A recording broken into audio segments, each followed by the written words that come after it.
Nice. That's fine. Yep. Even this hat I got for 15.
Their players were cut from a different cloth. Renegades with faces only a mother could love.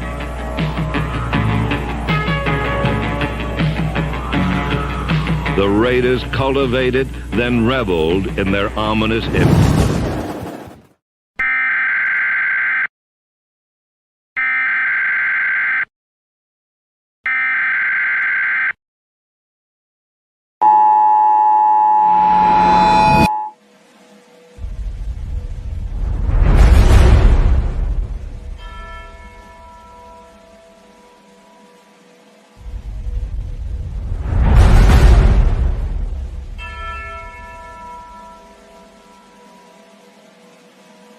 The king and his men stole the queen from her bed,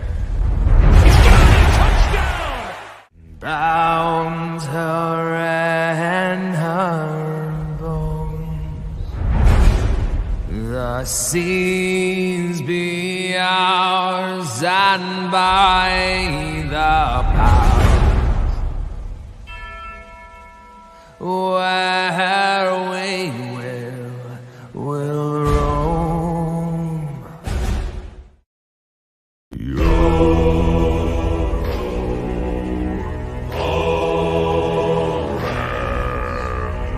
Hoist the colors high,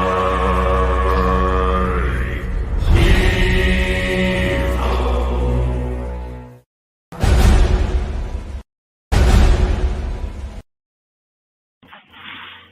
Salute Raider Nation. Appreciate you guys showing up here on a Wednesday night, man. Appreciate y'all. Salute to the chat. Salute to the mods. Salute to everybody here on the panel.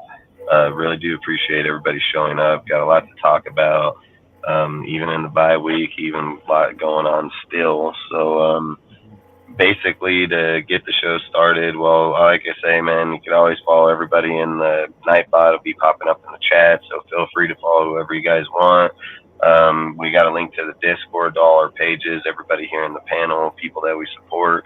I always say pick and choose whoever you want to follow, man. Outside of that, appreciate everybody being here tonight, and we'll get ready and get going. Pretty much, I want to just start with Marcus Peters, because I said that guy's straight fucking trash the whole entire time. So I'm glad that guy's gone. Like, couldn't even.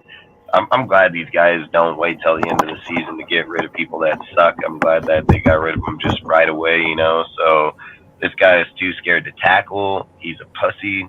I mean, you're a cornerback. Your job is most definitely to tackle people. So I just think, like I said, I've never liked him. I'm tired of the Raiders always paying old people to try to get production from them, like if they're in their prime again. I just hate it, man. So for me, I think it was a great cut. Hey, fuck that guy, man. I don't give a shit. But Eric, what do you think? What's your take on it, man? Well, I'm glad he's gone, because man, there were certain times where he could have literally saved a touchdown and just let the man go past him. Against the Dolphins, you let Tyreek spin off of you. Like, bro, your job is to tackle. You're in the secondary tackle. Like, a lot of bad tackling from him. And a lot of tackling, he didn't burn a lot. He didn't cooked by not even the best receiver on the team. Was it against the Steelers? Deontay Johnson. No, or was it Warren? Quickly ran past him. Like, it's a good cut. You know, now Hobbs and Jack Howell now give him a snap. Now have more time to improve. But it was one of my ideas where I was like, okay, he's from the Bay. He's a Raider fan, group fan of the team. It's a dream to play for the team. But it didn't work out. I'm glad he got cut, because now somebody else could step up. And number one thing, nobody should rock 24 unless you are legit. You better be Jalen Ramsey rocking 24. Him and Abram are not allowed to wear 24. You need to be elite at that position to wear 24. And if you ain't Ramsey, if you ain't Denzel Ward, if you ain't Xavier Howard, if you ain't Travis White, You're not rocking 24, bro. You're not wearing it. And it's That's disrespectful. He wore that jersey, that number. But he's out of Hey, here. salute, Ben. Appreciate you, bro. He's out of here. Somebody lets me also pick him up. Please do. Please do. Pick him up. Take him, please. Please do. He's got a job already, dude. I heard, dude. He picked up a job at McDonald's. Fucking, fucking, at the same time, fucking, no, I agree, man. I think that's the topic that should be talked about for sure. About it should be like a 1 year trial to have the 24. Like you should have to play one full year, like fucking before you could even put that jersey on, man. Like literally. A 6-game trial. If in 6 games you show you're not worthy wearing that number, change it. Change it. Yeah, for that guy to talk about how he's a Raider, you know, fucking from Oakland, blah blah blah, come here and play as bad as he fucking did, that's gotta be horrible, dude. I'd rather not even came to the team in that aspect, you know. So for me, to be that poor, dude, and to play off like he did in every single time, knocking balls all over the field, dude, can't catch them, ain't taking them back. That's his job, dude. You know, like. So for me, like I said, I'm glad they got rid of him. But Cortez, what do you think? Got something you want to add to it or what? I disagree with what you and Eric's been saying. You know I hated that fool. Never liked him. He's trash. He needs to go back to where he belongs, in the dumpster. Facts. He cleared waivers, dude, for 1.5 million. So that just tells you as much about him. The other thing too is, he's not better than Richard Sherman. There's nobody. No. And just to throw out one thing, my cousin had a bet against one of his friends with who would have more interceptions, and Marcus Peters is still behind Richard Sherman after he got that pick 6 this year. I think he's 5 behind. Yeah, so fuck Marcus Peters. I'm happy Jack gets the opportunity. He deserves it. He's been playing. And to go back to Eric's thing, at least Abrams would hit somebody, not like fucking Peters. Don't hit nobody. Would run away from the player. Fuck Marcus Peters. Right, but Abrams... Dude, you literally would. Yeah, You'd play off of dude, be running him down on the side and like keep moving over. I'm like, what the fuck are you doing, motherfucker? If any of you guys been active on your social media, there are so many highlight reels of just Marcus Peters avoiding to tackle a player. I got it on mine. I got that whole reel for like a minute and a half of him just running the fuck away from people the whole time, dude. Like, and I said, like, I remember way back in April when like all this started with like, oh, Peters. And I remember where like I made like a detailed post on him. And I said, like, me and Dustin were the first dudes that said, we should stay away from this man because we know what's about to happen. And everyone defended this guy. Like, I don't want to give names or anything. You guys know like, that so many people. And then everyone turned on him. And I'm like, weren't you guys the biggest advocators for this guy? You guys were the number one advocators, like he was running for president. And now look at you. You don't know how to defend him anymore. Now, sure, he can cover sometimes. Other times, though, he gets burnt every single time, or he plays 20 yards away from the receiver, and the receiver's like, all right, I'll just run a slant every time. That's the shit that I hate about him, too, playing zone. He's horrible. He should have played man, but it's whatever. I mean, if he's playing off, dude, and he gets something by him, it's because the quarterback fuck up and threw it to him, you know, like literally. And if he presses down on a receiver, that dude's going to the house, dude. Like that's what they did to him all year. So we've seen it happen multiple times. Yep, exactly. Noah, you have anything you want to add to it? That's why he got benched. Yeah, sure. I can talk about Peters. I made it well known over the past 2 years that I was a very big advocate for Peters trying to come to Vegas. I thought he'd bring a lot of value to the cornerback room. And at times he did. I thought he'd be a leader on the field. And I don't know about in the locker room. But, on the field, it seemed like the players, they rallied more around, guys like Nate Hobbs, who are much younger, or, guys like Robert Spillane or Maxx Crosby, instead of Marcus Peters. To me, it's a shame because, we all know Marcus Peters is a Raiders fan, and he destroyed us for the few years he played with the Chiefs as, you know, a young player. He balled out with the Rams. He balled out with the Ravens until he tore his ACL. You know, this offseason he came to Vegas. You know, it essentially was like a player swap with Rocky Sin, like a de facto reasoning. And you know, when you look at Rocky Sin over there in Baltimore, he's just playing so much better than not only what he was this year, but in comparison to Peters, he's miles ahead of what Peters was doing this year. And you know, I still love Marcus Peters as a fan of the NFL, at least. But as a Raiders fan, you know, at some point you had to cut bait, and he was doing more harm to the team and the defense than he was doing good. I mean, you guys already mentioned the missed tackles. Don't forget he dropped multiple interceptions this year. You know, he had a drop pick 6 against the Steelers. That's a 7-point swing right there. We would have won that game if he did that.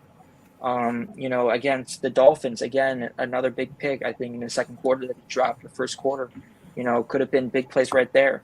You know, it's just a lot of things that could have been different. But, you know, he just didn't want to sacrifice his body for the silver black. And, you know, respect, but, you know, we don't need players that aren't going to put their bodies on the line to help out this team. So, you know, that's my thoughts there.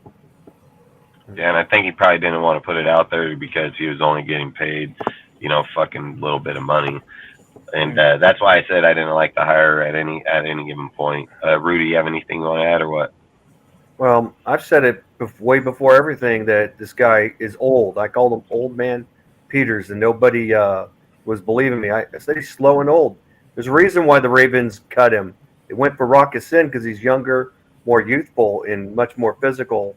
And this guy, he's slow, he's old, and it happens. You get old and slow. And, you know, yeah, he doesn't play at his high level because as a veteran, he wears down too fast.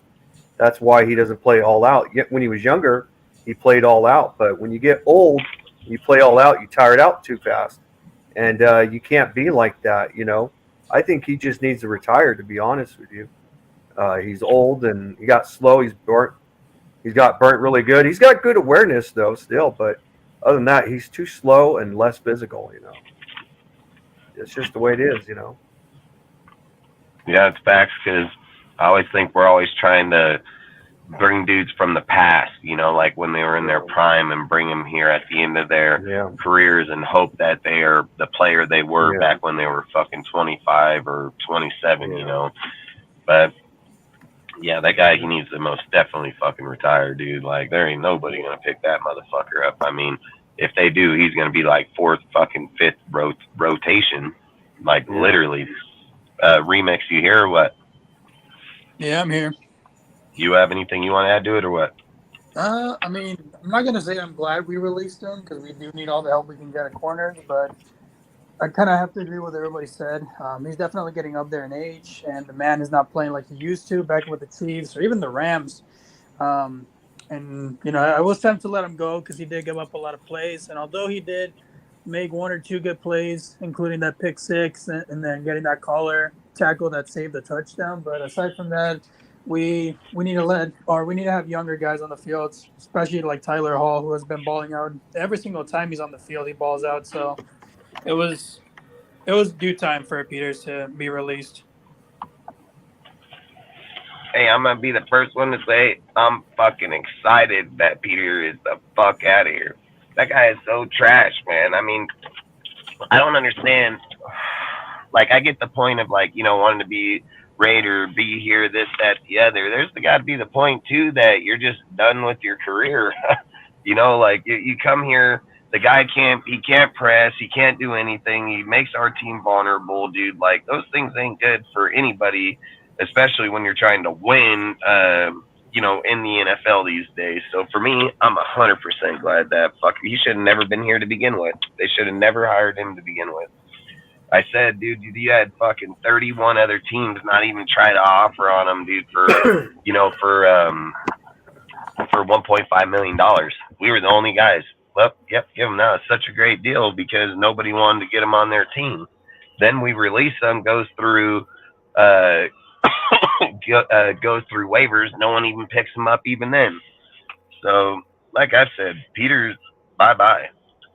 But outside of that, everybody had their piece on that one. We're going to move on to the next one, man. And then whose topic was it so we could start with it? It was, Sergio, man, fucking with Max, basically about talking about Max's knee and then maybe sitting out a game or so. So basically, you can start the topic. Yeah, with this, I mean, now we're going to focus on a player that's the total opposite of Peters. This dude doesn't care if literally his whole leg is gone. I mean, we just saw that even if he's on one leg, he's still able to sack Mahomes, which basically makes the standard for a player now extremely well high when it comes to comparison. Now we're like, what's your excuse? He was on one leg, literally, and still sacked Mahomes.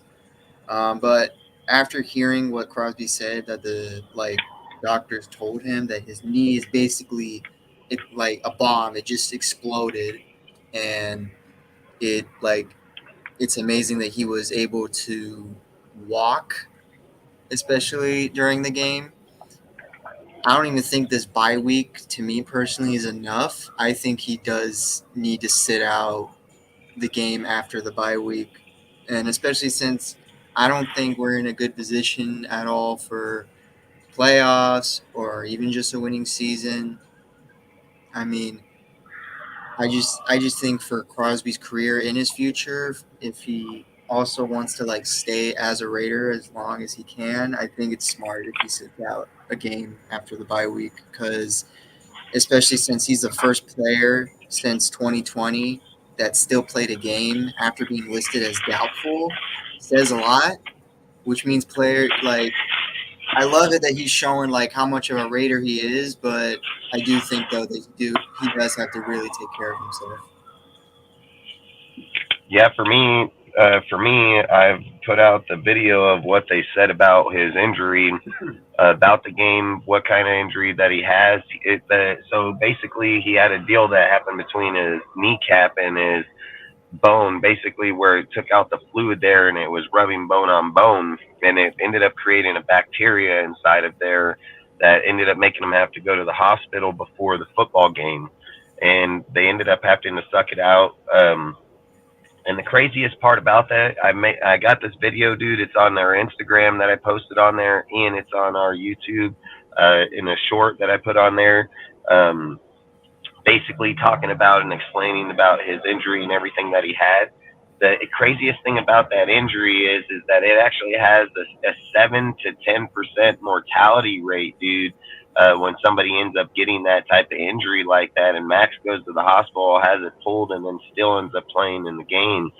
So for me, man, I don't care. I've said it. The rest of these games don't really mean shit. I've said to certain people that want to keep holding on to the season and hope, this, that, the other. It's hope, man. And for me, I've always said good teams don't look for hope. Good teams are already solidified. They already know where they're going. They're just figuring out where they're going to be sitting. We're over here hoping for, 1% chances. I don't do that shit. I've said I'm a realist from day one. I'm not biased to the sport. I'm going to speak on it as truthful as possible. There's no point to play Max, dude, and have him get fucking. Man, it can be a long-term injury, dude. It could be a career-ending injury. All for what? The players ain't even the games that we're going to be playing. 3 division games. Let's be real. The fucking Broncos have won 5 of the last fucking games that they've fucking played. They beat good teams. They're 6-5. They're rolling on their shit. We ain't. Yeah. Then you're going to go over there to the Chargers, still putting up fucking 30, 40 a game. We can't even get past 20. Talking about bringing Jimmy back in. He can't get past 20.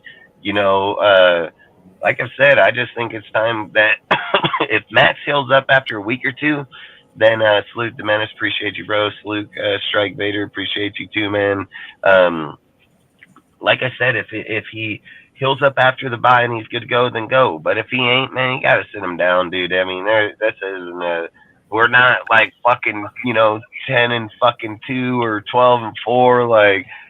We're not even there. We're just hoping. We just keep hoping, man. Salute, James.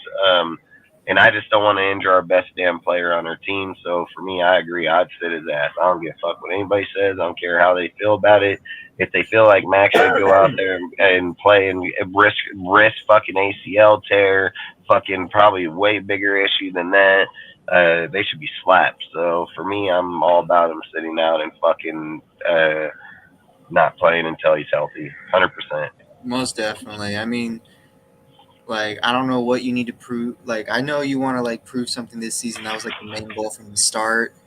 But I mean, right now you proved enough, like in Raider Nation's opinion, just because you showed that you can even still be at a high level on one leg, and there's no point to do anything else for the rest of the season. How the team's doing, so like, I won't even argue if the option is sitting out for the rest of the year, because in a lot of cases that probably should happen.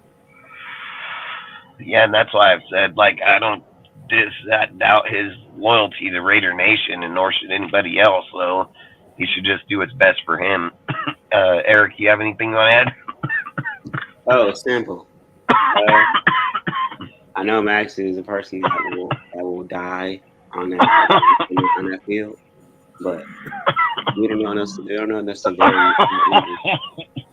Somehow. Speaking of dying, you okay there, Dustin? Fuck, I feel like I'm dying.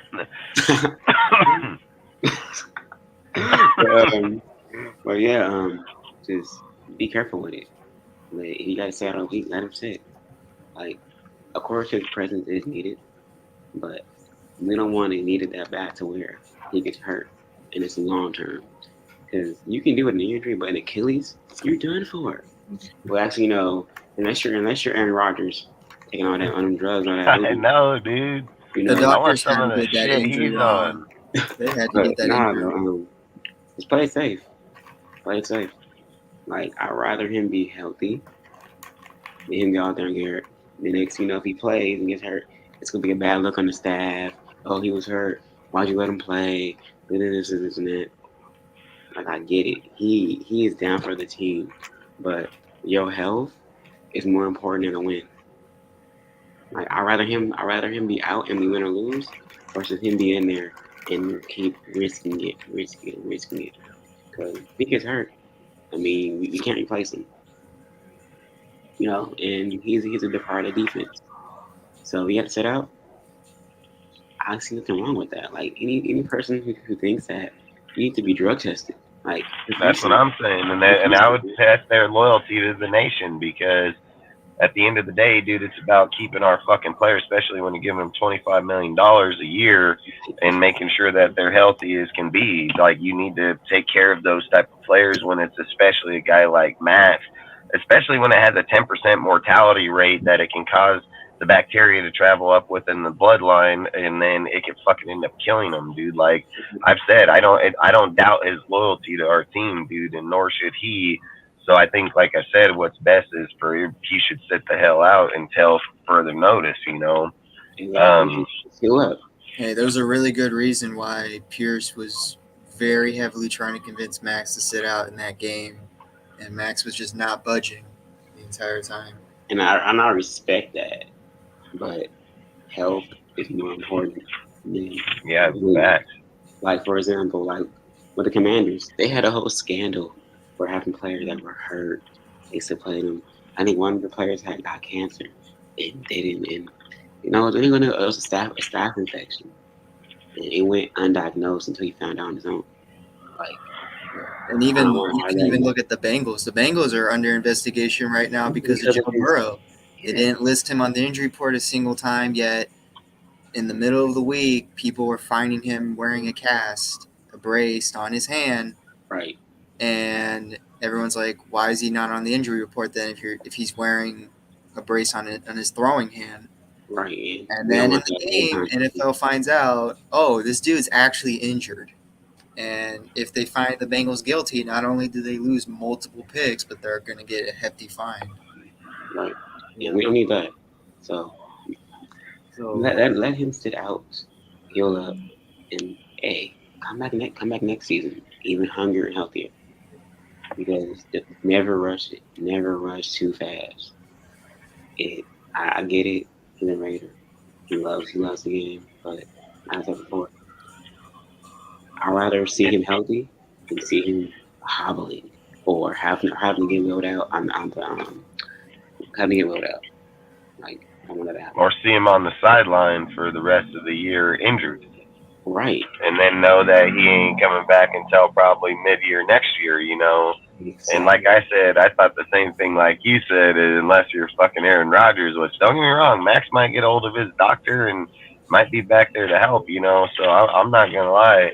I just feel like there's got to be a point where you got to have player protection, their safety protection before the game, you know. So, Yeah. long story short, Aaron, you have anything you want to add or what? That's it. Nice. Aaron, do you have anything you want to add? No, I'm good. My phone's about to die, so I'm gonna charge it and then I'll be back. All right, dude. Noah, you have anything you want to add? I mean, no, there's nothing else to say. You know, you guys kind of mentioned the injury already. You know, if Max, he's not. Let's be real. He's not. If he has a chance to come back this year, he doesn't care what any fan really cares. He's gonna play because that's just who he is. You know, even if Malcolm Kuntz balls out like the way he's been the past 3-4 weeks, you know, it won't matter to him. You know, because he just loves playing the game that much. So, you know, whether it's wise for him to sit out, that's probably not the decision he's going to take unless he's, you know, forced to sit out. Nope, I agree.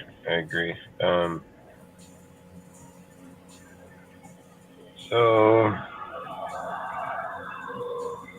my bad. Rudy, you have anything you want to add to it or what? Yeah, I got a lot to add to that. He's got to think about his family too, because he can permanently injure himself, or like you said, he could possibly die from an injury. He needs to sit it out. Sometimes you got to live to fight another day. You can't just force the issue. Tom Coughlin, I don't know if you ever remember him when he was a Jacksonville Jaguar head coach.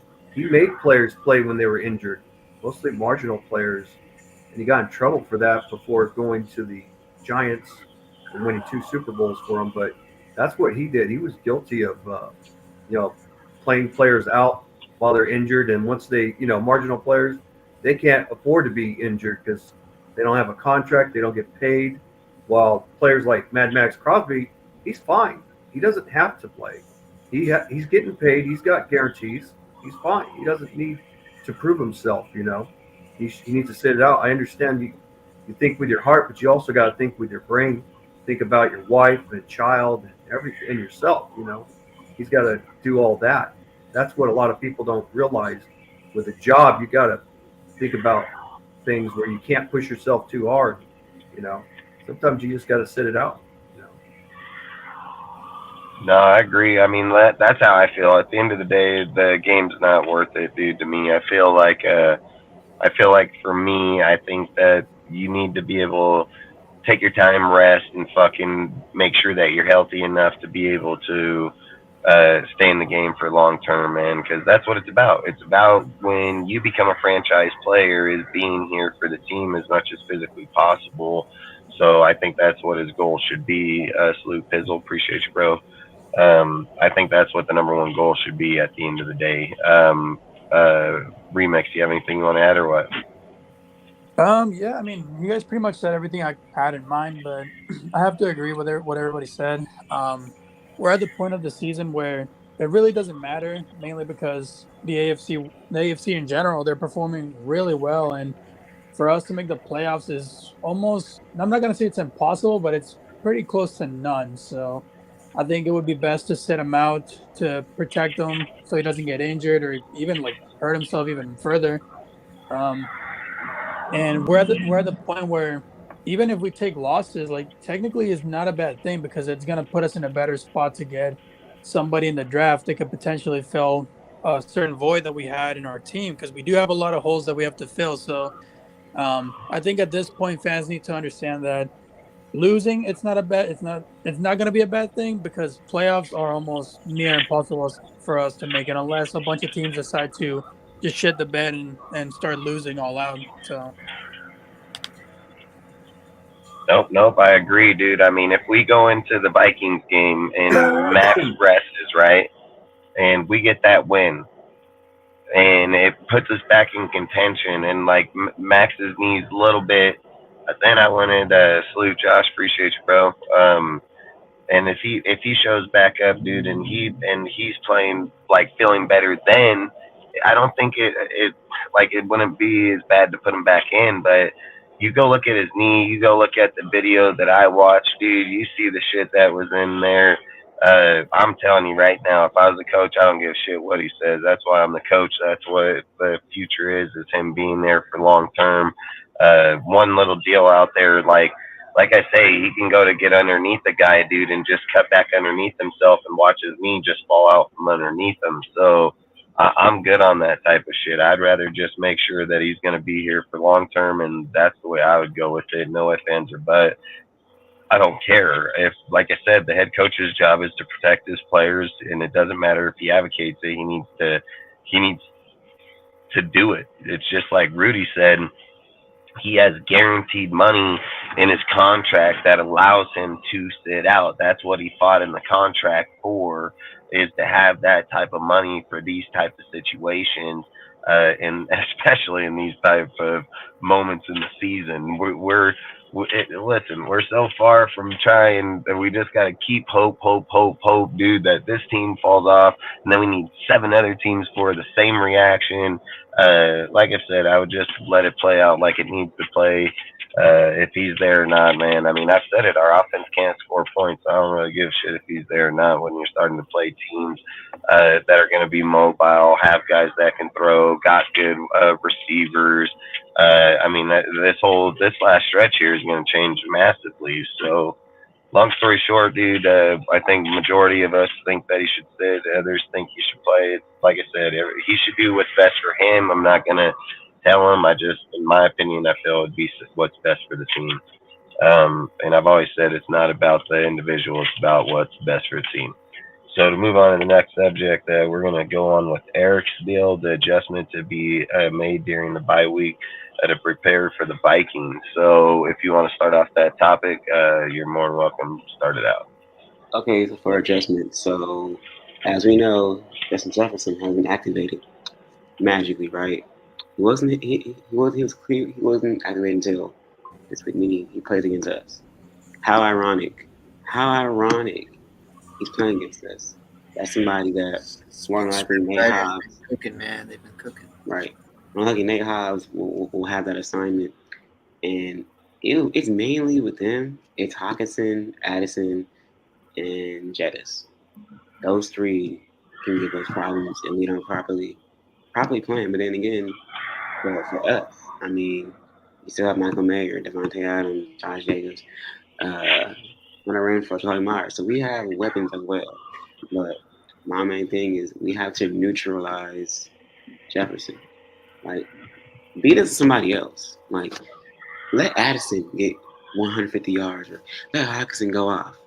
Anybody but Jefferson. And then on defense, Daniel Hunter. We got to watch out for him as well. Byron Murphy. They corners. Watch out for them. We got to just come up with a game plan to neutralize their best weapons. And if Dobbs is under center, we got to neutralize him because he's good in the run and also in the passing game. So we got to figure out how to make him look like he did on worse teams. Come on, Dobbs. Neutralize him, make him confused, do things to make him uncomfortable. So you guys what do you guys think is the best game plan going against them? I would ask is like, do we have the corners to be able to play with them cutting, even like, is Jackson going to be able to be the starting corner? And then, who are you playing off of him? Is it Bennett? I've still wondered where, like I've said, where's Brandon Faison, dude? Like, he's yet to even see the field yet this year. Are you putting Tyler Hall out there? Are you putting fucking Meek Robinson? Like, who are the players where they're playing, dude? I mean, I've said I just feel like our biggest hole for our team has been the cornerbacks and playing against them. Dobbs may have a bad game, man. Everybody's going to have a bad game, but the way that Dobbs has played for the most part of being in Arizona and making the switch over to the Vikings, he showed that he could play good games too. So, like I've always said, the way the Raiders are, dude, when you end up playing teams like these, we end up losing to teams like this because we think that we should win for sure. And then we end up getting smoked on a dude like Dobbs, and then he's going to go put up, 300 yards, fucking 4 touchdowns. All these dudes are going to have, career days. So for me, I think, like I said, if the game plan for me is I'm going to try to play back a little bit. Like, I'm not saying like Peter's back. What I'm trying to say is like I'd most definitely keep a safety over the back somewhere, even probably try to play 2-eye safety here because look, dude, when you're sitting here talking about Addison and Jefferson both being on the field at the same time, that's dangerous, man. I don't give a shit who the quarterback is, So you get the ball in either guy's hand, they're easily able to go to the house. So for me, I think it's going to be more, like I say, having Spillane spy over the middle the whole entire time. So I just keep him as a spy in the middle of the field, play my safeties over the back, dude. That way, you got to remember Jack Jones, he's not no speed corner, dude, but he does have good coverage skills. So, I mean, we just got to give him time to be able to come into the zone. So, and then, like I said, you got to be real careful about Dobbs because he's mobile. He can run, man. He can get out and run, and we'll have to hope that our players can most definitely hold him off if Max ain't there for sure. So, and I guess offensively, I would just say like try to score over 4 points. At least get 24, man. That's what I'd probably say. What do you think, Sergio? I think the best strategy that we can make, this is the greatest plan. Now, bear with me when I say this.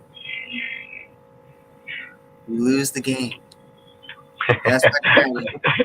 That is the greatest strategy of all time. If you lose the game, yes, you lost, but in reality, you win in the long term.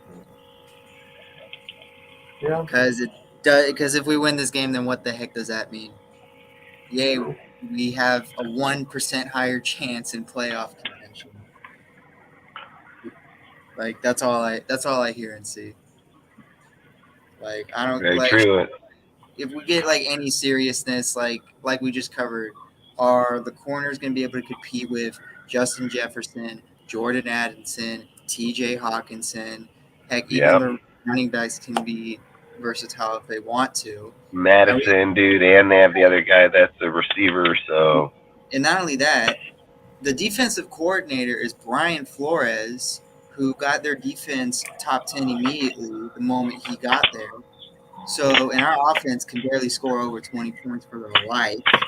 So, and Brian Flores, I know Bo Hardigree has like changed a little bit of like the play style for the offense, but obviously a lot of it or some of it's going to be Josh McDaniels' system. And Brian Flores knows dang well Josh McDaniels' system. So he's definitely going to take care of that. So, yeah, this is just the game that is like the classic Raiders helping a team look good game because it always happens.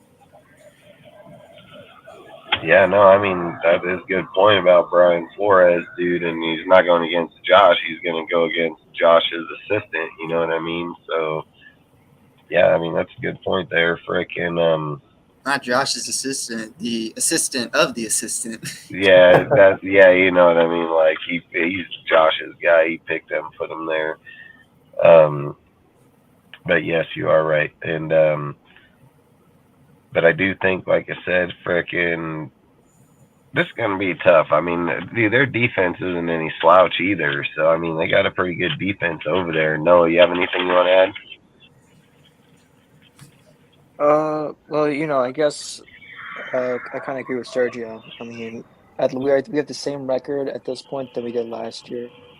Both teams were 5-7 going into week. I think this is 13 now, right? Last year we saw what happened after we got on that little warm streak there. we kind of collapsed like we had been doing all year.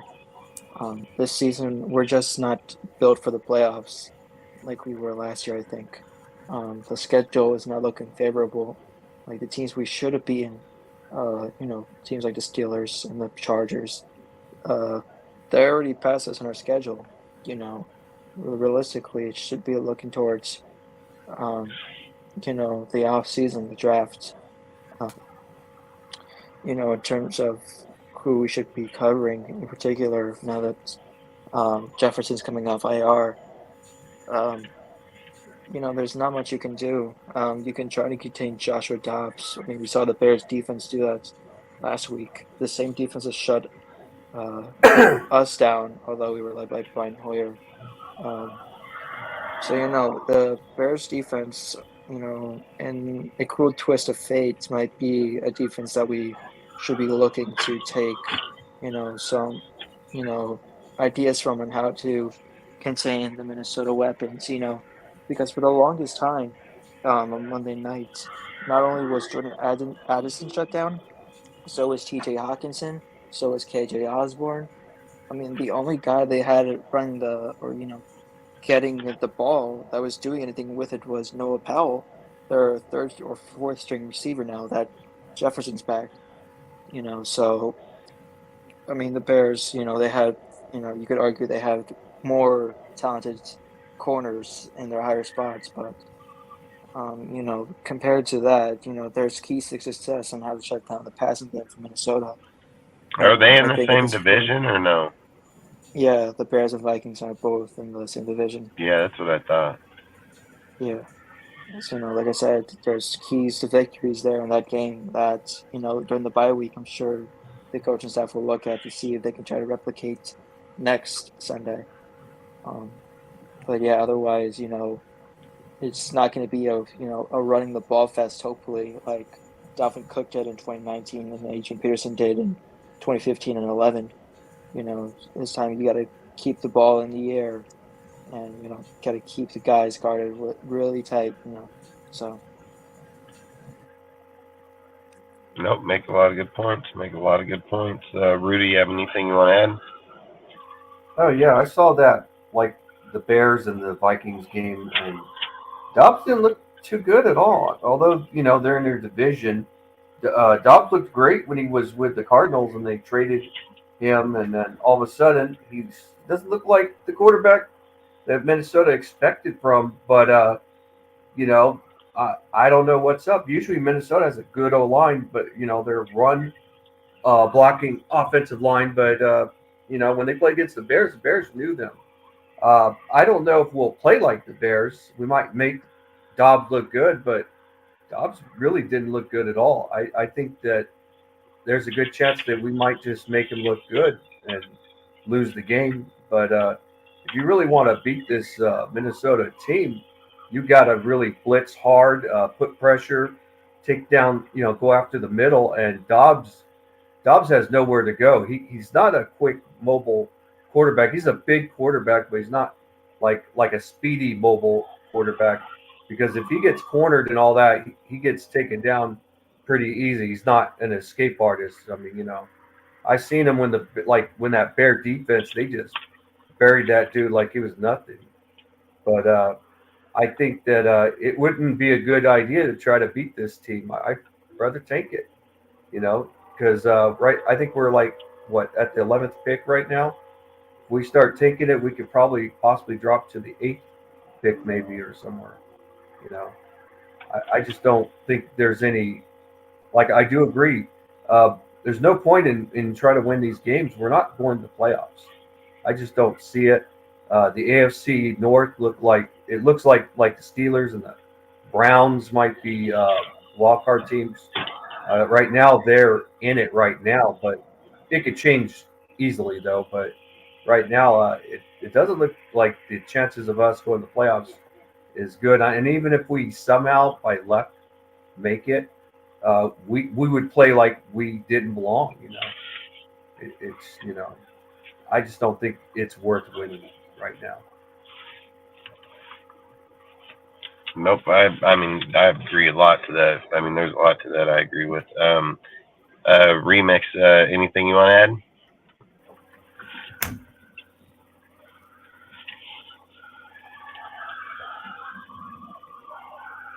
Remix, you there? Yeah, I'm here. No, I do not have nothing to add. All right. So here's a question that's going to come up instantly because there were multiple people here that implied to tank, not win this game, and so on, right? So this is 100% a question that's going to be asked. Then, should AP be the head coach if they lose the Vikings game? I mean, you're going to have a catch-22 here because there's no way that you're going to allow this guy to be the head coach of the fucking Raiders if we're just going to lose these games now and we're going to imply him to be our head coach. There's just no way that's going to happen. I mean, I've already made my determination, like, after the past 2 games. Like, I personally I think Patrick Graham right now, like, before the interim, I think he was a perfect coach. And you can say he was the right guy for the players to be the interim. But I don't think AP's there yet to be an actual head coach, even if he can get, like,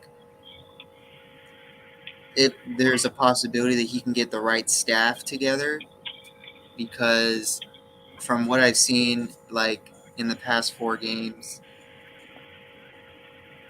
he is really bad at time management in these games. And some of the challenges that he's made is pretty bad whenever he's thrown the challenge flag. And not only that, but we basically saw, especially in the Chiefs game, it just felt like the moment we were balling out against the Chiefs in the first quarter, it immediately just felt like last year. And I'm like, why do I feel like we're about to – I said it so many times. Why do I feel like we're about to choke this game? And then everyone's like, why are you being so negative? What's with the negativity? And then we choked the game. And then I'm like, that's why, because I was expecting that to happen. And it just felt like nothing changed at all. Like, the first 2 games with AP, it was magical. It was a fairy tale dream. And then 2 games after that, offense couldn't do crap against the Dolphins, and couldn't do after the first quarter. It was just non-existent against the Chiefs, and the defense slowly took pain from that as well, and then became non-existent in the second half. So, from my personal opinion, like, I've already decided, like, I don't think AP should be a head coach yet. And my biggest thing why people are going to think is he's going to be labeled as a Dan Campbell type of coach. My problem, though, is Dan Campbell's actually learned under elite coaches and has a really good coaching pool and has, like, in a longevity NFL coaching experience. AP's only been in the NFL as a coach for, like, no more than 2 years. That's why I do, like, that really matters on, like, how you get hired as a head coach and stuff like that. Like, sure, young coordinators are going to get hired. There's a lot of young coordinators that are, like, not even over the age of 37 that are going to get hired, right? But those guys been in the NFL longer than AP as a coach, which is probably why they're getting hired like that, because they rose up the ranks like that. AP hasn't rose up the ranks, like, from positional to head coach traditionally. The head coach got fired. The players liked AP more than the other coaches. That's how that happened. Noah, do you have anything you want to add to that? Yeah, earlier on after we beat the Jets, people were like talking about how this would be nearly identical to the Rich Bisaccia situation, because that's been lots of comparisons, since McDaniels got fired. The big difference between this type of situation, if we do lose and don't really make it close to the playoffs, was that despite Bisaccia having a 1-5 stretch at one point, he was able to get the Raiders into the playoffs somehow, and every single one of those games, despite it being one score, he was, keeping the team intact, despite all the adversity, and that's why people wanted him. There's not really that type of attachment, I guess, to Antonio Pierce from the fan base, or maybe even from the executives, for the Raiders.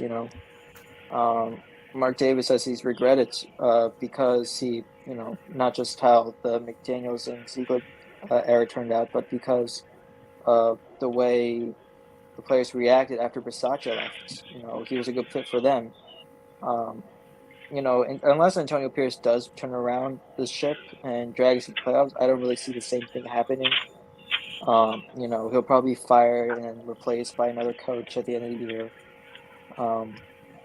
So in the short answer, yeah, if he does lose to the Vikings, the chances of him coming back are not, high. That's to put it short. Facts. Rudy, you have anything you want to add? Yeah. There's a difference between Rich Bisaccia and AP is that Rich Bisaccia had a much better offense than AP, and that's with the quarterback position where the quarterback was the leader. And the problem with this young quarterback is he's not a leader. He's inexperienced. Where Derek Carr, he didn't have the receivers like Aiden O'Connell has, but he was a better, more consistent quarterback because he's way more seasoned than this kid.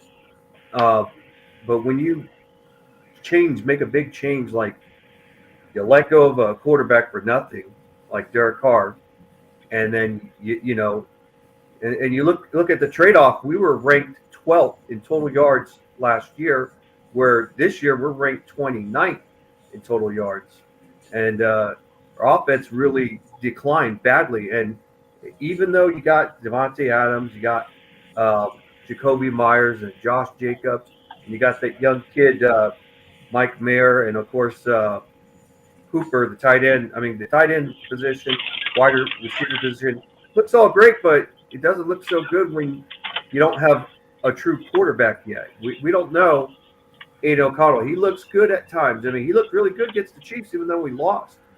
But the trade-off was terrible of what we went through. And Rich Bisaccia, yes, he's a good motivator, and so is AP. They're both great motivators, but the staff, though, when it comes to the staff, Rich Bisaccia had better staff members than AP, overall.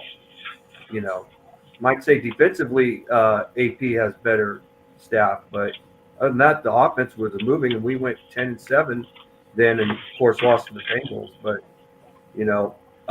I know people may not want AP gone, but sometimes you're gonna have to find a guy. But sometimes you gotta listen to the players. Like if AP is gonna be gone, let's look for a coach that's gonna fit well with the team.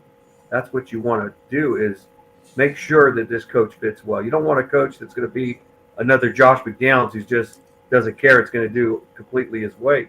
It's got to be where the team needs to have a say in it a little bit.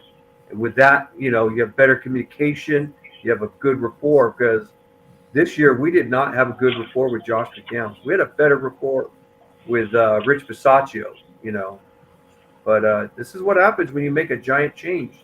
And people look at records. You don't look at records. You look at how teams play together or how coaches coach together. And Mark Davis did not do his homework on Josh McDaniels. And, that system that Josh McDaniels was running did not fit the West Coast. And this team was all West Coast. And they decided, well, let's change it and take a lot of the West Coast playmakers out. And look what happened. Fell apart. So, So do you think that AP should be the head coach if we lose against the Vikings, or no? I don't. I actually, it's an unfair thing to say to him. I don't think he is a great head coach. I think he's a great motivator. And even if we win or lose, it doesn't matter to me, because I give him credit, but he's not head coach material. He's a great motivator. He reminds me of Hugh Jackson. That's who he kind of reminds me of a little bit, but a defensive version. He's a great motivator. He gets the guys together. I remember when we played against the Houston Texans. This is when Al Davis had passed away, and it was the last play and there were 10 players left on the field on defense. And we stopped the Texans with only 10 players and won the game. That is what you're going to get in AP. He's just like Hugh Jackson. Great motivator, but he's not going to win you games to take you to the playoffs. So you got to go with a different change. I know players like him, but sometimes logically, you got to go differently. Rich Bisaccio should have logically stayed with him, but but AP's not Rich Bisaccio. Facts. Remax, do you have anything you want to add to it? What was the question? Should AP be the head coach if he loses to the Vikings? I mean, to be quite honest, I never really saw him as a head coach. I know I said that probably like in the early beginning when we won against the Jets, but to be honest, there was a lot of things that he's really lacking on. I don't remember who said it, but it was time management. A lot of stupid calls and a lot of challenges that are unnecessary. And it goes to show, like he's still very new to the whole head coaching and like NFL experience. So for him, this is also relatively new. So he's learning as it goes. But like somebody said, he's more of a team motivator kind of guy. And like when somebody brought up the Rich Bisaccia thing, he did take him to the playoffs, absolutely. But the thing is, that was a Gruden team. So for people to say that it was all Bisaccia, a little silly because that team was built by John Gruden, so he kind of just like took it over. So I would say that the main reason why we even got to where we were is because of the team that Gruden built. But that's another conversation for another time. But no, I don't see him as the head coach if we lose against the Vikings. And I'm pretty sure who I want Dustin as the head coach. But if I say it out loud, people are gonna try and kill me as they tried last time in the chat. Don't worry. We'll be getting to these points here in a little bit, so you won't have to worry about that. You have anything else you want to add to this topic or no? No, that'll be it. Eric, you have anything you want to add to it? Yeah, let's keep this one short. Yeah, because at least if you give him the right staff and going into next season, we'll see. Because maybe Bo Hargrave is not the guy, for him. Maybe Ryan Shaw. Hey, Stanford, you left Stanford. Come on down. You used to be on the staff back during the Rich Gannon days. Why not? Because if he has a better offensive mind next to him, he can succeed. Because there are certain plays against the Chiefs where it's 4th and 1, you don't punch it, but you go for the field goal and you miss against Miami.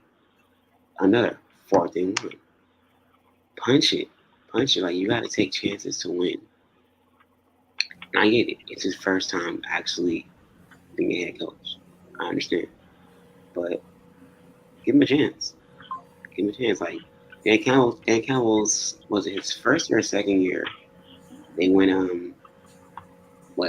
think they won 3 games. I think when Dan Campbell first took over.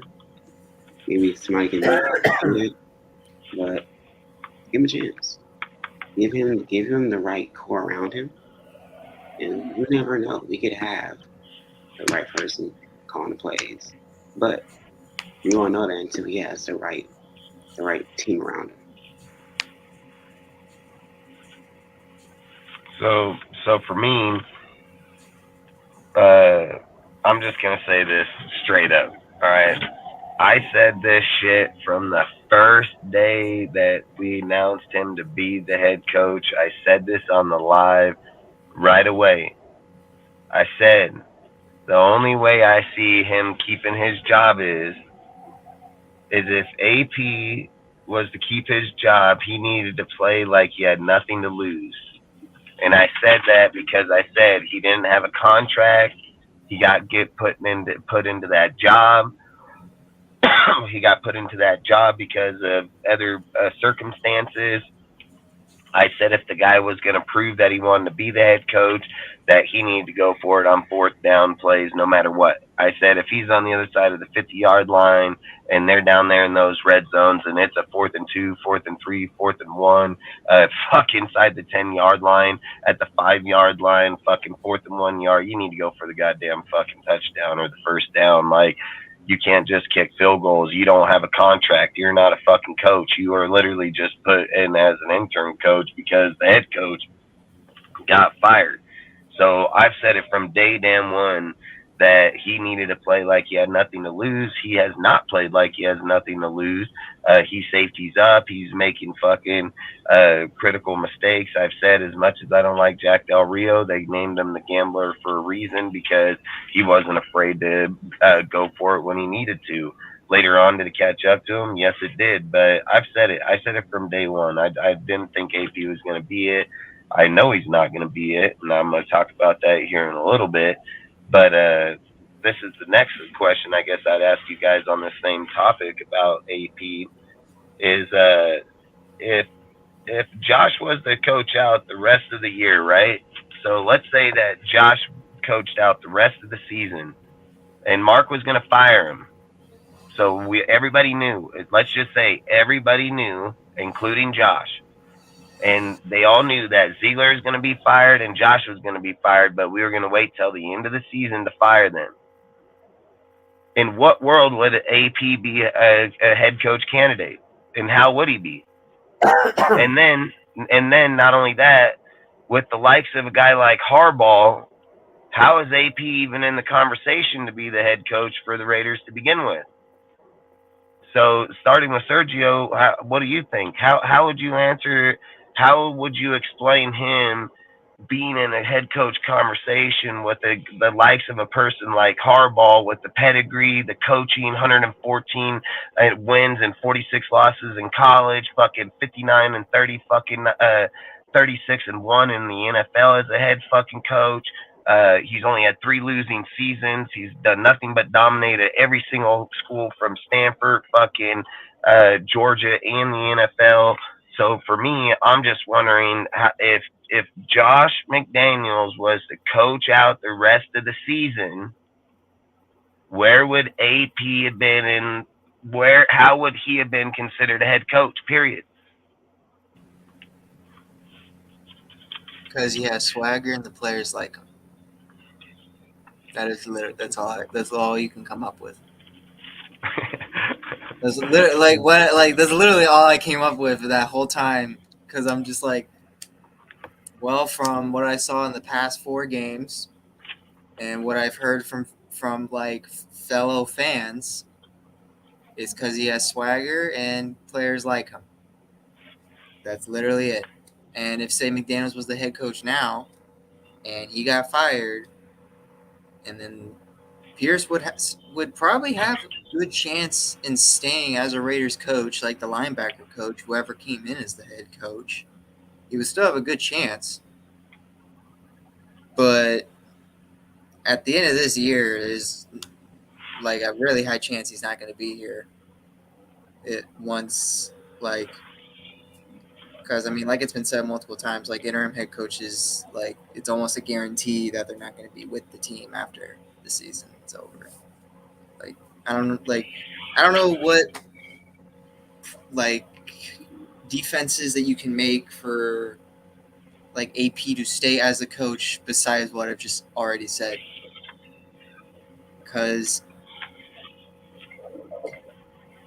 I mean, like all that you can come up with is like, well, let's just see what happens. I saw what happened in the past 4 games with what he has. And if you're telling me, well, let's see him build a staff. He's been in the NFL for a year and a half. How do we know that he knows how to build an NFL staff? That means that you're going to rely on who the GM is. And say if Kelly stays here, then that means we're going to rely on Kelly to not only build a roster, build players, but build a staff as well. Do you see how that logically doesn't make any sense? Like, you don't, like, that's the one thing. What's something that everyone complains about? I don't want a coach that plays as the GM. I don't want to have a GM that plays as the freaking head coach. Like, that's not what I want. I don't want Kelly. I don't want whoever the other GM is going to be to do the decisions that the head coach is supposed to do. I'm not saying that AP can't make those decisions, or I'm not accusing him that he doesn't know how to make those decisions, but he's not as experienced enough in that field. He knows what he knows so far as a successful player on the field and where he's at as a coach right now. Like, I can even say I would rather have I would trust Graham more than Pierce in team building. Because as much as, like, my feelings have been with Graham, like, so far out of this entire season, the defense so far until something happens is they're still top 20, I think, or top 15, wherever they're at. So, and Graham that's his defensive staff, and some of those players are his, some of them aren't. But yeah, that's where I'm at. Noah, you have anything you want to add? I mean, from this, no, not really. Everything's already been said. I have taken. All right. Anybody have anything they want to add on this topic? No, I don't. He said the whole thing for me though. He's where Sat said what Lily thought of once he said it. All right, so moving on to nobody has anything they want to add on it, right? Everybody said no? No. You want to know something though? All right, so moving on to the next topic is basically going forward. What do we have? 4 games left. From everybody's opinion, we'll start basically with Remix. You there? Yeah, I'm here.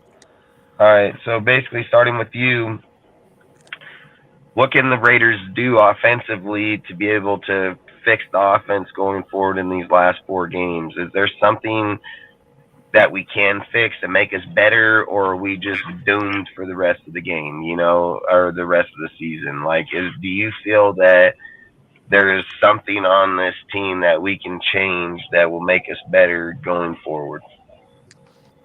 Stop being so predictable. That's the main thing. Like, teams know when we're gonna run the ball. Like, it's pretty obvious.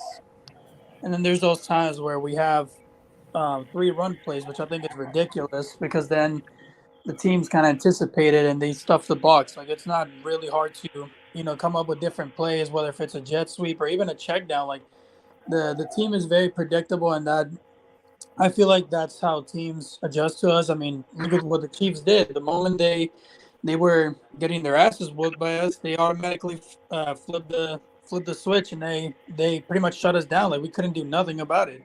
I just feel like we need to stop being, like I said, predictable and stop trying to feed our star players too much, because then teams are going to know the moment they shut down Devontae, Josh Jacobs, like, we're pretty much done for. And we need to start feeding the ball more towards guys like Hunter Renfro, our rookie Trey Tucker, who I think is going to be a star if we give him the opportunities, and then Mayer. Like, we just need to include our roster a lot more than just feeding the ball to our star players.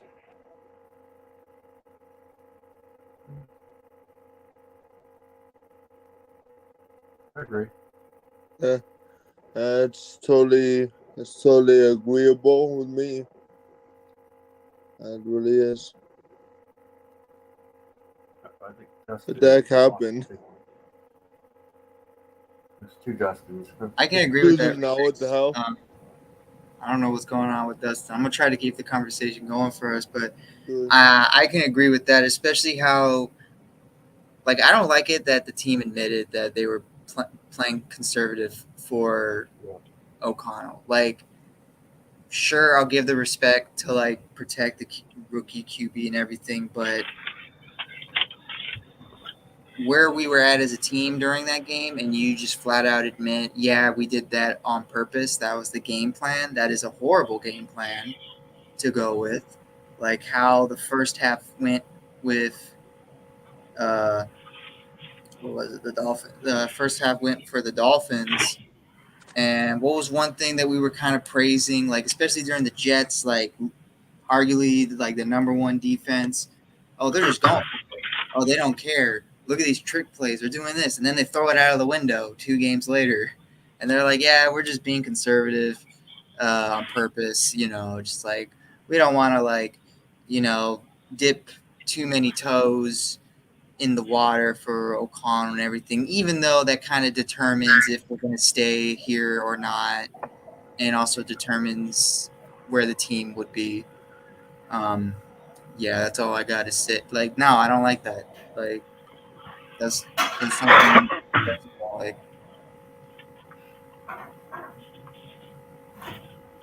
So, Noah, you have anything you want to add? Yeah, for the final 5 weeks or so, I guess I want to see us be competitive, late into games at least.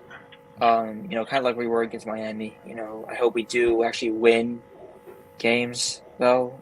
To see that there is some, positives to take away from the end of the season. It'd be kind of depressing to just finish out the year on a 7-game L streak, to say the least. But even if we just lose 4 or 5, as long as we beat Denver, I'm happy. So it kind of doesn't matter in the end of the day. We still tank, we tank. Just beat Denver. To hope to see Tyree Wilson, get more snaps, whether it be on the inside or as a third rusher. Because he's been pretty fine in the snaps he's played. Malcolm Kuntz, like I mentioned earlier, balling out finally after years. And to see the D-line all around just continue to dominate like they've been doing the past or all season, really.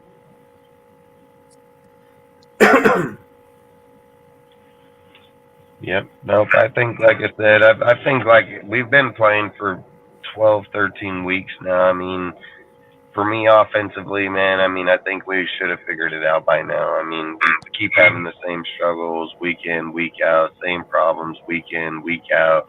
It was something like I think Pig said that I keep highlighting is it feels like Josh McDaniels echoes in here because I feel the same way when you're looking at the team, the way that the team's playing, the way offensively it's playing. I've still said, like, when does the defense coach get held accountable when he's giving up? We score 14 points, start the game, they score 31, and we only score 3 afterwards. Like we're having massive offsets here, dude, and we're not holding people accountable. We're just looking at it like, oh, he's a first-time coach. He's learning. Hey, fucking go learn on somebody else's fucking time. We've been learning with coaches like that for 20 fucking years. I'm tired of the, oh, he's a first-time bullshit. I'm good with that shit. He's a proven motherfucker. Get in here and start fucking fixing our shit. Like, that's what the hell we need. So, for me, offensively, I've said it from day one. Bo Hardegree looks too much like Josh McDaniels by a mile. The play calling, the scheme, getting out here and there. I've said it. What was different? What was different in this game?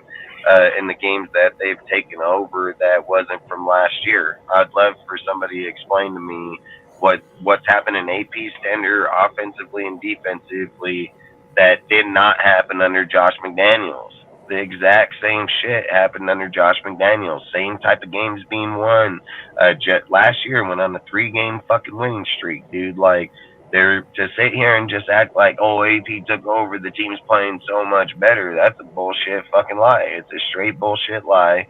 The team is not fucking playing any different than what it was playing under Josh fucking McDaniels. It's damn near exactly the same fucking thing. The only thing different is the guy at the podium at the after game and talking about energy and fucking people talking about running through a wall. You can have the energy, you can talk about the morale of running through the wall, but player production has still been the same fucking thing. Nobody's gotten better. Everybody's still been the same. They're all right at the same fucking level. And people are advocating give this guy the head coaching job. Those guys must not be Raider fans. Like, I feel like the guys that are making that avocation are not Raider fans, because what the fuck has this guy done at any fucking level or any damn point at any given time to deserve that damn job? There are fucking guys out there that are way more qualified than him by miles. Even not, Bo Hardigree. Like, Bo Hardigree is just calling Josh McDaniels plays, and he can't even call them that well either. So it doesn't matter who's calling the motherfuckers. It just ain't working here. Talk about putting Jimmy back in there. Fuck, you're gonna have the same fucking shit. You're not doing nothing better, So for me, like I said, I think the offense is what it is. It's gonna be that way the whole entire time, no matter who the fuck is in there, in my opinion. So I just think, like I said, this shit needs to fucking be stalled out, be done, and start over, in my opinion. Which, again, we'll get to another topic of that here real shortly. Rudy, you have anything you want to add to it? It's like you said though. When you have like AP, he was really just a linebacker coach, but he was a great motivator.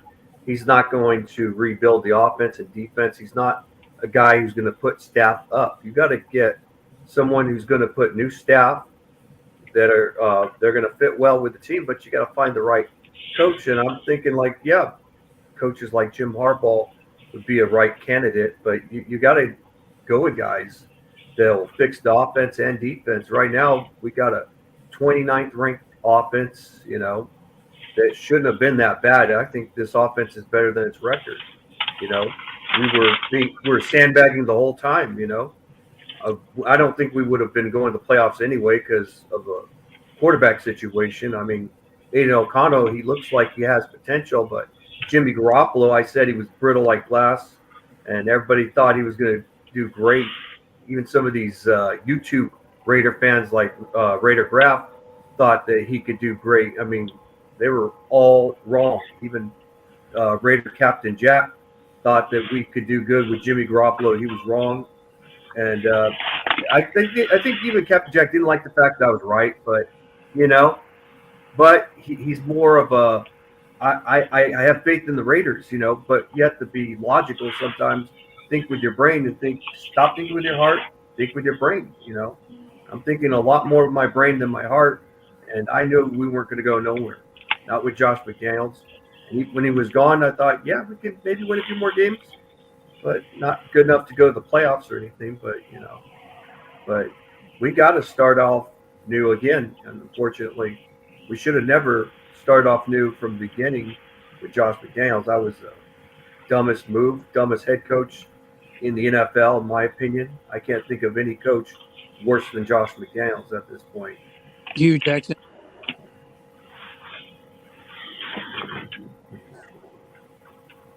Seth, do you have anything you want to add? Who? You. Oh, me. I thought you said Zach for a second. I was like, what the hell is Zach? I really didn't.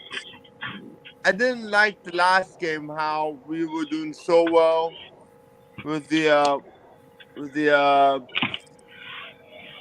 game not.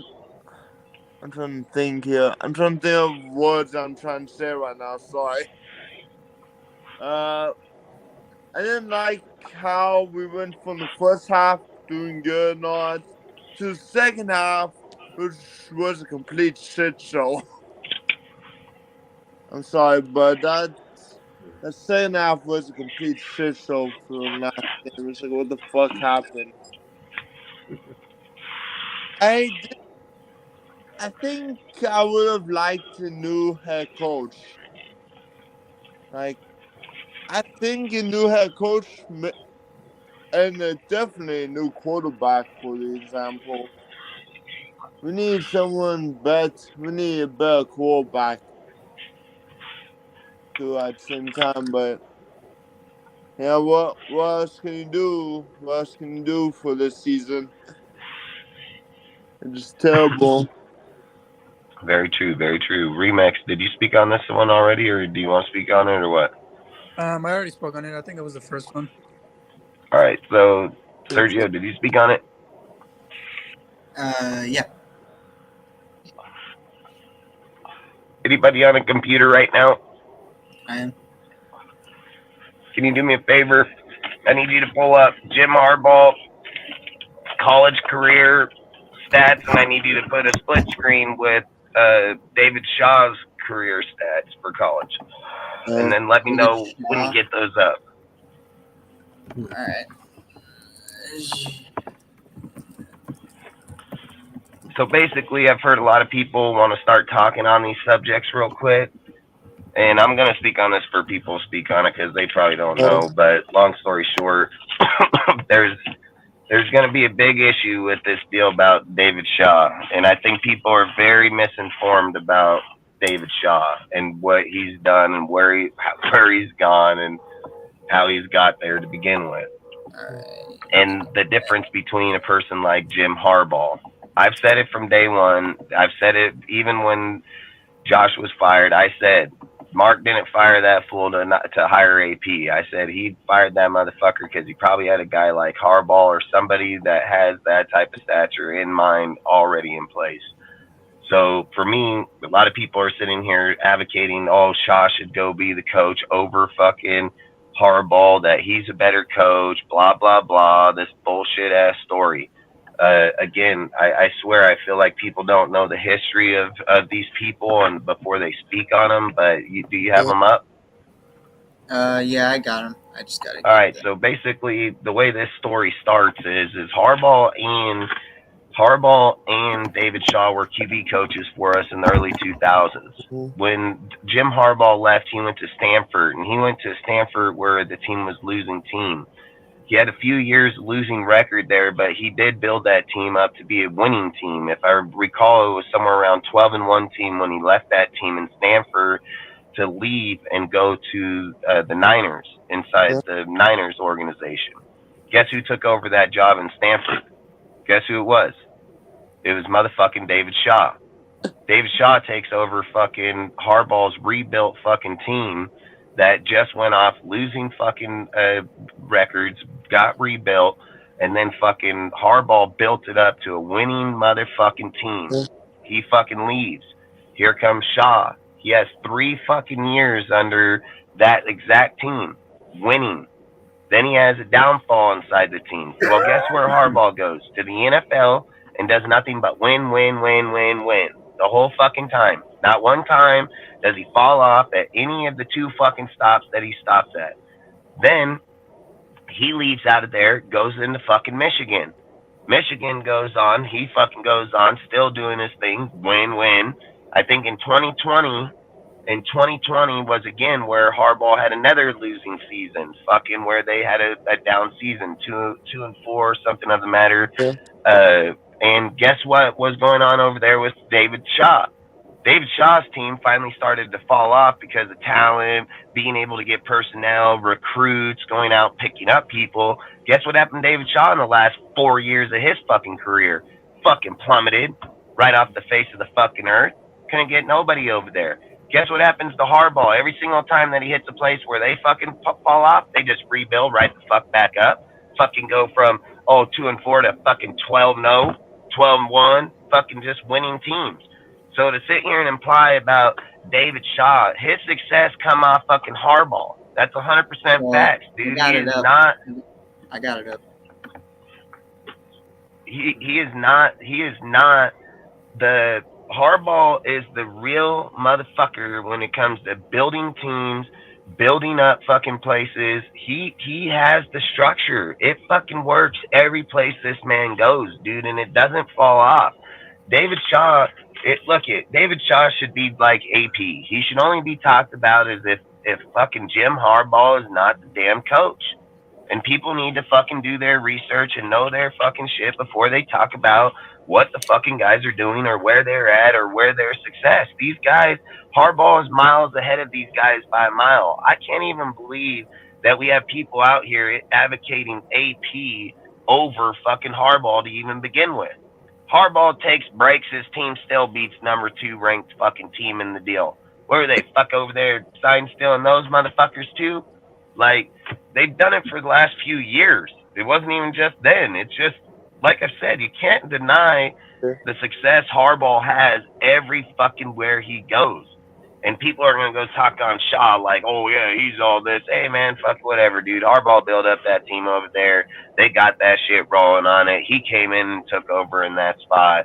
The one thing that's shown is I don't even think Shaw's even coaching right now in college. Period. I don't even know where he's at. Period. Right now. So, like I said, I don't think it'd be a good idea to go for David Shaw. I don't think so. I mean, I'm not going to sit and say that he probably wasn't a good coach, but we just can't deny where he got his success. And like I said, I don't think he would even had those 3 winning seasons like they did if Harbaugh didn't build that team before he left to the NFL. So I just highly doubt it. And at the same time, I've said every stop that Harbaugh has stopped at, every single time Harbaugh's team has had a fall down, his shit is always picked right back up. So for me, I've said it, and I'm going to keep saying it, dude. I don't care how people feel. I don't give a fuck what they think about AP and fucking Champ Kelly, dude. Champ and them were here the whole fucking time. Champ was hired before Ziegler, bro. He agreed to bring Ziegler and fucking Josh here. Champ been here the whole time, been to every scouting fucking deal. He's been on every fucking trip with Ziegler. He's been in every fucking meeting of those deals. Champ been on, this is Champ's team just as much as it is their fucking team. And for people to be blind to that is just stupid as hell. And then to sit here and say that, oh, hey, fucking Patrick Graham. I say, dude, every guy that watches this show knows how much I hate Patrick Graham. And I'm the first motherfucker that's like, bro, how this guy just leapfrog this motherfucker and take over the fucking head coach. This guy got the qualifications to be the head coach, dude. Like, this guy got it, and they don't even give it. And then what did I say? You know what it reminds me of? The same shit about Versace. Why the fuck didn't it be Gus Bradley? Gus Bradley, goddamn head fucking coach, Jacksonville, fucking has the credential. They leapfrog him, go with fucking Versace in '86, the whole team. That, like I said, the only way that fucking AP keeping this motherfucking job is if he was to go out there and fucking show that he was gonna go for it on every fucking deal. Why in the hell are you in the 5-yard line, go for a fucking field goal, miss it? You could have just tried to go for the touchdown. Hey, like, that's the shit I don't get. Like, that's what I'm talking about. Not only that, but then later in the game, you decide to go for it in your own red zone. That's a Brandon Staley decision right there. Yeah, and the thing that I think that'll bring, like, where if Harbaugh comes to this team, Harbaugh brings a run game fucking team. He brings a smash mouth run game right down your fucking neck, dude. And I keep saying that I don't care how people feel about Devontae or Josh or individual fucking people. I've said it the whole time. We need to get the fuck off these individual people's name. We need to get a guy in here that he don't like every guy that's going to come in here. David Shaw is going to play down to the fucking players. Fucking AP's playing down to the players. I don't know where in the fuck this fucking motto came from that people are like, oh, the players should be able to build the coach. No, bull fucking shit. Where the hell did that shit start happening at, dude? Like, I don't give a fucking... Hey, listen, if a player don't like the coach, he don't need to be on the motherfucking team. Like, I don't know. The players are not going to be here after X amount of years, if not maybe one fucking year.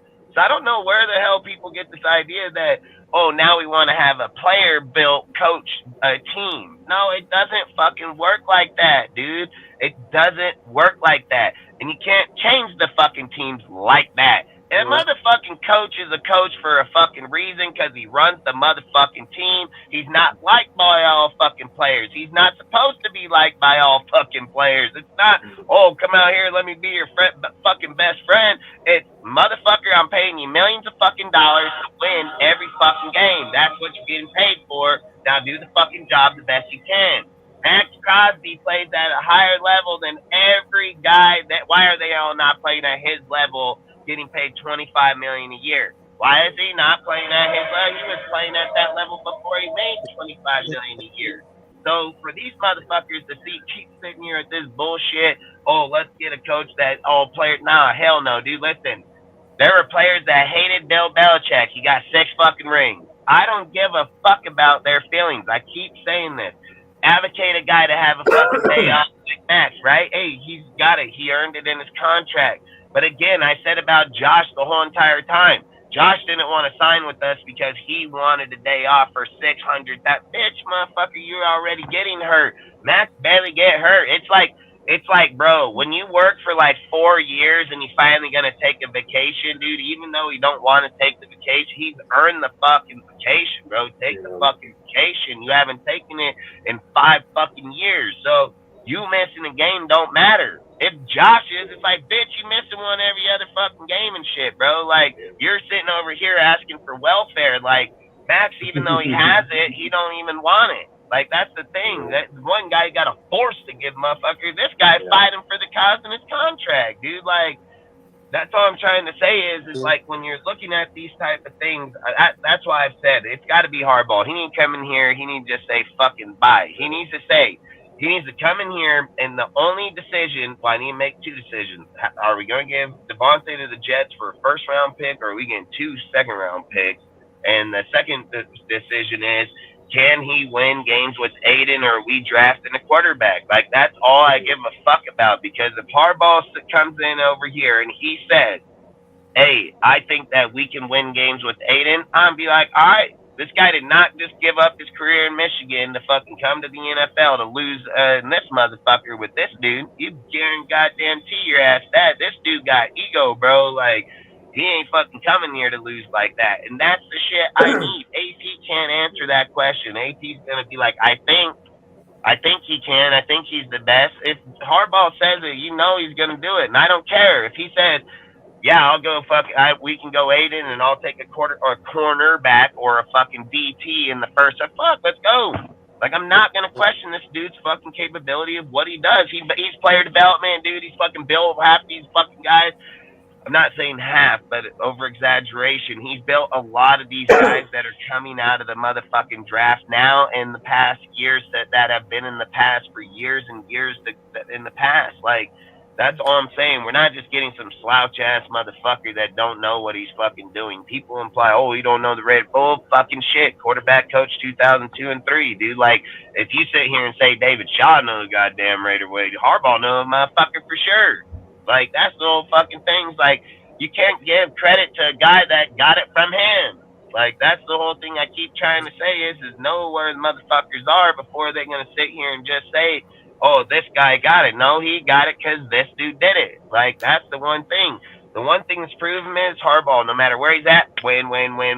Doesn't matter. We need to rebuild this fucking team and then start the fuck over. I've said it for the last year or 2, man. Just throw a fucking grenade in this bitch, blow the motherfucker up, dude, break it down. If Harbaugh comes in and says, hey, I can get $42 fucking million back off Devontae's contract, pick up a first round pick from the Jets, so now we get rid of Devontae, get our fucking money back. Now, not only could we might be able to draft goddamn fucking Marvin Harris Jr. or somebody, dude, or get a good pick right there. So I'm all for it, dude. Like, listen, Jacoby Myers playing really good football, dude. Tucker, dude, we need to get him fucking going. He need to get out there and play, dude. Like, I think, like I said, what's going to determine our pick, and if we trade Adams is like, are we going quarterback, dude? And if we do, this is something that everybody has to think about, dude. Like, in the Raiders franchise, I get it. People keep advocating, like, hey, we need mobility. Hey, we need this and that. Raiders franchise has not been about mobility. The Raiders franchise, for the time being of the whole entire history of it, has been more pocket passing quarterbacks for the most part of this history of the Raiders. So to sit here and say the last people that's even tried it here, dude, have failed massively. So I don't know, like Jim Harbaugh, dude, like him, RPOs or things like that, like would they put a guy in there that's going to do an outrun or something? Yeah, but let's be real. If you're going back through the history of the Raiders don't indicate that they're going to draft a guy like Penix or fucking Williams or Drake Mays or even fucking Daniels. It more indicates that you're going to draft a dude like Bo fucking Nix. It's like 100% indicating Bo fucking Nix, dude. Pocket passer, got great accuracy, got fucking deep ball. I mean, can drop a fucking dime on a motherfucker. And then that's what I keep, like I say, is that what Harbaugh's going to do? Is he going to fucking go out there, trade off Devontae, move up with the Jets, dude, fucking try to get, and I'm pretty sure they have a first round pick, and I'm pretty sure it's pretty high. So That's all I'm trying to say is like we would most definitely end up with there. But then this is like I've said, it gets crazy is that if Harbaugh says like, hey man, I can win with Aiden, we just need to get a receiver or a fucking and a corner or a receiver and a DT or a corner and a DT. Like, and then the other part is that when you're breaking down your team, and then you got to think about this. Harbaugh's a run first type player, so coach. So is he gonna build a line to give it behind to give it for Josh to run behind? Is that what he's gonna most likely is exactly what he's gonna fucking do? Because I believe Harbaugh is most definitely a study of tape. He's going to go back to when he's seen what Gruden did with fucking Josh Jacobs and how he ran behind there. And I think he'll probably indicate more of a line like that, like I said about when Josh had that 1,600-yard season. I said the reason that Josh averaged the yardage that he did is because when they hiked the ball, the offensive line was already 2 and 3 yards ahead already. They already moved the motherfucking moved ahead 2 to 3 fucking yards, and then Jacobs just had to get 2 yards, like 2-3 yards. So that's all I'm saying is like Harbaugh, to me, when you're trying to sit here and do something that's right for the franchise, he's the guy that makes the most sense, dude, where people keep saying like, oh, Mark can't afford him. Yes, he can. Listen, I'm going to tell you just how, if Mark gave Harbaugh a 10-year, $100 million contract, Mark can fucking hire Jim Harbaugh 23 times over. 23 fucking times over. So, and that's at $100 million for 10 fucking years. Mark can hire that motherfucker 23 times over. So to imply that he can't fucking do shit like that, no, the hell yes he fucking can. So, and he will. And that's why I keep saying, like, he ain't, I don't, there's no way he hired or fired Josh to go fucking pay out $170 million between Gruden, Ziegler, and Josh to fucking go hire AP. He's not broke for money anymore, and he's only going to keep getting richer. And then here's another kicker in all your guys' face. So I don't even know why you guys ain't paying attention again. What is the number one thing going around here right now that people are talking about and been talking about for like the last fucking month or so? They've said Tom Brady is going to have a fucking have a decision in the fucking coach who's going to be here, right? Now let's go here. Who's one of the most advocated fucking alumni players that's here in the motherfucking Raider organization right fucking now? And what fucking college does he come from? He comes from motherfucking Michigan. And then what does Tom Brady fucking come from? Motherfucking Michigan. Like, sitting here, all it shows is pointing motherfucking fingers right to fucking Harbaugh all motherfucking day long. So people can be blind to it, have their little deals. I don't give a fuck. I don't sit here and be blind to fucking shit that's just sitting there right in front of you. Harbaugh's resources from talent, a fucking evaluation, development. Don't forget, he developed these fucking dudes. Harbaugh's about to have 18 to 22 draftees this year, gonna break the motherfucking NFL record for most fucking kids drafted from one school in a year, which will beat Georgia. So to sit here and say, like, this guy don't develop players, don't know, yeah, fucking right, dude. He's developed these dudes. He's going to have most of these 18 to 22 fucking kids hit the fucking NFL. And here we go. We got multiple fucking picks over here. And if they do a fire sale here in the offseason, you fire sell out your fucking team. You get your picks for Devontae. You're going to move other fucking players around. You're going to pick up those. But I said I'll get rid of these, the whole line. I've spoke on it numerous times. I've said, dude, you can move all kind of picks here. And then this is why I keep saying Harbaugh makes the most sense. He's dominating in college already with certain players here already in Michigan. He's going to have a chance to get some of these motherfuckers right back over here that can be cornerstone players for our organization to run his shit. Harbaugh is not leaving a motherfucking franchise in college that he's fucking dominating, to come here and lose. It's not going to happen. And any person believes that is dumb as fucking hell. Where people sit and say, oh, well, Urban Meyers, he's not them. He actually has success in the motherfucking NFL. I've said it a hell of times. He's 59, 36, and 1, dude. Like, motherfucker, he's successful in the NFL. He took fucking Singletary's broke-ass team and made it to the Super Bowl and NFC Championship year after. So, like I've said, dude, like, Harbaugh here, when we're looking at trying to rebuild draft draft evaluation, draft commodities, fucking being able to go out. So we're sitting here and we're like, yeah, we're gonna settle for Champ Kelly that's been here for the last 2 years. It wasn't like the dude just popped up. Salute Al, salute Rich, salute everybody that's popping up.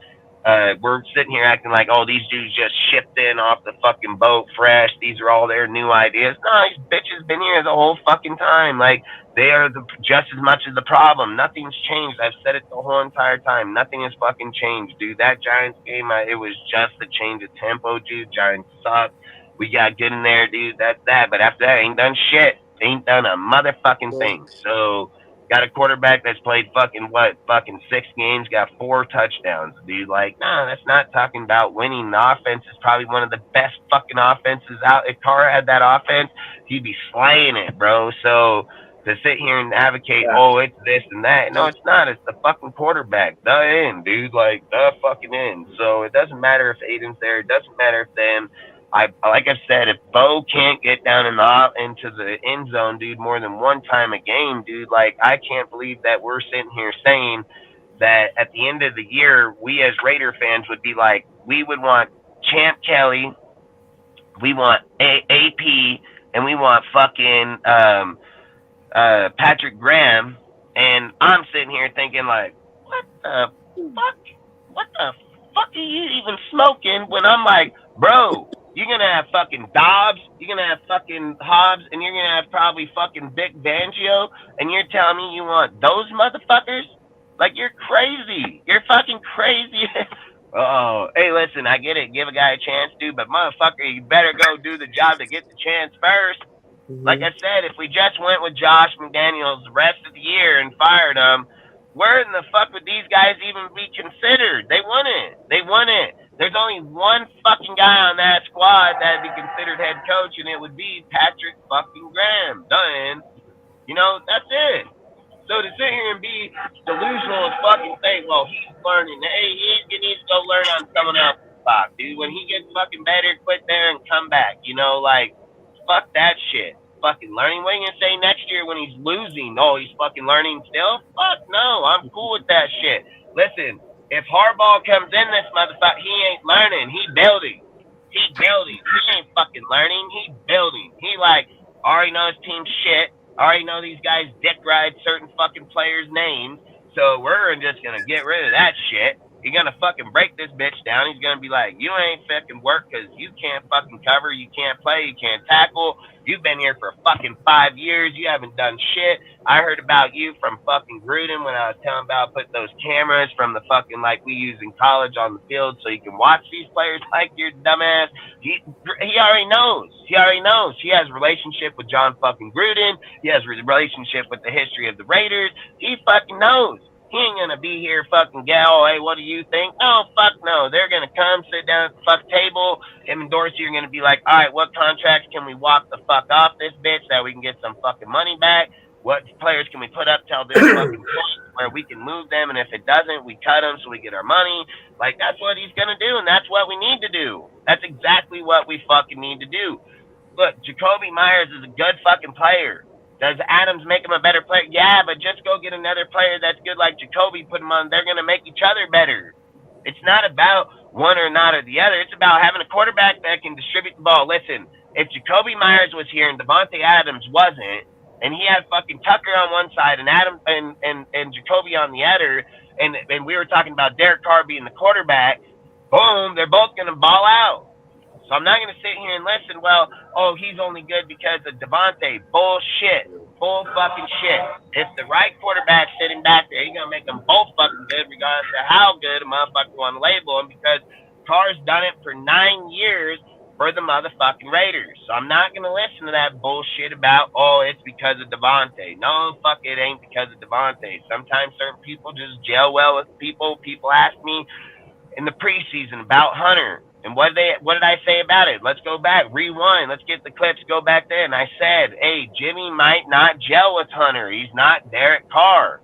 Just because Carr had success with him doesn't mean Jimmy is. I literally said that shit in the offseason multiple fucking times. But people are so fucking delusional where they're like, oh, it's that. Nah, sometimes it doesn't matter. sometimes fucking quarterbacks don't see him the same fucking way or wait on plays the same way. Or Carr can stand there and be like, yeah, oh, whap, right over. Where Jimmy's like, oh, fuck, oh, he's going to step on my toe.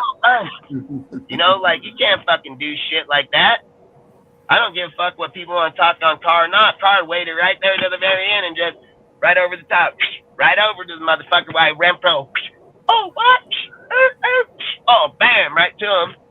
Because that's his quarterback, knew that shit. And he knew he would wait there for that shit. Like, people just take away from the whole entire game and act like it's fucking mad and all pipe, fucking square, circle, triangle. Fucking, it doesn't go like that. It doesn't work like that, man. Like, some people see it differently in the quarterback spot. We can see straight the fuck up, dude. Like, Aiden has a good horse. Like, look, this is what I'd say about Aiden. Aiden's already changed himself to where he's learning on the go. So he's not just fucking, like, it's not like he's not learning. But if you're getting dudes like Shaw or fucking Johnson or fucking dudes like these guys, there's nothing in their pedigree that says that they can take over motherfucking teams like this. When Harbaugh walks in the office and whips his dick out on the table, it fucking goes to the end. It literally uncurls to the fucking end of that motherfucker because that's how long his resume is. When these other guys walk in, whip their dicks out, they barely even hit the fucking table. Like, fuck, dude, with AP, you'd have to be like, where the fuck is that motherfucker at?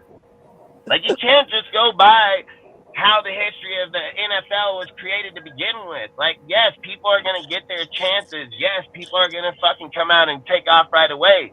He didn't. Like, straight up, dude. Harbaugh don't lose that Miami game. Harbaugh don't lose that shit. Harbaugh call my fuck timeout. Harbaugh got a quarterback playing on the sideline, going down to the fucking end zone. I said it. Derek Carr made a career here in those moments. Fuck, you gave Carr 2 moments in the first half and second half with 1 minute in the clock. We probably getting 2 touchdowns in that game because Carr thrives in those moments. So to just negligate what we are built on like it don't matter, no. Listen, coming from a guy that says, I'm the Compton, man. I know. Well, if you knew the Raiders, why didn't you do that shit? You should have knew that shit right away. You a fucking linebacker that's played in the NFL. What's happened in those moments? Dudes press aside. You should be telling motherfuckers do that. That's what. Listen, you played in the early 2000s, motherfucker. We're in 2023. And guess what hasn't changed? How a motherfucker attack sideline, get downfield, win a motherfucking game? You know what I mean? Like, motherfucking shit ain't changed for 60 fucking years. What the fucking, why would it now? Why would it now? Fuck, oh yeah, hey, let's go over here and fucking let a clock go from 43 to 13 seconds. Let's kick fuck field goal. Oh, hell, fucking missed it. Like, that's all I'm saying. It's pointless. So to even have the conversation about AP being our coach, yeah, fucking guys better start looking at a different fucking team because you guys are going to fuck up our team, dude. Like, literally, there's guys out here that are miles ahead, dude, that are going to bring in and restructure, dude. Like, what's Gruden's a fucking Raider, so why wouldn't you give him the fucking chance, dude? Like, there's no doubt about it, dude. But Harbaugh's pedigree, dude, is not one you can just bypass. Like, who would have sat here and thought Peyton Manning going to the fucking Broncos would now be winning 5 of his last games, looking like a fucking beast-ass team, getting rid of superstar fucking players, telling his quarterback he's fucking garbage. Courtland Sutton ain't done shit for years. Now he like the fuck goddamn Megatron in the fucking red zone. You got fucking Jerry Jeudy that can't catch shit. Now motherfucker popping up like a goddamn Pro Bowler. You know, like, what the fuck? You know, like, they fucking look at their linebacker over there, dude, just balling it, dude. Like, that team's going to probably kick the shit out of us. Like, let's just be real. They're probably going to kick the shit out of us. Like, we ain't going to score over 20 points. So, fuck, I don't know what the hell we're going to do. So, like, that's all I keep saying is, like, riding on the goddamn wall. How in the fuck we ain't scoring 20 points when Derek Carr averaged 24 or 23.2 points per game with just motherfucking Devontae Adams and motherfucking goddamn fucking Afro dude. What the hell is Matt Collins? You know, like, what the fuck, you know? Like, no, I'm not doing that shit, man. You need to be enough of this fucking bullshit, dude. Like, fucking, listen, Shaw is fucking Harbaugh's bitch. Like, that's facts. Do your homework. He's fucking Harbaugh's bitch, dude. He's just his backseat motherfucker. Like, fuck that shit. Unless Harbaugh re-signs with Michigan and is like, yeah, I ain't going to the fucking NFL, then go talk about Shaw. But even then, I'd like to just hear who all the candidates. Listen, when Harbaugh gets off the board, I just want to be like, hey, who is the next candidate? Or all of them. Not just one. I want to hear all the motherfuckers then. Harbaugh the only motherfucker I want. There ain't anybody else out there unless magically Gruden's ass going to be able to come back, take over, like, which he's not. And again, I said, like, as much as I love Gruden, I think, like, the Gruden era's got to be done because Gruden, when he had his chance, dude, he got Mayock and motherfucking Paul Gunther, dude. Like, who's he going to get a second time around or third time? So, like, for me, man, I'm real skeptic on it. When I'm sitting here looking at Harbaugh, I'm like, man, this dude going to get two badass motherfuckers, probably two baddest motherfuckers in the whole NFL. So, why in the hell wouldn't I want him? And that's the kind of shit I'm talking about. When you're trying to do shit right and break shit down, that's what you need is badass motherfuckers at every level, dude. Like, he's badass play caller, dude. He knows what the hell he's doing offensive. Vic Fangio, every team, dude, want Vic Fangio. Every team will change their fucking scheme just for Vic Fangio. So to sit there and be like, oh, I want to take it, it's dumb as hell. It's dumb as hell. Fucking Dobbs or Dorsey, badass GMs, dude. Like, fucking come here. They all got tied with Harbaugh. So why wouldn't we do that? Like, that's all I'm saying. Like, that's how we're going to get better. Are we going to probably suck for a year? So, yeah, fucking A, we will, dude. But I guarantee you, Harbaugh shit will probably show up any year, if not two. Like, Harbaugh knows halfbacks coming out. He's probably going to try to keep Jacobs. Like, guarantee it'd probably be cheaper for him to keep Jacobs and build a line than it would be to try to find a halfback and then fucking try to put the line two. I think he already knows what he has in the halfback, so Jacobs stays. Like, Devontae's going. Harbaugh's going to come here. He's going to be like, hey, bro, how bad you want to stay here or how bad you want to reunite with fucking Aaron Rodgers, because we're not probably going to be ready for another year. Like, he's going to probably tell him straight the fuck up, dude, and he's going to tell him, like, you're going to be here, you're going to need to restructure your contract. We can't build a defense and offense with $42 million sitting here when we're about to have fucking you to be gone, and I can get a fucking first-round pick for 5 years, and I can have our pick for 5 years, too. So you can be the fuck up. Listen, in the reality of the conversation, I can probably get out of this bitch by getting rid of you. I can probably have fucking Marvin Harris and motherfucking Bo Nix, bitch. So, bye. And that's 5 fucking years, and I'll decide what we'll do then. You know, so, like I said, you can't be blind to these type of conversations or the reality of what's about to happen, dude. Like I said, there's so much people here. Colton Miller you can give up for draft picks, dude. You can move all kind of people around in this team for draft picks. The linebackers are about the ones I would keep, dude. Like, in all reality, the linebackers is the guys I'd keep for the most part. Fuck few corners, dude, I'd keep. Paulo, I'd probably keep, dude. I mean, Morris, like I said, I'd probably look for draft picks for Morris. I'd keep the lesser guys and let Harbaugh draft and hit free agency. He's going to have $100 million plus, dude. He's going to be able to get a lot of fucking players. So, for me, like I said, dude, I don't care.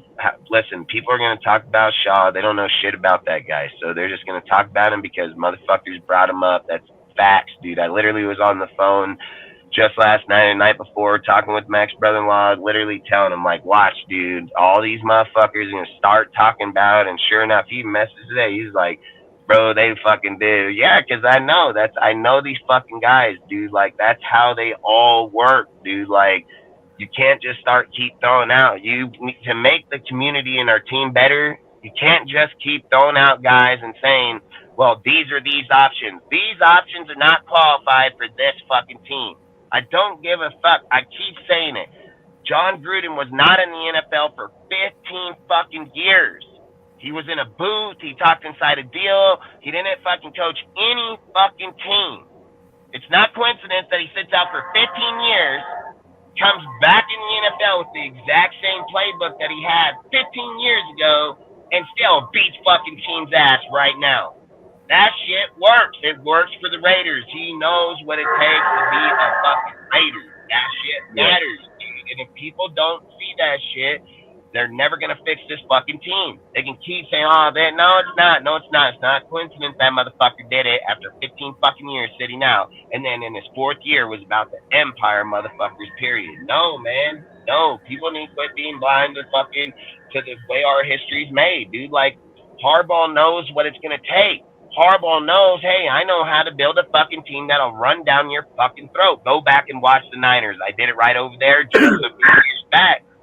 So he's going to come here, just like I said. He's like, hey, Josh is the kind of guy where if we can give him some yards, he's going to go fucking pick up some fucking yards. So we'll allow ground and pound with him, but you got to have a mauling line. You got to have dudes where when you're looking at Bosa and fucking Mack, they don't matter when the line just pushing forward right at you, motherfucker. You guys don't. You're at the edge of the bit. You back here, bitch. Like, what the hell are you gonna do? They ain't gonna look to go around you or out. They're gonna come right at your fucking ass with 2 dudes going bop right in your fucking face. Like, that's what that fool's gonna do. And that's what we need. That's how you get play action. That's how you get dudes off like Ruggs or Ruggs like fucking Tucker, where he's just gonna be like, oh, fucking burn your ass. You know, like, that's what you need to get fucking back to, dude. Like, Tyrone Wheatley, Charlie Gardner back in the early 2000s, fucking ground and pound, scat outside, fucking play action, boom, burn you down Thunder there. and lightning, yeah. Yeah, you gotta have fucking, you gotta have diversity in there. Fuck, that's all he is. So, like I said, people can go talk about their what ifs and this, that, the other. Those guys have not done shit. Go sit here and say like, oh man, the guy in Detroit. Regardless of how people want to write off fucking Goff or not, Goff was still a good quarterback when he was over there with the Rams, dude. So it's not like he was just some bitch-ass quarterback. And people have fucking downtimes and do get rejuvenated. It's not like it ain't. But to sit here and say like this dude, oh, he just took no beaters and fucking made, bullshit. Go look at that fucking offensive team over there. Those were proven-ass dudes in college. So bullshit. So I'm not even going to even listen to that shit. Like, taking no beater ass team, dude, with no beater ass players and doing shit, that's different. I said about Dorsey, dude, Ken Dorsey, when people were talking that whole bullshit over there in the Bills, I even made a post, dude, that was like, hey, I ain't taking that motherfucker and I ain't taking Johnson because they have not rebuilt shit. They're going to walk into places where the players are there, and could he probably coach the offense better? Fuck yeah, he probably can. What do you do with the defense? Still shit. Like, that's the things. You're just one or the other. You're just swapping back and forth one or the other. You bring Harbaugh here, bam, instant play caller. He's been a fucking quarterback in the NFL. This guy knows what the hell he's doing offensively. He's not going to try to run defense. He's going to go get bit. He's going to be like, that shit yours, motherfucker. Pick your defensive players. Pick your shit. You run that shit. Like, that's how it's going to go. And that's what needs to happen. Guys need to be good on both sides and run their shit the way they need to run it, dude. We don't need a guy, like I've said, it's obviously shown that Patrick Graham was not lying about Josh McDaniels suffocating his defense. It's been proven, obviously, dude. They've been playing a lot better without Josh here, dude, but they still fucking suck. They still give up points. They're still not doing anything, man. So, like I said, people can go on with their conversations about, oh, this guy, that guy. Hey, those guys ain't qualified to be Raider coaches. That's fucking facts. And if any guy that been watched the history of our team should fucking know that. So it shouldn't be, oh, well, I think, no, it's not. Just look at their pedigree. Look at who they are. It's fucking not right on the paper, man. That's why they got that shit for you to fucking pay attention to. So if you choose to be blind to it and make up stories to make that guy know, you just dumb as hell. Because that shit shows they're not. This shit shows he is. I am. Like I tell him, bring up his fucking deal because I want him to see why we're talking about it, that shit is right in near and his production falled off while his just still kept going up. There's a reason why his did and his doesn't because his is the one that works and his is the one that don't. And it's plain, simple fucking fact. Why would you advocate a coach? Why is any motherfucker advocating David Shaw to be our head coach? The fucking guy has had 4-year losing season in college. Literally fucking walk. Fucking, and we're like, yep, hire him. Yeah, okay. Oh, fucking K. Like, fucking dumb as hell. Fuck, you gonna hire him and lose like a motherfucker. That's what's gonna happen. Like, nah. He shouldn't even be talked about. Motherfuckers come up on there and advocate Shaw. They should be like, fuck that. Fuck that. At the end of his career, wasn't doing shit. And I don't even know if he got a job right now, dude. Like I keep saying, I don't even know if he even got a job. So, no, I'm not doing that shit. And that's why when motherfuckers come over on DSR, me talking that bullshit, nah, fucking no. Like I said, the one guy here that fucking can put his dick on the table and lay it across is Harbaugh. Done. So I'm not gonna sit there and listen to other shit, dude. It's just people talking. I keep saying it. Harbaugh and John are the only guys that are gonna do anything here. Literally gonna do it, dude.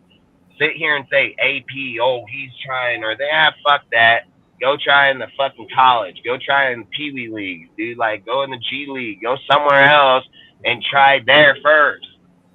Like, quit fucking coming to NFL. Hey, you guys know NFL, not for fucking long, dude. This is the highest level in the world. The highest level platform in the fucking world.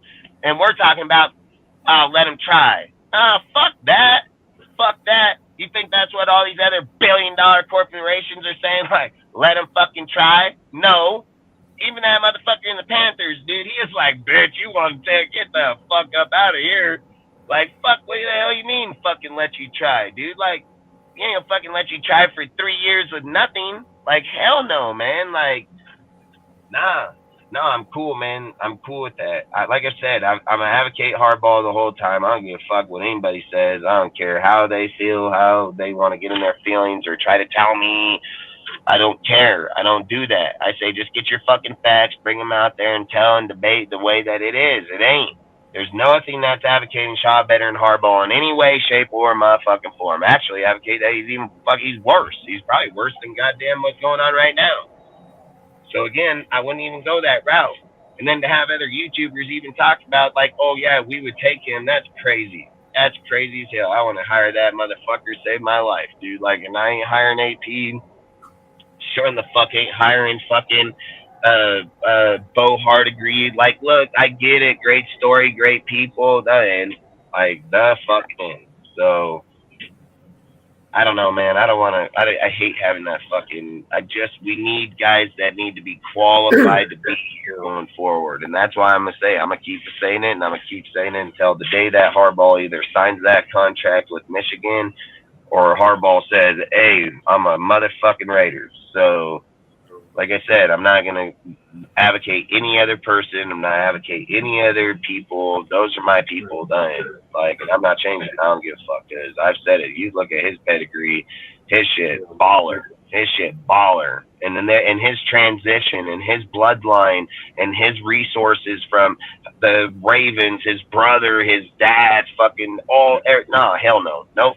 I'm Jim all day. There's nobody better than him right now, qualified resource-wise, than him by miles. So, and I even say, as hardcore a Gruden fan as I am, and as hardcore as I'd be like, hey, I advocate Gruden all the time, I would take Harbaugh this time around because I think all feelings need to be put aside. Like, there's part of me that's like a bias. It's going to be biased because I like Gruden a lot, dude. Like, I've watched what he's done. I've watched what he can do. I know the kind of personality he is. He's a great person, dude. He gels well with anybody and everybody.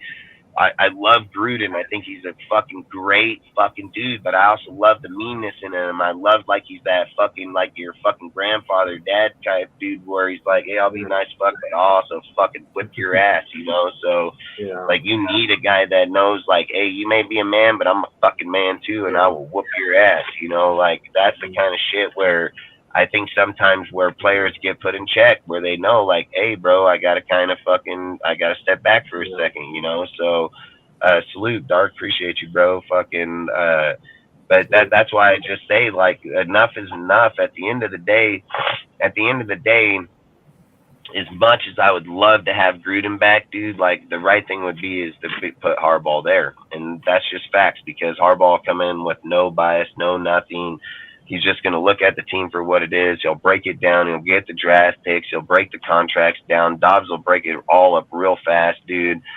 They'll look to be able to trade out players, dude, especially within the off season. They'll get ready for the draft, dude, and free agents. And you're going to have over 50 or 100 million probably. You could probably have over $100 million at that point. So you'd be able to get fucking dude like fucking what's his name? I keep fucking writing that guy's name. The corner from the Bears. What's that dude's name? Fucking. Do you know who he is, Sergio? Their head coach. No, the corner for the Bears. Oh, Jalen Johnson. Yeah, that dude's a fucking beast, you know. But all I would say is like I would just hope that they would come in and look around to get actual talented players at key fucking positions. Listen, I've said the cornerback should be like the number one position in the NFL in my opinion, because the fucking best position in all football outside of quarterback is wide receiver. So I don't know why you wouldn't have the best fucking corners you can physically have, like the Dolphins over there with fucking Howard and fucking Jalen. That'd be me. Like, that'd be me all day. Be like, yeah, bitch, you ain't fucking just gonna come over here and dust me with your fucking receivers. Like, nah. So that's all I'm trying to say is like we need to build the team right, and then that way when you're coming in there, and he knows how to put pressure up the gut, dude, defensively. The thing about Jim that I really love and like about him is that he got the offense and defensive capability to run a team. You know, like he has both side knowledge like a motherfucker. So that's all I'm saying, man. And like I said, people are gonna talk on Shaw and they're dumb. They're going to talk on him like they know. They don't fucking know. They're just going to read other people's bullshit and other people's Twitter fucking posts. They don't know shit about that guy. I've watched that dude from day one out there, just like fucking Jim. I've liked both those fucking guys. I've watched them, dude, for the longest time.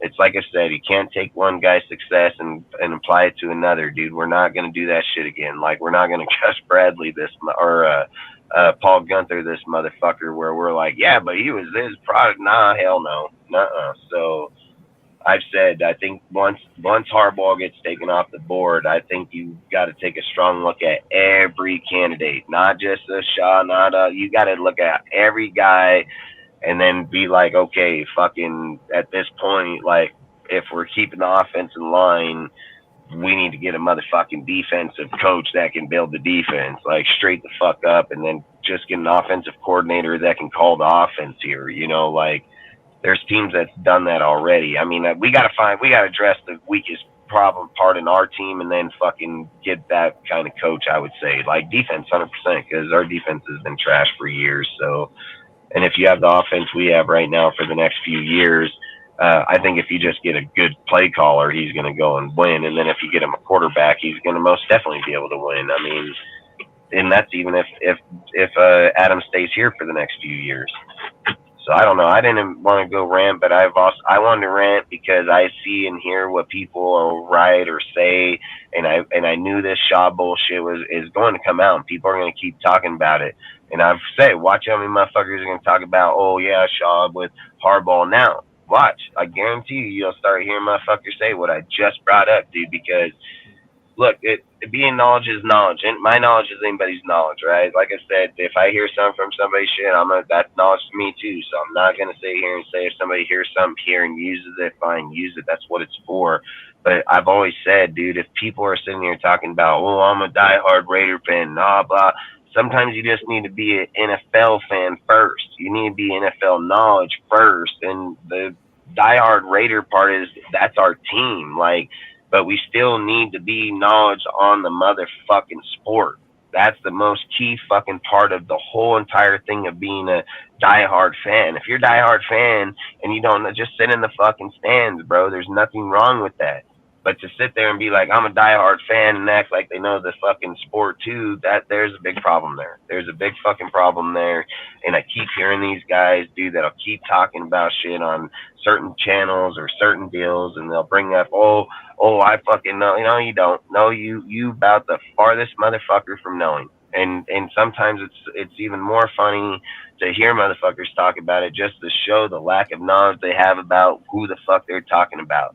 And this is shit I talk about all the time here at DSR about these Twitter fucking posts and dudes living off beat writers. That's just opinions.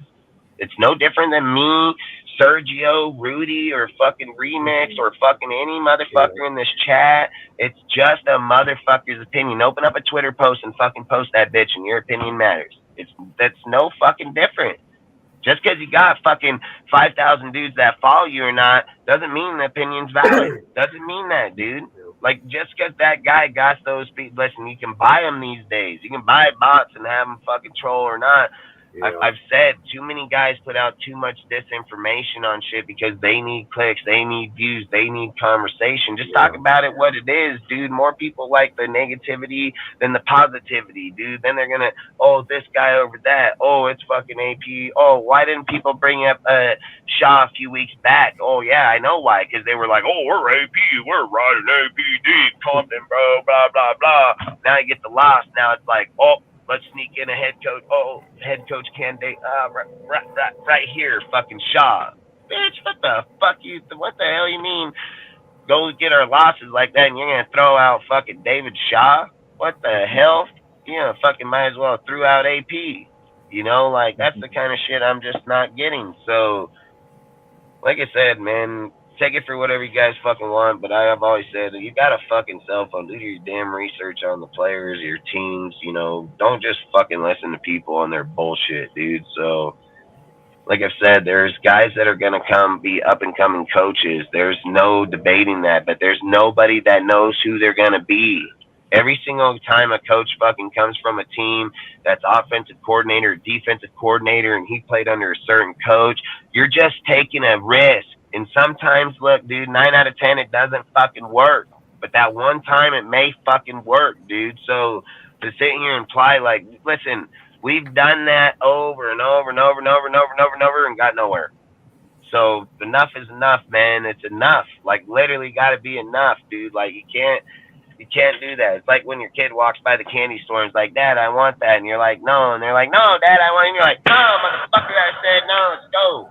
Like, that's what it got to be now. You just got to be like, fucking, wow, get the fuck off that shit. Let's get the fuck on, you know? Like, don't fucking sit here and throw yourself down and keep telling me the same shit over and over, dude. So I don't care anymore, you know? So, like I've said, unless that guy's off the board, man, I'm not looking at anybody else. But you guys want to add to it, we can move on to a different topic. I have plenty of them, but I just want to throw that out there. Yeah, I just want to pay attention to the fucking topics when they're out there for what they're for. Not just because other motherfuckers are saying the same shit over and over. Got to know for what it's for. But Sergio, want to add to it or what? Nah, I'm good. Rudy, you got anything you want to add? Yeah, I'd say this though, with like if we do get a Jim Harbaugh, I don't think he would get rid of a lot of people. I think he'd keep some of the guys. I think Devontae Adams would have to go because of the salary cap situation, but I don't think we'd still draft a quarterback even if we were to trade Devontae. I don't think Devontae would go to the Jets. I think the team that would really want him would be Buffalo Bills, but it would be a later first-round pick, you know. But even if we do that, we can still make something of it anyway. I think that when you have more salary cap, Jim Harbaugh will build up more on the offensive line, especially that right side has been the biggest problem of the Raiders. You know, the right guard and right tackle position. You know, whether Jim Harbaugh wants to have like Thayer Munford as a right tackle, he might think different. Like we all thought that Munford should have been the right tackle and Luminar should have been moved to the right guard. Our right guard position sucked totally. I mean, it's always been. That's why Jimmy Harbaugh wasn't. I mean, Jimmy Garoppolo wasn't mobile because everybody expects him to be mobile. Well, he can't move in the pocket very well either, you know.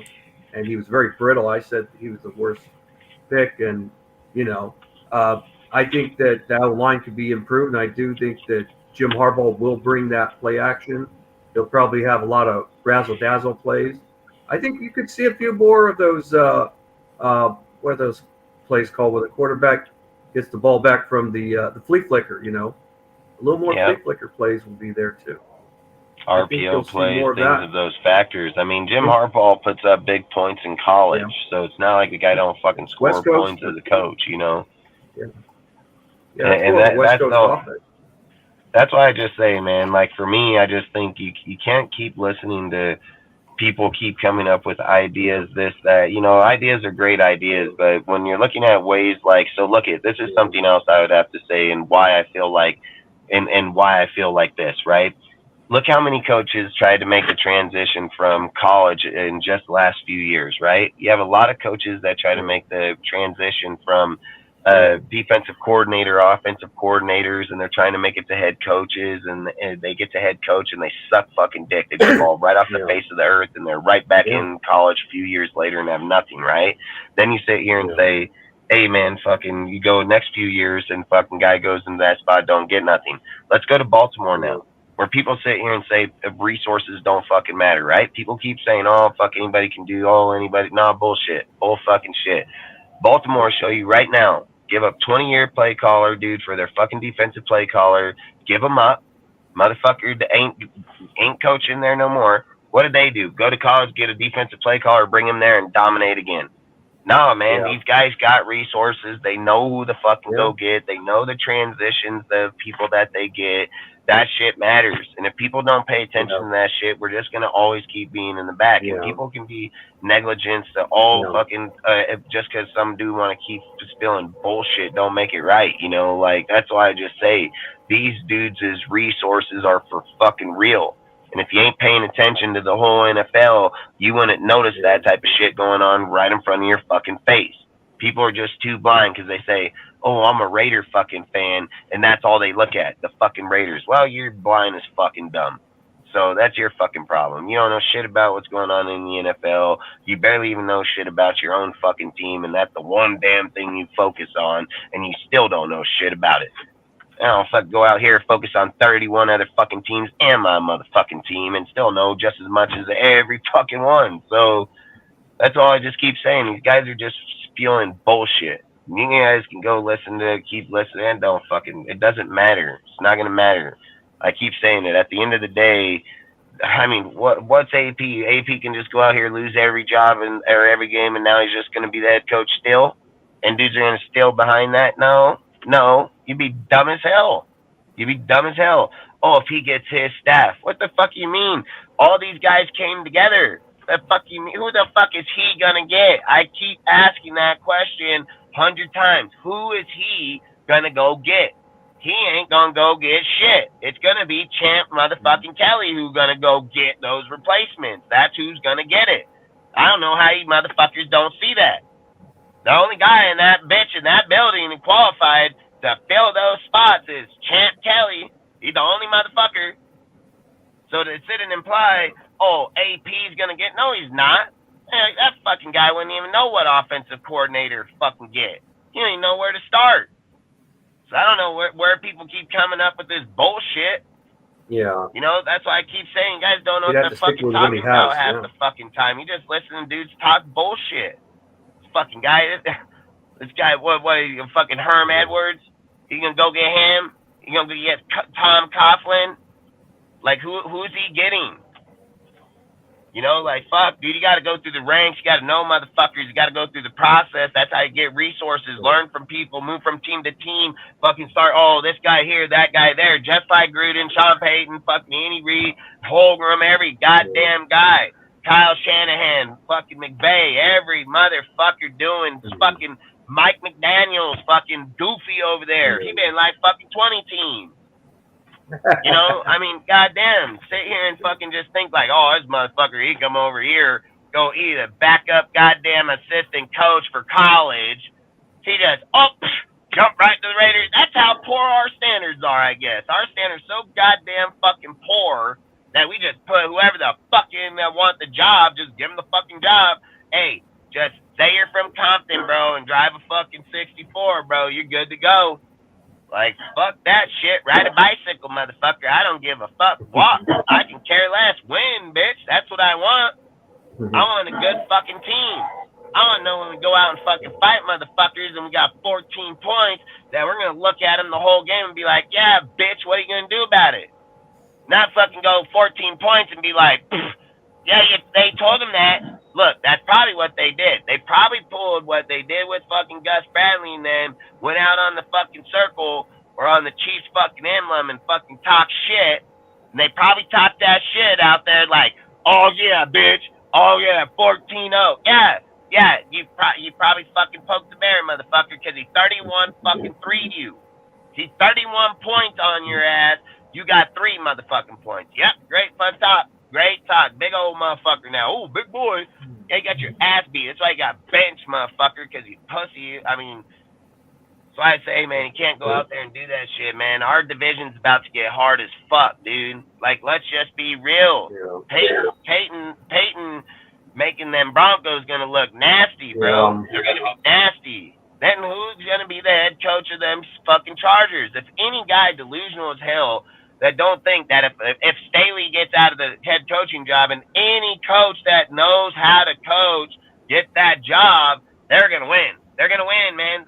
Herbert putting up 5,000 fucking yards every year, dude. He got fucking 300-400 yard games every game. Like, nah, man. They get a coach that don't go for it on 4th down like a dipshit, fucking turning over. No, they're gonna be a tough ass team, man. So we're gonna be over here with A fucking P and fucking and Hardigree. What the fuck? Fuck no, I'm not.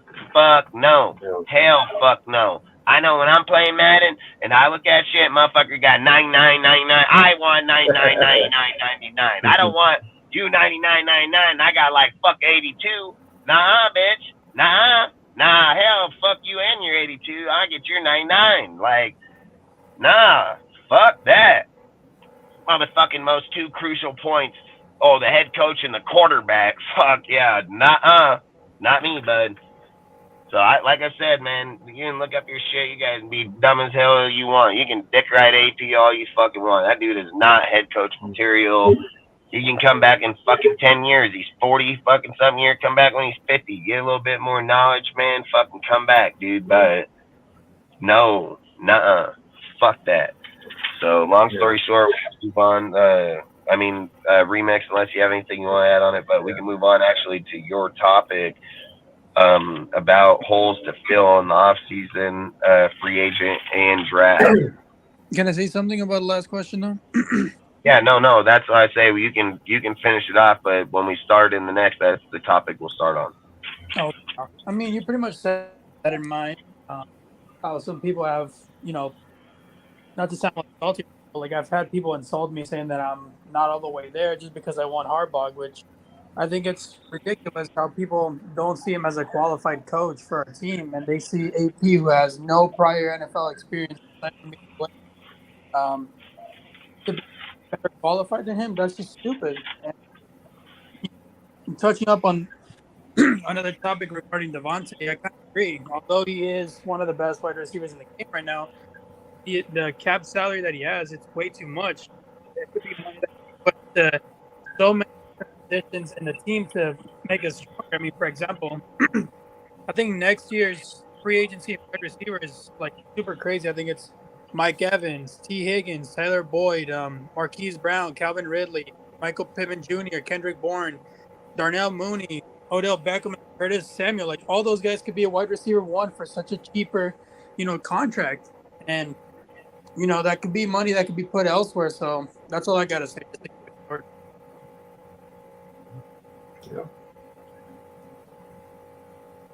Yeah, no, and that's why I say fucking. That's why I say here to be able to move forward and be good at what we do. I don't care if a guy want to tell me like, oh, if you think that you're fucking dumb. That's what I'll tell him. You're fucking dumb.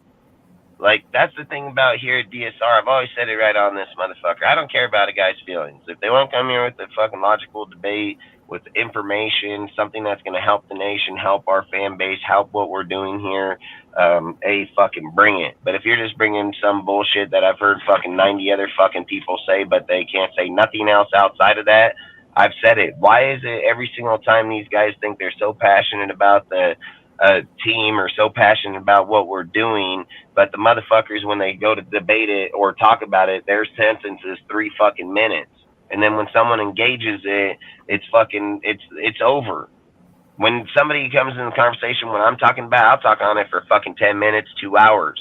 You know what I mean? Because there's a reason, because I believe that's what the facts are. I believe it because I researched that shit. I checked that shit. I compared that shit. I followed different fucking deals to get to those conclusions. Process of elimination, dude. Not just one guy, fucking 10 motherfuckers, Like I've said, it's not don't give a fuck about how some dude want to say, oh, there's signs still or not. Nope, his shit been winning since every day he's ever fucking went from a player to a coach. Done. Like, that's facts. So I don't give a fuck. And to sit here and say that, oh, he went through QB coach to get where he was at, and AP just going to go out there and fucking half-ass linebacker coach and then all of a sudden hop into the head. No, hell fuck no. Hell no. He don't even come from the same family lineage as the Harbaughs, dude. Like I said, the Harbaughs are like the Ryans, Parcells, dude. Like, they're from the Mannings. Like, they're from fucking football legendary, So, just to just act like that shit doesn't matter is crazy as fuck. It's like a comment I highlighted here that Pig he always comes up with good fucking takes, and that's what I love about people that comment in the chat or keep commenting on certain things or not, because it's like you said, it's different to take coaches from college, and it's 100% facts, dude, because the most teams that have tried to bring coaches from college fucking fail. It's facts. When you have guys like Harbaugh's and them, dude, and they can show you that they can go and get motherfuckers from there and still be just as successful, it's what they know and what they're watching and coming from their trees, dude. And now these dudes get the chance where they were like, hey, I coached under this tree for so long, and now I'm going to get to go do it with a legend, bro. They're like, yep, let's peak, bro. Like, that's what you want. And that's why I'm saying Harbaugh can probably get his defensive coordinator from motherfucking Michigan to up and go up out of that bitch. And I get it, dude, where people say, and look, you make another good point about Michigan's in a great place, fucking unlikely that coaches recruit kids or leave the program when it is peaking. I get it, dude. That has a lot of truth behind it. But it also, dude, when Harbaugh says, hey, bro, it's time to fucking let these guys go, because, look, Harbaugh showed. So when you're looking at the D coordinator and that organization and where it's at, right, it's there because Harbaugh put it there. Now, this is the question that you got to ask yourself, and you're going to ask that defensive coordinator and all these guys too.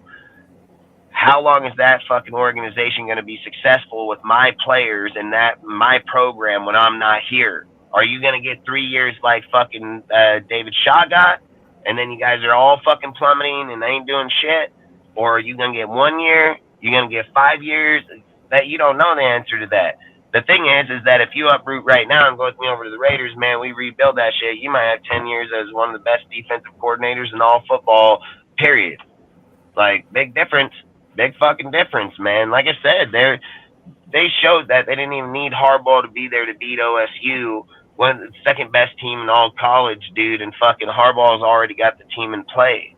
That shit matters, dude. And like I said, they already know that, so ride the coattails for as many years as you can until it sinks. Like, that's what you do. But I think Harbaugh, when Harbaugh asks his dudes to go with him off the ship, I really believe, especially the D coordinator there, would go up and leave that motherfucker. Like, I really, truly believe it. So some people got it like that, bro, where when one motherfucker, leaders lead, like, literally, like, leaders lead. He gonna up and go, and he gonna be like, you with me? They're gonna be like, hell, fuck yeah.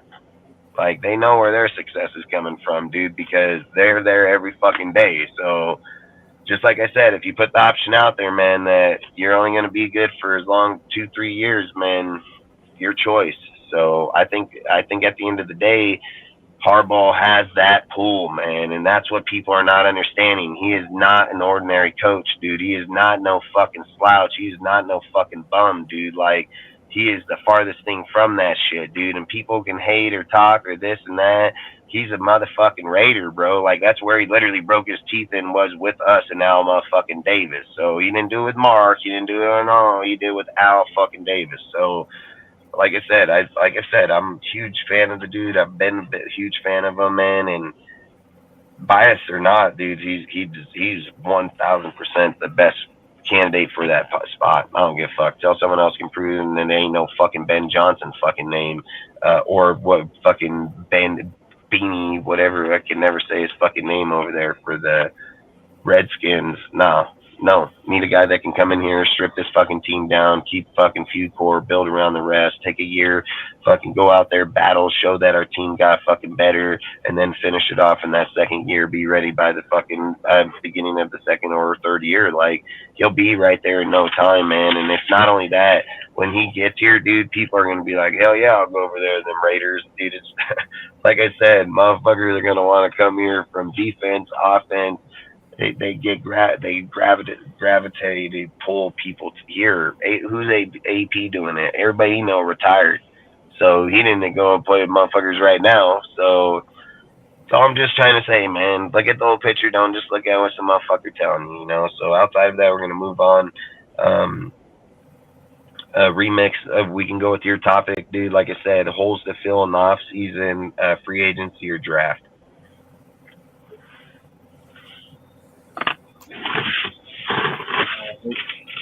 I'm gonna head out for the night. All right, Sergio, man. I hope you have a good night, bro. All right. Hope you guys take it easy, Sergio. On the panel, people that were on the panel, people still viewing in the chat, people who were still viewing. I got another candidate for tomorrow. If anyone doesn't know, every Tuesday, Thursday, I've been posting head coach candidates. I'm almost done with it, and then I'm gonna make like a tournament, so then people can just vote like what head coach they want. Except it's gonna be kind of like how NFL works. Most posts I got most likes or most activity will be like first seed, and then second seed, third seed. So that way you can get like an easy competition. Tomorrow though, I'm gonna say it on here. It's gonna be one of the Harbaugh assistants. That's just gonna be my hint. Who the next head coach candidate I have for tomorrow? It's just gonna be one of the Harbaugh brothers' assistants. So you're gonna have to guess on that until I post it. But anyway, it's gotta be. You said it's gonna be. You said the assistant is gonna be Jim Harbaugh's assistant. One of the Harbaugh's assistants. Oh, so you're saying it can be? It's probably John's dude, and it's probably the coordinator that they just got, dude. Like probably literally, the guy is a little machine. Is that who it is? No. All right. So, is it on the Ravens? Is it on the Ravens? Yeah. All right. So, I'm close. You said? Yeah, close. All right. I'm pretty sure I got it, but I don't want to give up your deal. I'm pretty sure I know. I thought you were about to get on the first try. I was like, this motherfucker got it on the first try.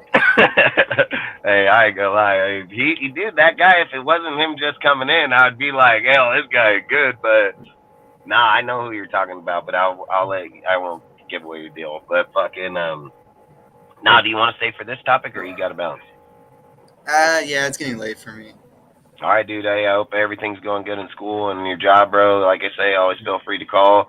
Hit you up for Friday, man. Outside of that, I hope you have a great night, dude. Tell everybody where you're at, what you're doing, and then I hope you have a good night, man. Yeah, everyone over here is having a good night. It's been good that we have live after a while. Everyone's been on holiday, especially for me. Like, I'm about to finish my first semester in college. It's been wild, work and everything. I'm new to this adult life. And everything, so it's been a little tiring. It's been fun though, as I could say. Sounds like a masochist, but it's honestly been really fun. But anyone that's new, anyone's not new but still hasn't yet, you can follow me on my Instagram. It says right here, Raider.stats. Not really new. Just water, bro. Just water. Just water. Yeah. Not really like a news site or anything like other content stuff, just purely stats, purely research posts, everything like that, making sure I'm just consistent with the uniqueness there. It's been working out really well so far, about to make it to 1,400. Heard Noah made it to 1,400. Really hoping I still beat him, making it to 2,000 though. But yeah, and Death Star Report. I heard we're about to make it to 6,000 on Death Star Report on Instagram. It's going crazy. Fucking slayed this year, bro. We slayed it hardcore. Yeah, we ain't even done yet, dude. We definitely did. It jumped crazy. Like I told you. I told you we were barely over 2,000. Yep, I told you in the off season, dude. I told you like I said if we were lucky, if we hit 5 by the end, we hit 5 by like 12, week 12, 11, 12. So, like I said, we're going to be over 10, 15,000 Death guaranteed, Star dude. Report might So, have 10,000 by the time we make it to the draft at this point. yeah, that's facts.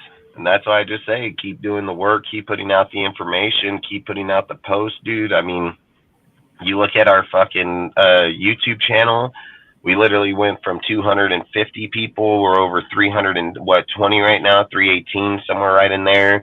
You look at our Discord, we were around 220, we're over 355 now. You know, like all our shit, but like just blast off. So I've always said, dude, a lot of the thing about what we're doing is I think what makes us unique and why it works so well is that we're not here just to slay each other. We're here to listen to each other's conversations. We're here to debate. We're here to argue about our team because we want to not argue about it. We want to debate it. We want to be more knowledgeable on it.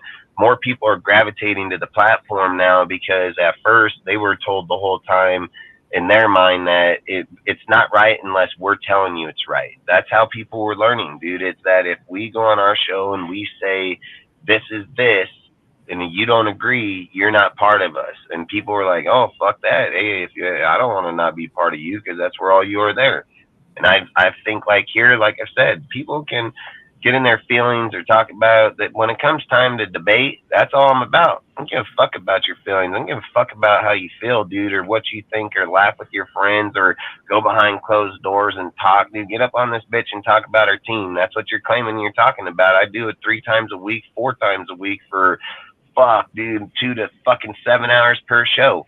It ain't like I going somewhere, and it ain't like I'm running from fucking debates or arguments. We bring in all kinds. We'll have 7, 10 motherfuckers here, dude. Like, that's all I say. The more people you can have and the more diversity in conversation and being able to adapt to people's conversations and see where our team can grow, we won't get so locked in when people are like, oh, Josh is gone. AP is the greatest coach ever. You know, like, you can't do that shit. You can't fucking do that shit. That's what women do, dude. Like, oh my God, that necklace, I gotta fucking have it. It's the greatest necklace ever. And then you give them the necklace, and then they walk by the next building. They're like, oh, this one's better. You know, fuck that shit. Fuck that, dude. Like, Yeah, that's all I'm saying. The Raiders are like a bunch of fucking women, bro. One thing that's very important we do here is basically like the backbone is like the research. We don't like gatekeep the research. We don't like have our word be our words right because we say so. We spread it out. We let everyone take it as much we need, especially if you join our Discord. It'll mostly be me. Some other people do it, but like we'll make sure like news comes in or some like important thing is about to come up. Like we make sure that's in the Discord as quick as possible. On Instagram, like if we support someone or if we take a notice something, we're not just gonna say because of the name. If we do support someone that does have a big name, say where they're from, who they learned from, why they're here, how they get here, not just, oh, he did this in college. Now we're like, well, he did this all the way from high school to here. Like, especially with me personally, like, I just, like, with me, kind of like how Dustin, like, he likes to do his rambles and stuff, and, like, he got so much on his mind. His gears are always turning. For me, like, if you give me a book, I want to know not only who wrote the book, I want to know who they learned to write from. Like that's how far I go. Like who taught this person how to write, and what books did they write? Because that's how they get to that point, dude. Because we're at a point where everything we're doing, we've learned from somebody else. There's nobody here that's creating anything new these days that somebody else hasn't done. They're just changing what people have been doing for a long time. That's it. So I've always said to be your student, teachers or not, you still have to learn. And if you're too ignorant to learn or be willing to learn or have conversations about shit to learn, you know, I sat here, I was ignorant and say it all the time, you know, like I said, like I supported Josh, but the evidence that comes out shows like I feel like the dude was fucking betraying our team, you know. Sometimes people can be blind to stats or the way things are certainly played. or going on, but I'm a man. I'll eat up to it. I don't sit here and be a little bitch. I don't hide from it. I don't fucking cower down. I don't say, oh, this, that, or blah, blah. If I was to go over here and do what bitches are trying to come do to me, I'll make them look stupid all fucking day. They wait around for fucking months at a time, watching my show, watching our show and shit that's going on, and be like, wait till Dustin makes one mistake, then they want to go talk, right? But if I was to go over where those bitches are, I can do it on the daily. I can do it all day. There's no fun making fun of handicapped kids all day. That's why I don't do it. That's why I don't go to other people's chat.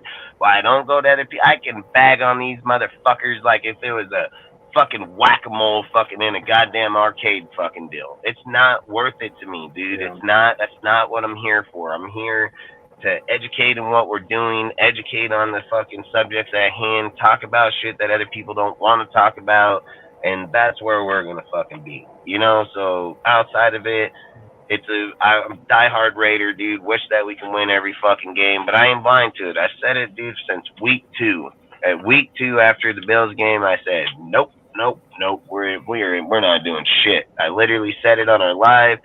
Spoke on it multiple times, debated people got in their feelings, fucking, oh, I don't want to talk about this no more, because you don't acknowledge it. I literally told people for 2-3 weeks in advance, hey, when we face these teams, I said it 2-3 weeks in advance, hey, watch, when we get to those teams, I said, I'm not going to talk about these wins in between, I'm not talking about this. I said, when they get to those games, you guys will watch. And what happened when they got there? Motherfuckers watched. Now, what are they? They're trying to make excuse. I already said it 2-3 weeks ago. I ain't got a fucking crystal ball. I didn't just see the future.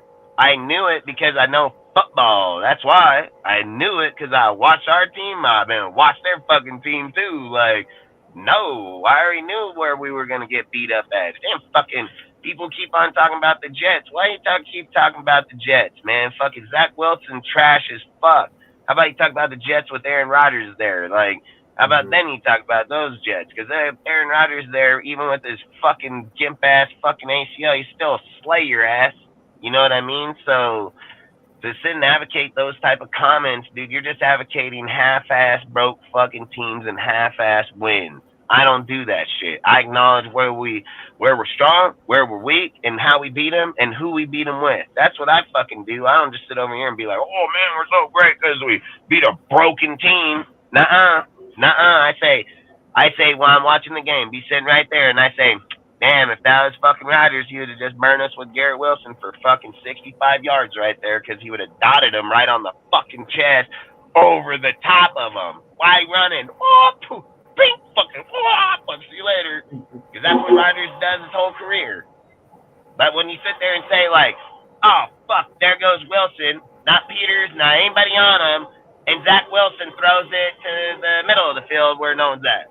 Like, yeah, fuck you. Yeah.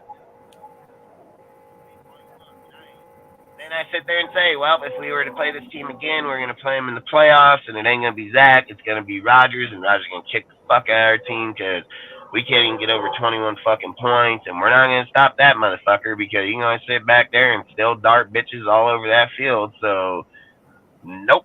And I'm not blind to it. And that's why I said, wait till you get to them Dolphins. Wait till you start getting the teams where they're more offensive heavy, got quarterbacks, and we can't put up points with them. It'll start showing our true colors. I spoke about it the whole time, said how that defense is falsified. We're falsified because we're playing broken offense. Dude, when you start playing good offenses, it's like I said, you play broken offenses, you can sit and make your team look like your top 10, top fucking 12 team. When you play good offenses, guess what? That fucking top 10 and top 12 defense just popped up to top 20 fucking 2 in one game. Because you know why? Because all those other games where you guys were barely beating each other with barely any yards or barely any shit, and you fucking talking about, oh, how good, and then you get Chief coming there 31 your ass, then it's like, oh, that just was like 2 games in one.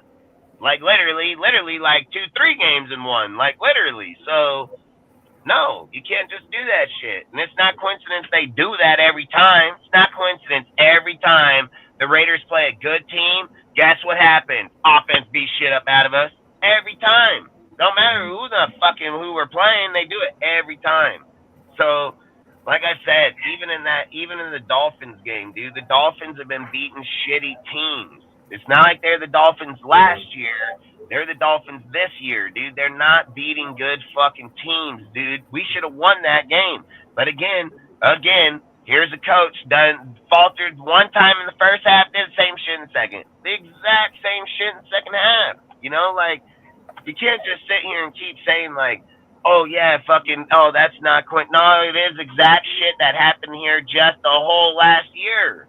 The same shit happened last year and in this year. Guess what? Josh ain't here. Why is it still happening? Why is it still happening? Josh McDaniels was the problem, man. If Josh McDaniels was the problem and he is the sole, why is the same shit happening? Why is the exact same shit? Josh Jacobs can't get out of the fucking backfield. The minute that the defense knows, they target him instantly. They fucking do. It's same shit. How come when the motherfucking got up 14 fucking or 17 points, how come we can't score any more points and we lose the deal? Same shit. Same shit. Don't matter, Josh here. Same shit. No. How come quarterback go out, put up 250 yards, 275 yards, touchdown, don't score shit again? Same shit. There ain't nothing that fucking changed, you know? There's nothing that changed. The only thing that changed is fucking people's minds that believe bullshit. That's all it is. Same fucking shit happening, went on all year, happening still right fucking now. All people do for Raider fans, when they want to talk about Raider talk, they just watch one game, and then they block out every other one like it doesn't even exist. I hear guys tell me, like, oh, no, I'm not watching it on that. No, yeah, you are, motherfucker. You watching it on that game. See, when I'm talking because this bitch been here for 2 years. So if that shit happened last year, and that shit was going on then, and then we fast forward a year to this year, and it's still happening with Josh, and now Josh is gone, and it's still happening. Whoa, hey, whoa, hold on here. Hold on. That's like somebody saying that you found the cut in the electrical cord that was cutting power to the cord. When you got to it, it wasn't it, motherfucker, because there's still a problem back here. And people are now saying, like, yeah, we want him for our head coach. You're fucking stupid. You're fucking dumb as hell. You don't know what the hell you're even talking about. And to even think that shit is stupid as fuck. Sit there and say, hey, we got proven guys over here. Proven. We're like, yep, let's take the trash. Nah, man. Like, this is getting ridiculous. It's just getting ridiculous, I think, when our fan base advocates that shit. And then that's why I know they're Twitter feed motherfuckers, dude. Because you know why they advocate it? Because listen, if anybody goes to our Discord, they're going to know that every single deal that comes through that motherfucker, it's going to show every single Raider fucking post related, period. And when I see those posts come through, I don't even talk about them. I don't come on my show talk about that, and that shit come right through my own shit. The shit I created, the shit that I put up in that motherfucker travels right down that motherfucker, and I don't even use that shit. It's only for other motherfuckers, like I always say, the fucking fan. The fan that sits in the audience that wants to know, oh, you're going to go, oh, man, I can read through here. That's what those guys do. I don't use that shit. Because you're going to get caught up in somebody's shit that may not be true because it's a biased motherfucker writing an article. So when you read an article, you have to take it for what it is. Then you got to make sure, hey, this ain't fucking biased because this dude ain't getting clicks or views or things of these factors. Like, you have to put all that. There's not just because it comes through Twitter, and there's nothing that indicates that's 1,000% true. There's nothing that indicates it. Not at all. The information that we bring here is from watching the game, seeing it with our own fucking eyes, interaction of people that we know that are there or have inside sources or people of that. You can just take some dude's Twitter feed and then be like, yep, that's valid. No, hell, fuck no. You know how many times I hear people say it that are dumb as hell? Then I'm like, yeah, bitch, what are you saying about that 2 weeks later? That shit wasn't even real. So, like I say, man, I like what happened with Josh or not, dude. That figure out that that's the issue with the team of him probably infiltrating it. But, man, we got to just be real about it anymore, dude. Like, great for AP, good story, fucking hoorah, fuck Compton, all 64, fucking NWA, boo. I don't give a fuck. I don't care. Like, I want motherfuckers here that can coach the fucking team, build it up the way it's supposed to be, and play real fucking football. That's what I want to play. I want a coach that's going to sit here and say, hey, bro, when we're on the 4-yard line and 1 yard to go, let's go. Like, fuck, dude. The hell are you kicking a field goal for? Like, that just shows pussy shit, man. Like, I don't like that shit. I don't know. You don't say, oh, come from there, and then we're going to safety up. Nuh-uh, bitch. We coming from Compton, bro. We going fucking guns a-blazing. Like, we need to get up in that bitch. But no, let's safety up. What's anything different from that and a guy that got the credentials to do the fucking job? Like, that's the kind of shit I don't get. People over here, oh, this guy should have. That guy don't even got the degree to have it. You know, fucking, that's like telling a fucking farmer. That's like going in that you need your plumbing done and you go over there and get a guy that lays concrete. You're like, can you do my plumbing? Fucker, what the fuck made you think I can do plumbing when I'm laying asphalt?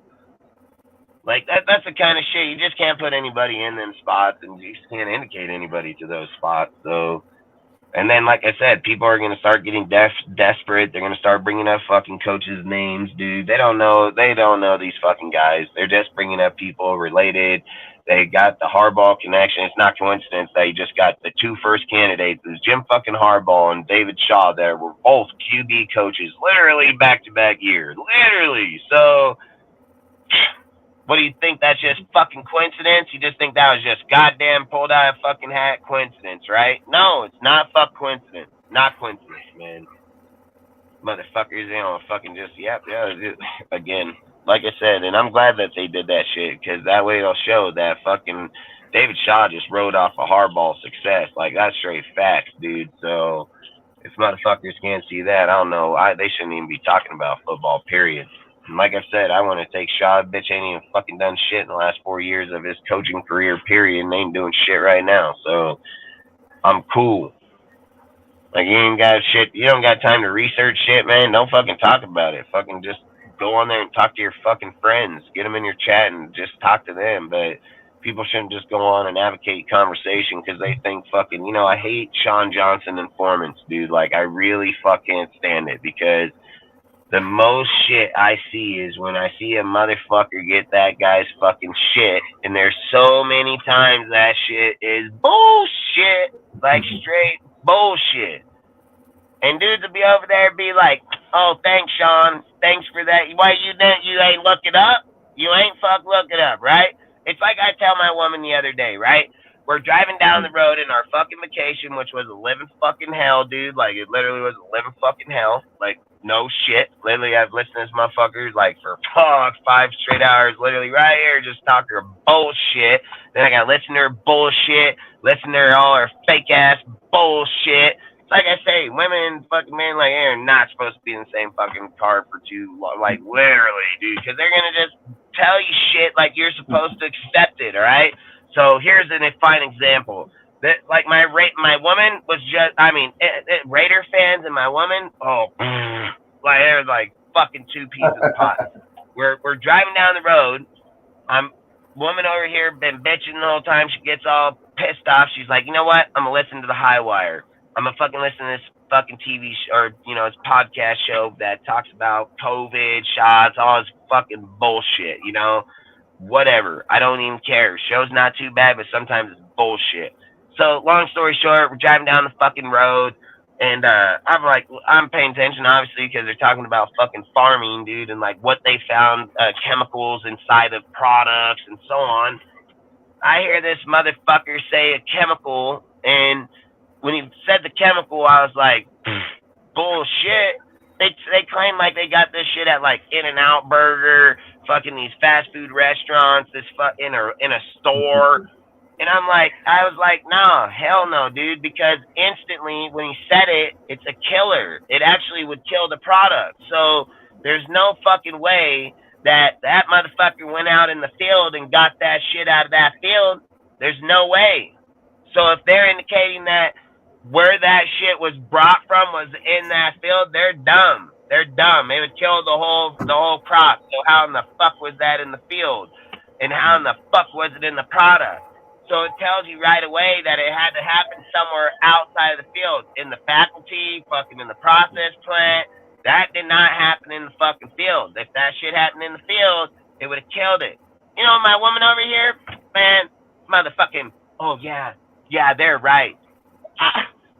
What the fuck? Hey, why in the fuck did we spend all that money for you to go to fucking school and not fucking know when a motherfucker tell you something right to your face, like listen to it? Oh yeah, and you know it's not true. I'm not even paying attention, and the second I heard it, I was like, bullshit, like straight bullshit. And I told her, hey, I'd love to get on that panel, because I'd ask him right away.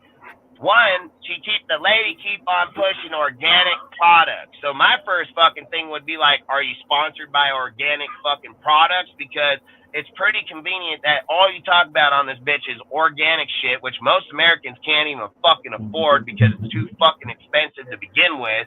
You're trying to push a $5 1 pound bag of fucking potatoes to somebody when the average American goes in and buys a 10 pound bag of russets for 20 fucking bucks. Like, okay, so why are you pushing that one? Then you're sitting here, then you want to bring up fucking, oh, if this fucking has this chemical, this, that. Okay, that's cool if you're testing it and it's got the right chemicals that are in the motherfucking field. But where we get off subject now is where you're talking about chemicals that are not in the field. So now, if you're talking conventional feed or food, and that shit on somebody putting that shit on there, then that tells me you're trying to feed your fucking narrative. So probably you motherfucker put it on there, like you. And then not only that, it just tells me you don't know shit about farming. So that's why I know when we're talking about football, it's the same fucking shit. It's the same shit.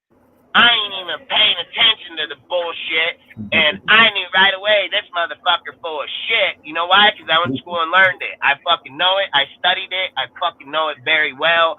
So I ain't gotta be paying attention, be driving over here thinking this fucking bitch always talk her fucking bullshit. And then I heard that, I'm like, what the fuck you lit? That's why you dumb. Oh fuck, my shit changed real quick. Like, oh, that's why you dumb, because you listen to some dumbass motherfucker tell you, and you like, yeah. You should have been like, no. And then, you know what pissed her off even more? That I tell her, well, you know why you didn't know that? Because right now in school, it's like the fakest fucking time ever to get a degree, because they're going to put you on motherfucking home, they're going to put you at home, put you in a computer and give you multiple questions, and give you the fucking goddamn computer to look it up. They didn't do that shit when we were going to fucking school. You can't even look on that shit. Multiple, man, you know why she couldn't answer that or know that shit? Because they didn't answer a question and then give her 4 options to pick from. You know why I was able to fucking know that? Because I had to learn it. I had to study that shit. So when I heard the bullshit fucking meter go off, I'm like, yeah, okay. She should have did it right now. I ain't been in school for, 15 years, 10, 15 years. This motherfucker in school right now.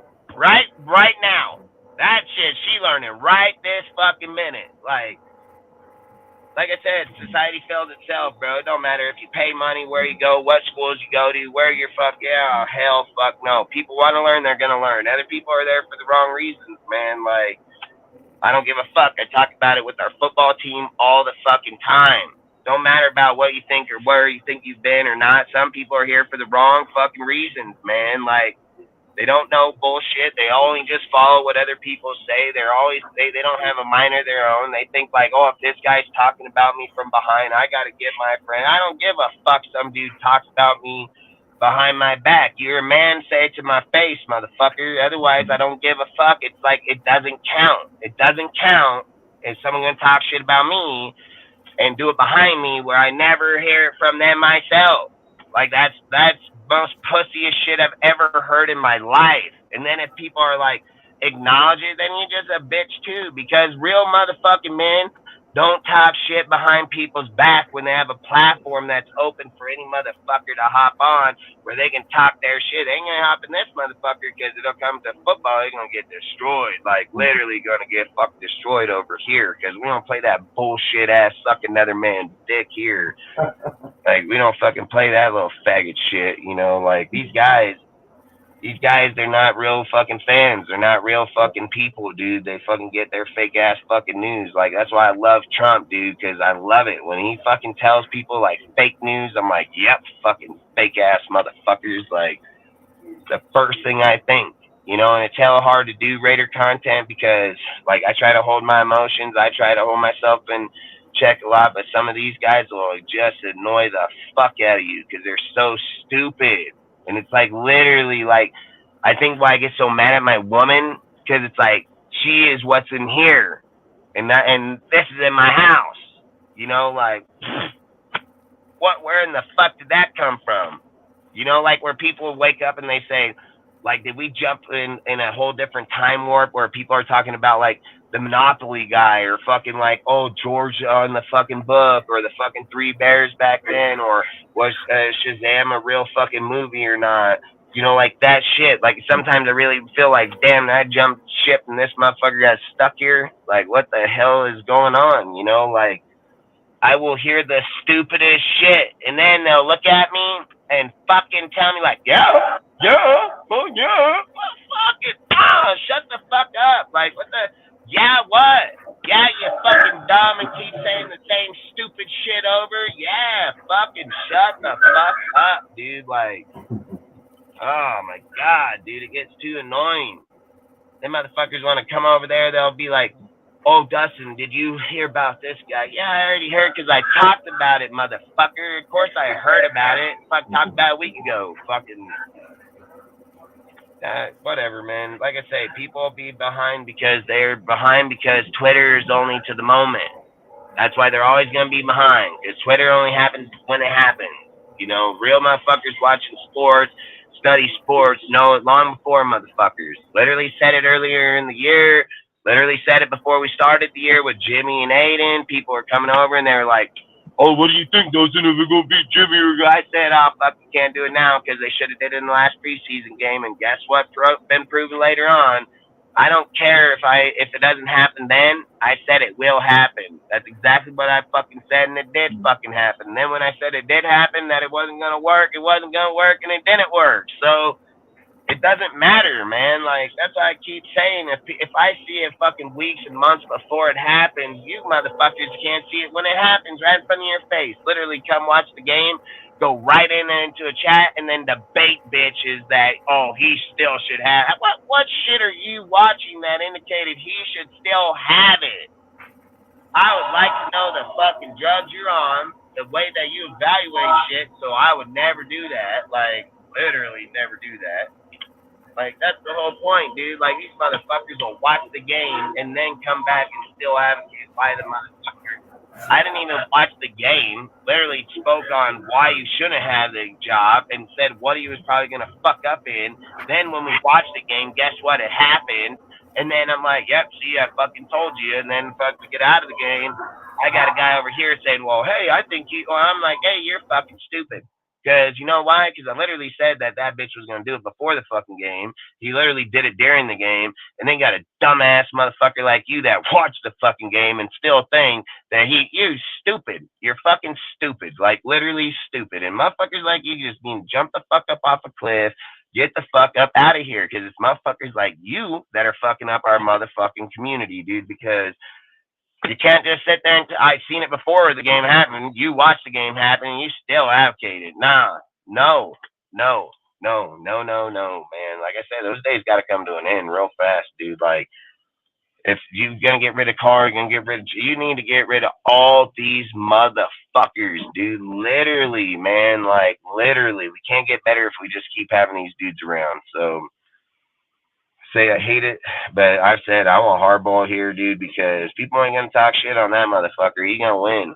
Then what are they gonna do? They're gonna dick ride fucking players and people for years, so it's gonna be all right, you know. And then whenever Harbaugh decides to either quit or fucking his tenure dies out, because every person's does, we'll go into a losing streak. Then at that point, could be fucking 5 or 10 years down the road, and the people can dare Carr, whoever the fuck it is at that time. I don't care, but the fact that we do it every year and move player to player, oh, this year it's Carr, oh, it's fucking Waller, oh, it's Renfro, oh, it's Jacobs. Fuck that shit, dude. I'm cool on that, dude. Like, It's not how football should be played. Football shouldn't be played like that, dude. Like fucking football should be played like, hey, we got great players, dude. Let's go out there and beat their ass.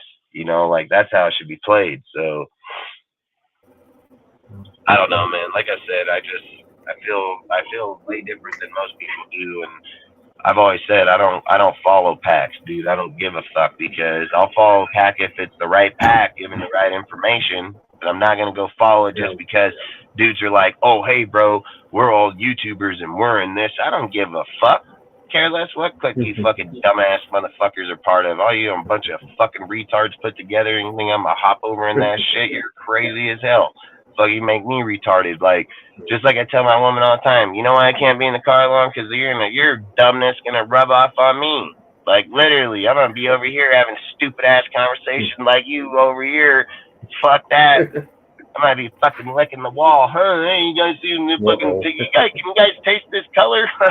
Oh yeah, fucking good. This is good. This is good tasting color right here. You know, like fuck that. Not me. I'll fucking shoot myself for that day fucking comes, dude. Like I ain't fucking doing that.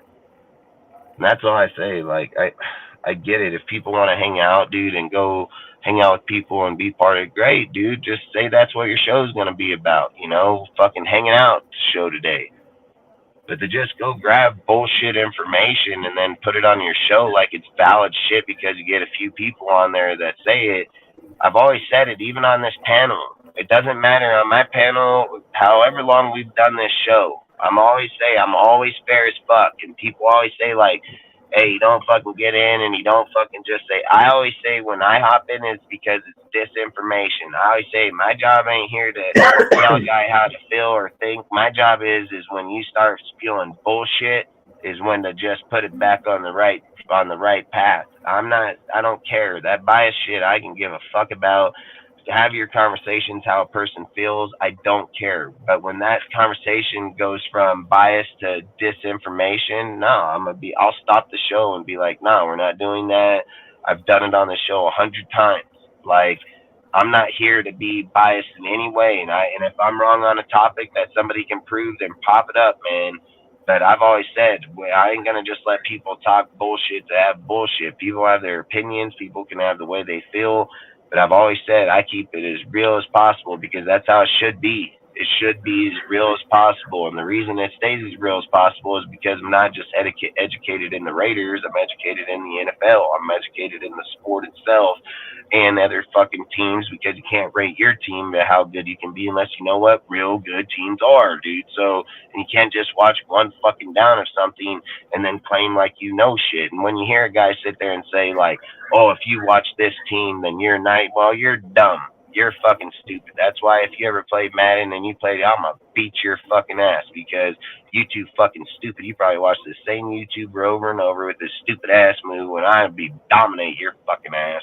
Like, that's why I say, whenever you start getting blind to wanting to better your education or better the things that you're doing in life, then you're only limiting yourself. You should never want to limit yourself in trying to educate yourself to be better in something that you care about, you love, things like that. It should be something that you should actually devote time to, where you'd even tell, like I tell my family, like, hey, I'm going to go do my shit because I like it, I enjoy it, I learn from it, and I'm going to keep fucking doing it, dude. And I don't care what people think, you know.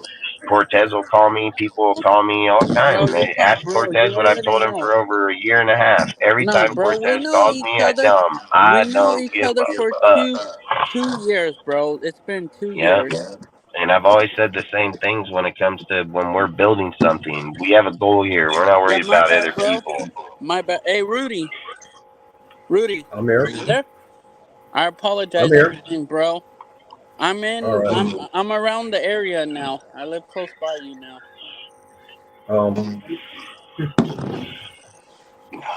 Yeah, Yeah, it's been yeah, crazy yeah. for me for a while. Everything's in the So past, bro. On the real. it's all good. Yeah, bro. Well, one of these days we should hang out. Yeah, yeah. Like I said, Because I live in you're like, Hanford, and yeah. I'm outside of Fresno. oh, I just say that's the things about when you think about your communities or think Yeah. about the things, you know, like for instance, the other day I'm inside the dispensary and the guy stops me Yeah. after I get my shit and he's heard me talk with the other guys in there and he says, Yep. "Hey bro, you do fantasy?"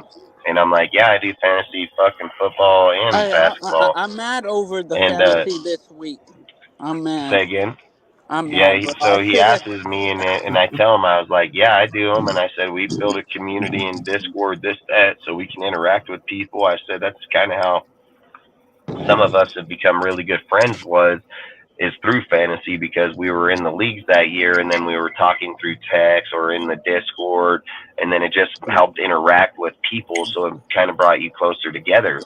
So the things Hey, that I think hey, Rudy. about when we're in there, and the guy tells me right away, Yeah. he's like, "Oh, that's cool as fuck." He's like, Wait, "Invite I'll me let Dustin finish in there talking. so he can check." And that's what I say. The community, when you're building a community, it should be interaction of those facts, dude. Sometimes you might end up meeting your best friend, dude, out there that in a stupid ass deal like that because he's like you, he thinks like you, he's in competitive like you. You don't meet people like that in everyday life because those dudes aren't next to you. That's why they call them dime a dozen, fucking few and far between. They're not just next door neighbors, dude. That's why you have to use social media platforms these days to the best of your advantage and have discords where you're choice picking your surroundings of people, dude, because that's how you get smarter. That's how Hey, you get Dustin. educated. Is Hey, you're Dustin. only as One good as the question people though. around you, What do you you know? have So planned? What do you have planned for tomorrow? I don't know. What Thursday? I don't know yet. Thursday, the nightmare. The Rudy, you want to be part of the Ghost and Nation Nightmare YouTube? On Thursday, Yeah, I Thursdays. could We'll do try it Thursday. Thursday. Friday, I might be helping a friend out, but it's in the No, noon time. no. Morning and noon time, I'm helping a friend out. No. Um, I usually do it for like an hour and a half to 2 hours. I don't push it. I haven't done no show since my birthday. It's Yeah. been almost 3 months. hey, Remix, are you still here or what? So, it was my birthday not too long ago. Yeah, I'm still here. Hey, do you want to do your topic about the holes to fill offensive free agents and draft or what? Yeah, if you want to do it. Yeah, we can hop in there. So if you want to start it out, dude, fucking whatever you want to start out on it, man. Salute Malca Breeze. Salute everybody. So, like I said, we'll move into that one because yours and Noah's conversation is pretty much the same. Noah's topic is idea revisiting off-season expectations for the 2023 season. Yours is holes to fill in the off-season free agents or draft. So we'll just go with yours. So if you want, you can start it out. Okay. I mean, there's quite a lot of holes in our team, to be honest. Defensive tackles, definitely. Although our defensive tackles have been playing a lot better, they're still not as good as we wish they could be. Cornerbacks, obviously, a lot of people are going to say that we have a good cornerback room. We really don't. We don't. Aside I agree. aside from maybe Nate Hobbs from time to time, Yeah. and maybe Tyler Hall when he plays, we really don't have nobody. I mean, people are gonna say Meek Robertson is good. Dude gets torched by No. even the crappiest wide receivers in the team. Like just because he shuts down a few receivers, We have maybe. Sam Webb on the roster, right? Or on the practice squad. We could always bring up Sam Webb. Well, yeah, him too. But like, what I'm saying is like our starters, like some of them are not that good. Like Robertson, like he might be good from time to time, but like if you put him against somebody like Jefferson, he's gonna be looking like a blind kid running around in an open field. Like he's gonna be Sutton will nowhere to destroy hang him out. too. Hey, but my guy is Robert Spillane. Dustin knows I've been talking about this guy since he got with the team. Much Oh no, respect me to my too. boy. Like ever since Robert Sweet. Spillane's my guy. It's my boy. He represents Phil Filipano. That's the real truth. He's better. I told Dustin this shit a long time ago. He's better than than than Denzel Perryman will ever be. The thing is with Denzel Perryman, like he was good at time to time, but he sucked against. I don't know He's if it was the trash in coverage. coverage. He's trash in coverage. Yeah, he's just a run stopper mostly. He's a good tackler. Yeah. Robert Spillane is a fucking cover man. Oh yeah, former Steeler. That's my Yeah. boy. He actually impressed me. I was impressed with him. I was impressed with even Jacoby Myers. Those Jacoby, guys the really came number. out. So. And let me just say this: we can move off of Devontae Adams and put Jacoby at number one, the number one receiver. Yeah, Yeah, I you don't know. can. I don't know You about might that. have to though. You don't have a choice though. It We could we always don't. We can't happen. afford Devontae. I mean, like Yeah, I yeah. said, Move on. I'd rather move on from Da. I mean, I like Devontae. I still like him. I think he's still a great player, but he's not for gonna. that price. No, No, it's too much. heck Yeah, no. facts. That's too much for. That was bad management by both Well, I mean, let's just Bronco be Brothers. real. So let's just be real. If And you cut man, we Devontae spent too and you much cut for Adam Ziegler. and Renfro, if you cut Adams and Renfro, just between the two, that's $50 million. 55 million right there. And then if you Where's minus 3 mil? the cap hit in it, you're probably still around. You're probably at 55 million just in money wise. Minus cap hit, you're probably still around the 40 million mark. So Yeah, Hey, pretty. that's I hey, mean, that's a hey! lot of One fucking money, thing that man. I want to say is that I got an autograph of AP and Dave Ziegler on the same helmet. yeah. I don't know if that's gonna be worth a lot, my man, because they're All not right, my so league. look, let's No, do this. So look, I got an idea, man. And look, we're not gonna over talk each other. Start doing this, okay? So we're just gonna go through this, and this is how I feel like we're gonna go. Let's go as a group, and we'll start as one position, and we're gonna need 7 positions because that's what's in the draft, 7 fucking rounds, right? So as a group, do we all think that we need a cornerback? Is that one of the 7 picks? Yes. yeah, I agree. corner, All right. So corner. look, Yep. we do a cornerback. We do a cornerback. Do we believe that our second? Do we believe a DT would be another pick of the 7? Yeah, Yes. Yeah, yes. especially run stopper. All right. So a DT. So that's 2 of the 7, right? So 2 of the 7. Now, do you believe that we need another DN? No. No, No. no, no, No. no, All right. Do you not believe that we Tyree. need another safety? I kind of do No, for depth wise, no, maybe third or no. fourth round. For depth wise, maybe I because think safety Isaiah 100% Palomel is because I my don't think guy. Epps is going to be it. Isaiah is And I my think Yeah, I don't guy. like Epps either. Yeah. Isaiah You're gonna is get one in my free guy. agency too. I'm putting Isaiah safety. Dustin. I Hey think we need Dustin. safety for Hey sure. Dustin. You know I've been highly since last year There's when we no got way him. you guys are going to tell me we need another linebacker. Is that what you guys are going to say right No, now? Nope. no, Nope. no, All right. Not no. really, unless you're it's All right. depth. So you guys I'm are just cool. saying on the defensive side of the ball, we just need a corner, a DT, and a safety would be the only 3 positions. Yeah. Yep. All right. So on the offensive side, do we need a quarterback? Yes. If we get Jim Harbaugh, I would say no. Quarterback, we do. It depends on who our coach is. That's how I would say it. I would agree on that comment. So I would agree on that one. Do you think we need a receiver? Yes, to after get Devontae gets traded, yes. move Devontae. Yes. I don't know if All you right, can. so that's 4 of 7. So do you think that we need a halfback? Yes. Second one. Yeah. Second one. Yes. I'll I take go with the power back. the Michigan running back. So that's 5 of 7. That's 5 of 7. Do you think we need an O lineman? Yes. Yes. Guard, right Yeah. guard. No, tackle. We need a tackle. We do that too, both really, but you know. So would you take 2 O linemen then? Or do you need a tight end? There's only one more spot to get. So what other spot would you get? I think we're good on tight end. I would say maybe a let's see. Shoot. Would you do 2 O linemen? Would you guys? Do you guys think 2 O linemen would be tough, but it would probably be doable? Yeah. I'm gonna be honest. I think we need a DN. I don't know how you guys don't think we need a DN. I 100% think I we don't need a unless DN, you go on depth because I think if you got Max and you got Kuntz, dude is really the only guy over there. Tillery's playing option out there. He's not even a real DN. And then for me, you're hoping on Tillery, dude, which he can probably be better success as a DT instead of a DN at the moment. So for me, I'd probably transition him inside. Outside of Kuntz and there, who are you guys talking about? Because there ain't nobody else back there, so I don't know why we wouldn't be looking for nobody. I mean, I'm not like gonna. I said, Yeah, go for it.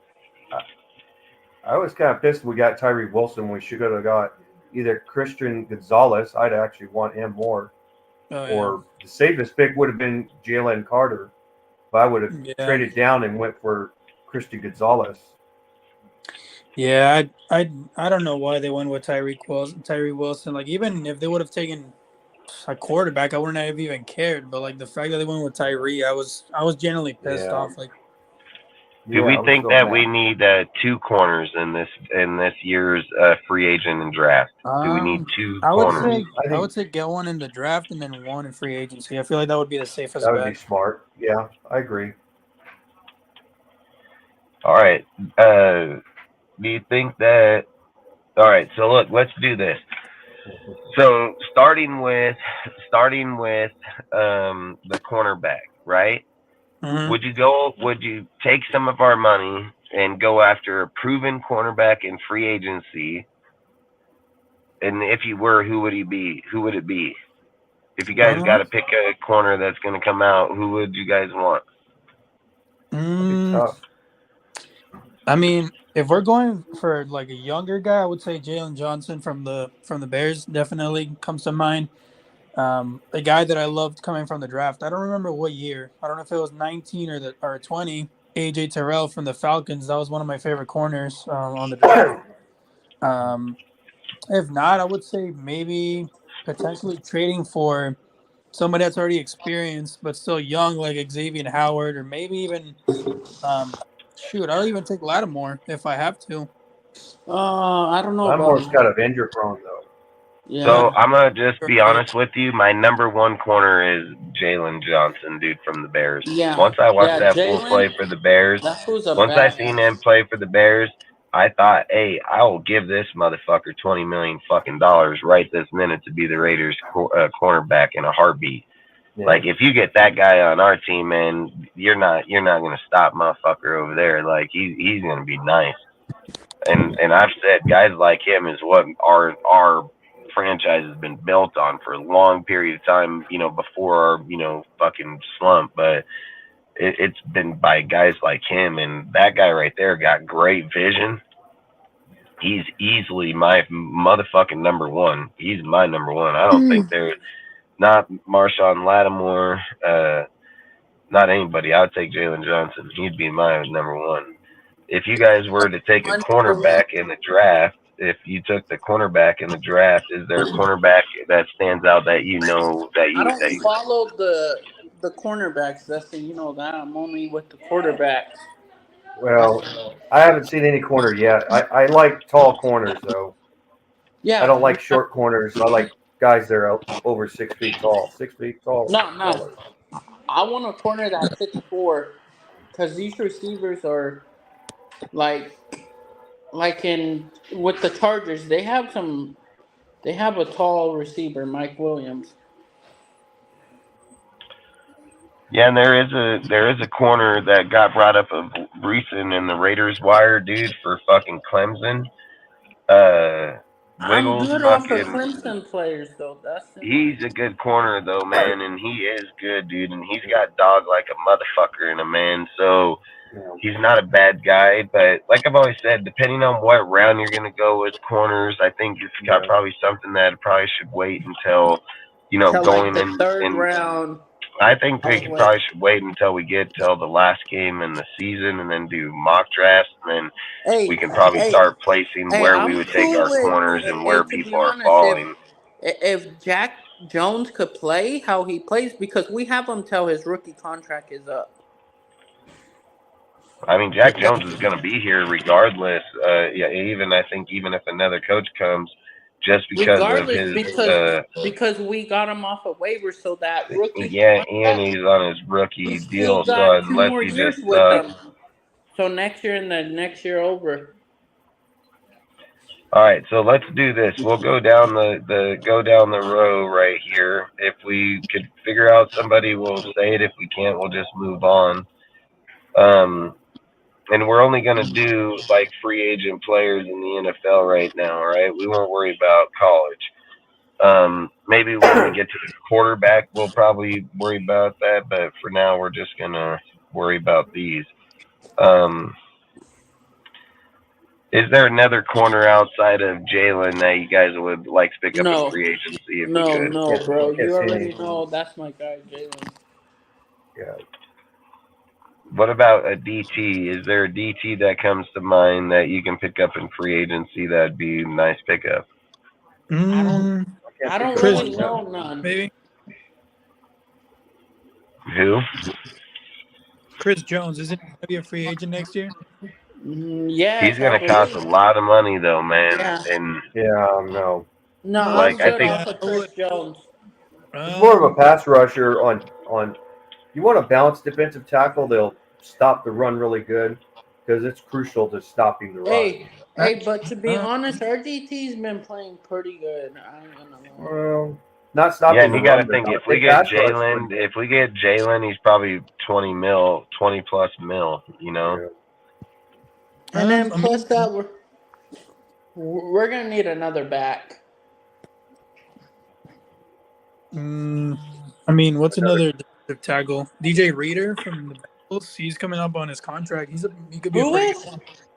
DJ Who? Reader. No, I'm good off the Reader too. He's not a bad option because he is a little gap filler. You have like Fletcher, but I think he's a little bit older. So Yeah, but see, that's my point. If you get Fletcher, he's maybe older, but he still does his fucking job. yeah, no, absolutely. I mean, there's a lot of You know, players and you that can probably get him cheaper, dude. But the thing is that he ain't a Marcus Peters. He'll fucking still do his job. I mean, if you're going for younger guys, there's like Javon Kinlaw from the 49ers, and then you have Christian Wilkins from Miami, who's still a pretty good player. So there's a lot of options for DT. Christian Wilkerson, is that who you said? No, Christian Wilkins. He's Oh yeah, from Clemson with Clee. yeah. Yeah, he's a little badass though, but his contract gonna be expensive too.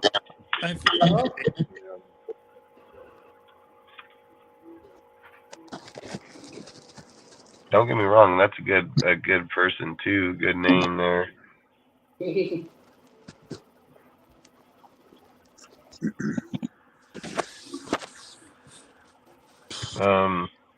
Same with Reader is not a bad one either. Hey, Leonard Williams would be a good one too. I don't think He's a under defensive end. contract. He could play DT too. He's not just What on if it. Sweat was because he's gonna be probably 18, 20 mil too. Sweat is already under contract. They gave him an extension already. Oh, did they? Yeah. Oh, Buffalo Bills. Buffalo.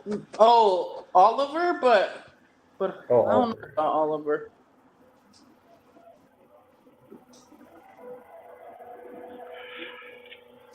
Yeah, I think fucking. So is there a safety that comes to mind out in free agency that'll be out there?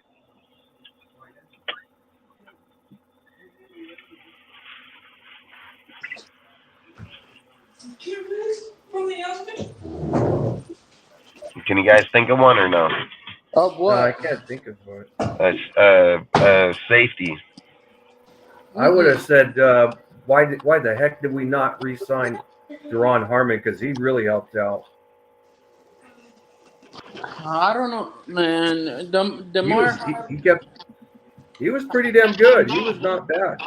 So I guess what I would have to say is that at the end of the day, what would be if you could pick out two people, right? What two people would you guys want to pick that we can pick up in free agency that would actually help the team? Fuck, I don't even know. That's why I've been watching, been following other teams. So, I would say, here's something that's really interesting. I would say this is a little bit off the defense. If we don't go with Jim Harbaugh, if you want a quarterback that can be a right now guy, that would be a Cooper Rush from the Dallas Cowboys. No. But if you want to develop, you keep Aiden O'Connell though. But because the Cowboys are trying to trade Cooper Rush. I want Daniels as my quarterback. Wait, what was the question? Daniels or my guy from Washington, Dustin, and I know that you don't like him. Penix. Matt, man, that's my guy. What was the question again? I was saying quarterbacks. Quarterback from college. Okay. But freaking Penix ain't gonna be there. I think Tampa's gonna draft him. I mean, there's a lot of options in where we're gonna be at, like Penix, Daniels, McCarthy. If it's Jim Harbaugh, do not be surprised that he takes McCarthy. Yeah, I wouldn't doubt it, but I mean, but I think he might not though, because if the Yeah, quarterbacks that'd will be probably dumb, get man. taken. That'd be dumb. I think he would work McCarthy on is Aiden not O'Connell. a great quarterback. Like, I that'd don't be think he would. dumb. I would be like, fucking stay with Aiden. Aiden's put up more yards than that fool. Like, Ozzy, I'm salute good my on boy. that. Salute my boy Ozzy in the chat. That's my boy. I mean, if you're going on free agency, like you could always pick up somebody like Kirk Cousins. Like I wouldn't even care. I would still draft him. Nah, I'm good Kirk off Cousins is a Kirk game Cousins. manager. I mean, I would go with And Cooper plus Rush that he's over coming Kirk off Cousins. a season-ending injury. I'm good. I don't want that. Yeah. Or you can go with the GOAT, Sam Darnold. No, I'm Fuck, dude. You know what the funny thing is? You know Sam what the funny Darnold- thing is? I know people don't like Sam Darnold, but Jim Harbaugh could make him a better player because everybody thought that Alex Smith was trash. Remember, he was considered a bust. I ain't gonna lie, and Blaine Gabbert, dude, and he made them both. Yeah. I mean, that's why I'm saying, I don't, if Harbaugh comes here, man, I'm just gonna listen to what he says because he's gonna determine like the quarterback things. Like he knows, man. He has a great fucking instinct for that shit. And I've even said certain people just have knacks for it, dude. Like other people want it so bad that they try everything. Some people just have it, and Jim has it, dude. Like he has it. Oh, show. Yeah. Hey, Dustin, let's go through my topic real quick. All right, whatever. Bring it up. AP, if he loses to the Chargers, to Minnesota, the Donkey, and to the Colts, and to the Chargers, he will not be head coach next year. This man just got out of his car. That's funny. And Dustin always does that shit. Yeah, Do you guys feel the same way though? What was your question again? I don't know. If AP does not, this is my topic. If AP does not win against the Chargers, the Colts, the Donkeys, and Minnesota, he should not be head coach next year. I mean, to be honest, he doesn't have any qualities that would define him as a head coach. I mean, yeah, he's a good motivator. He's another Hugh Jackson. And I don't know if you guys follow Hondo Carpenter. That's my little. Tom Brady's gonna have his input and who's gonna be head coach next year. And it's not just only Tom Brady. It's a former, like Hondo Carpenter does, like a journalism, a former guy that runs Tom Brady and Larry Fitzgerald's podcast. I don't know if you guys all knew that they share a podcast together. But there's a guy, I forget his name. You guys gotta go watch Hondo Carpenter. He talked about it today. Early. And the guy is gonna be in Mark Davis' ear and telling him who should be the next head coach. Yeah, that's what Dustin already talked about. He said that. Yeah. I mean, based on what Tom Brady won, he used to go to Michigan. And who is the head coach for Michigan? Hey, but if Jim Harbaugh goes back, do not be surprised if it's David Shaw. I just don't see like why heard about that. Oh man, like that's the guy. Like he was good at one point, but like his last 2 years, he was bad. He was on the staff before with Al back in the early 2000s.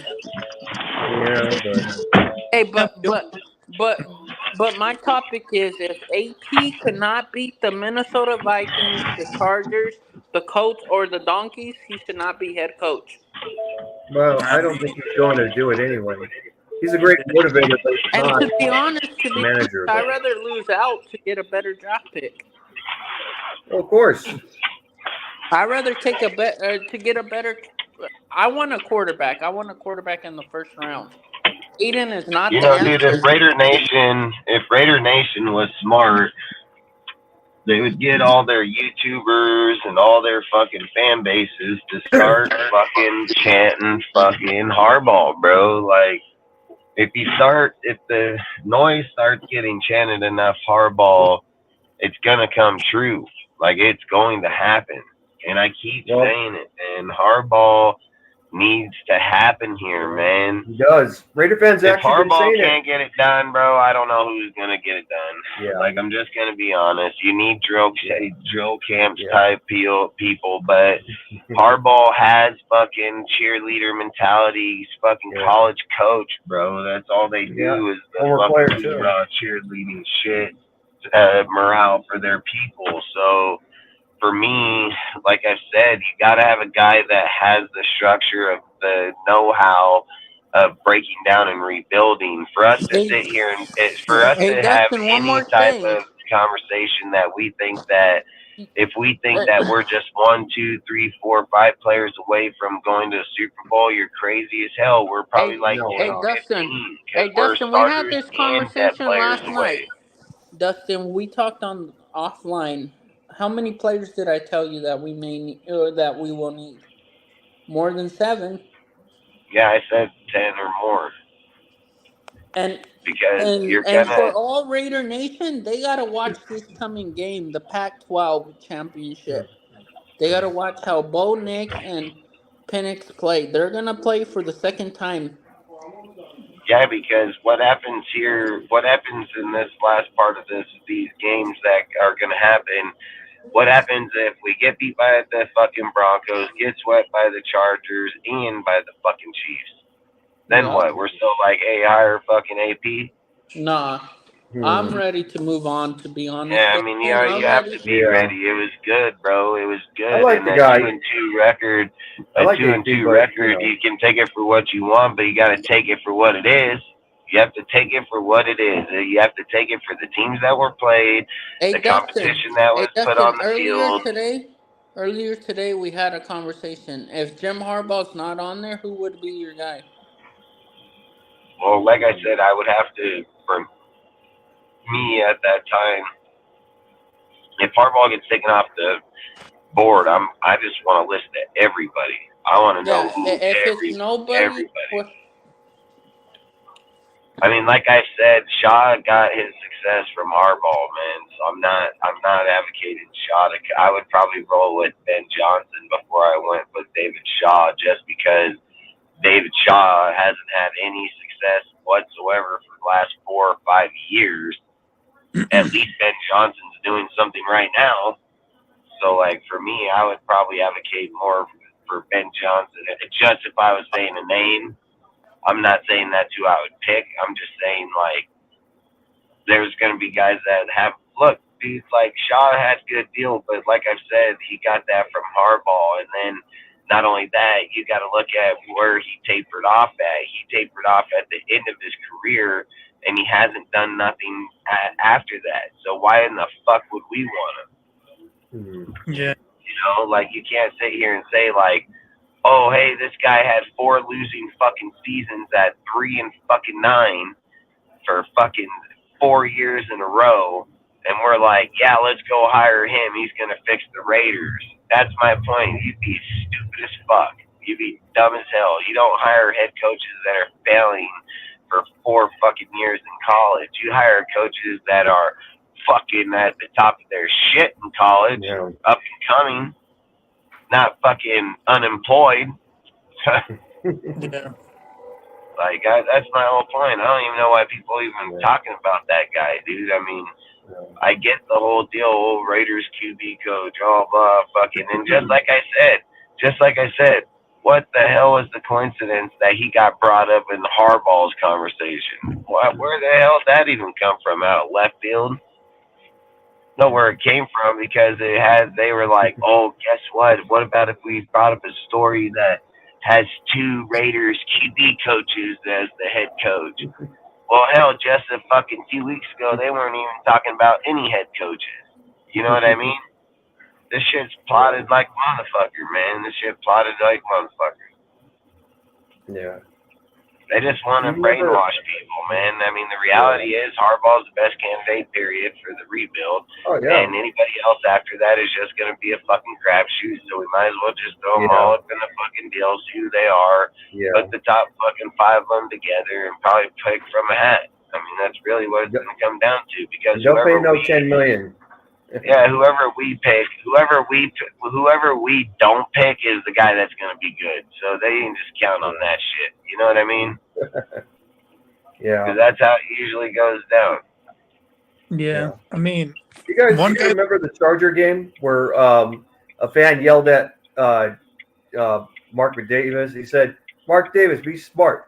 Fire Josh McDaniels, hire Jim Harbaugh." And he actually said that. Yeah. And I'm like, you know what? That's a smart Raider fan. It is. What were you going to say, Remix? No, I was just going to say, like, another candidate that I don't know if people are going to agree with me that I would like to have as a head coach if Harbaugh is on board is Robert Quinn. Like, I know a lot of people are going to say that. Hey, I would take him. He's really smart defensive mind, dude. I mean, he's a really smart guy. Yeah, like he with the Falcons did not go the way he would want. Like, I mean, he made the Super Bowl, so that's you know, like I think he would be a good addition. Like he has a lot. I think he has like over 30 years of experience. Like that's compared to. He was part of the Legend of Boom, bro, and he took the Falcons to the fucking Super Bowl. They fell. They were the team that fell to Brady in the damn near the biggest comeback in history. Yeah, that sucks. But I mean, aside from him, I don't see anybody else that would be able to like fill the spot of head coach. Like from what I've seen, like people like even somebody said like Nick Saban, and I'm like, I don't think that guy's ever gonna leave. No, he won't. And he's already been in the NFL and got his ass whooped, so I don't think he'll be coming. Yeah, he quit the Dolphins. Yeah. Yeah, exactly. Like, he ain't trying to come here. I don't know where these like keyboard warriors are coming up with these kind of names, but like it's ridiculous. Yeah, but that's what it is. It's keyboard warrior motherfuckers that just pick a name out of a hat and then fucking try to troll that shit. Yeah, like that's why you don't see me. You know, that's why you don't see me a lot of times just get in text conversations because anybody can just write shit where you have to write back to talk to them. You know what I mean? Yeah. So, like, the second you write a message back, they're like, oh, yeah, watch this. I'm going to tell him again, and then he's going to have to write again. You know, like, fuck you, bitch.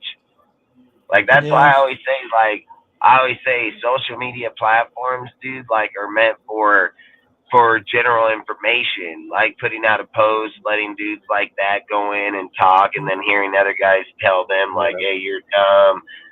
They're combating themselves. I'm just getting the knowledge from them. I always say this is where I'm gonna tell them because they're not gonna keyboard warrior me. I'm gonna just tell them like I say right here on this show. You dumb as fuck. Fuck off. Done. Yeah. They ain't gotta fucking tell you 30 fucking different ways or this that. You're just stupid. Done. You know. Yeah, I hate texting sometimes.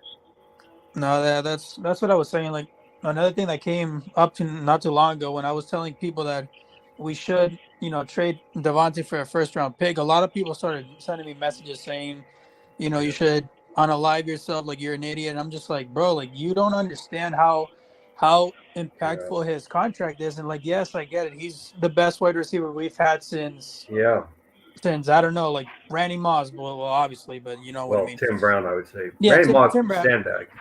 Well, yes, he's a scumbag, but like he was the greatest receiver we had for a while. But anyway, like this next year's like free agency and wide receivers is packed to the brim. Like I mentioned it not too long ago. I was like Mike Evans, T. Higgins, Tyler Boyd, Marquise Brown, Calvin Ridley, Michael Pittman Jr., Kendrick Bourne is all right. Darnell Mooney, Odell Beckham, and then Curtis Samuel. All those guys could be either a wide receiver 2 or even 1 in our team. Like, shit, I'll take Mike Evans any day over Devontae because ever since Mike Evans got into the league, he's had over 1,000 yards every single season. And the guy who could be cheaper, Curtis Samuel, he's way younger, but, I mean, he still puts up a lot of numbers.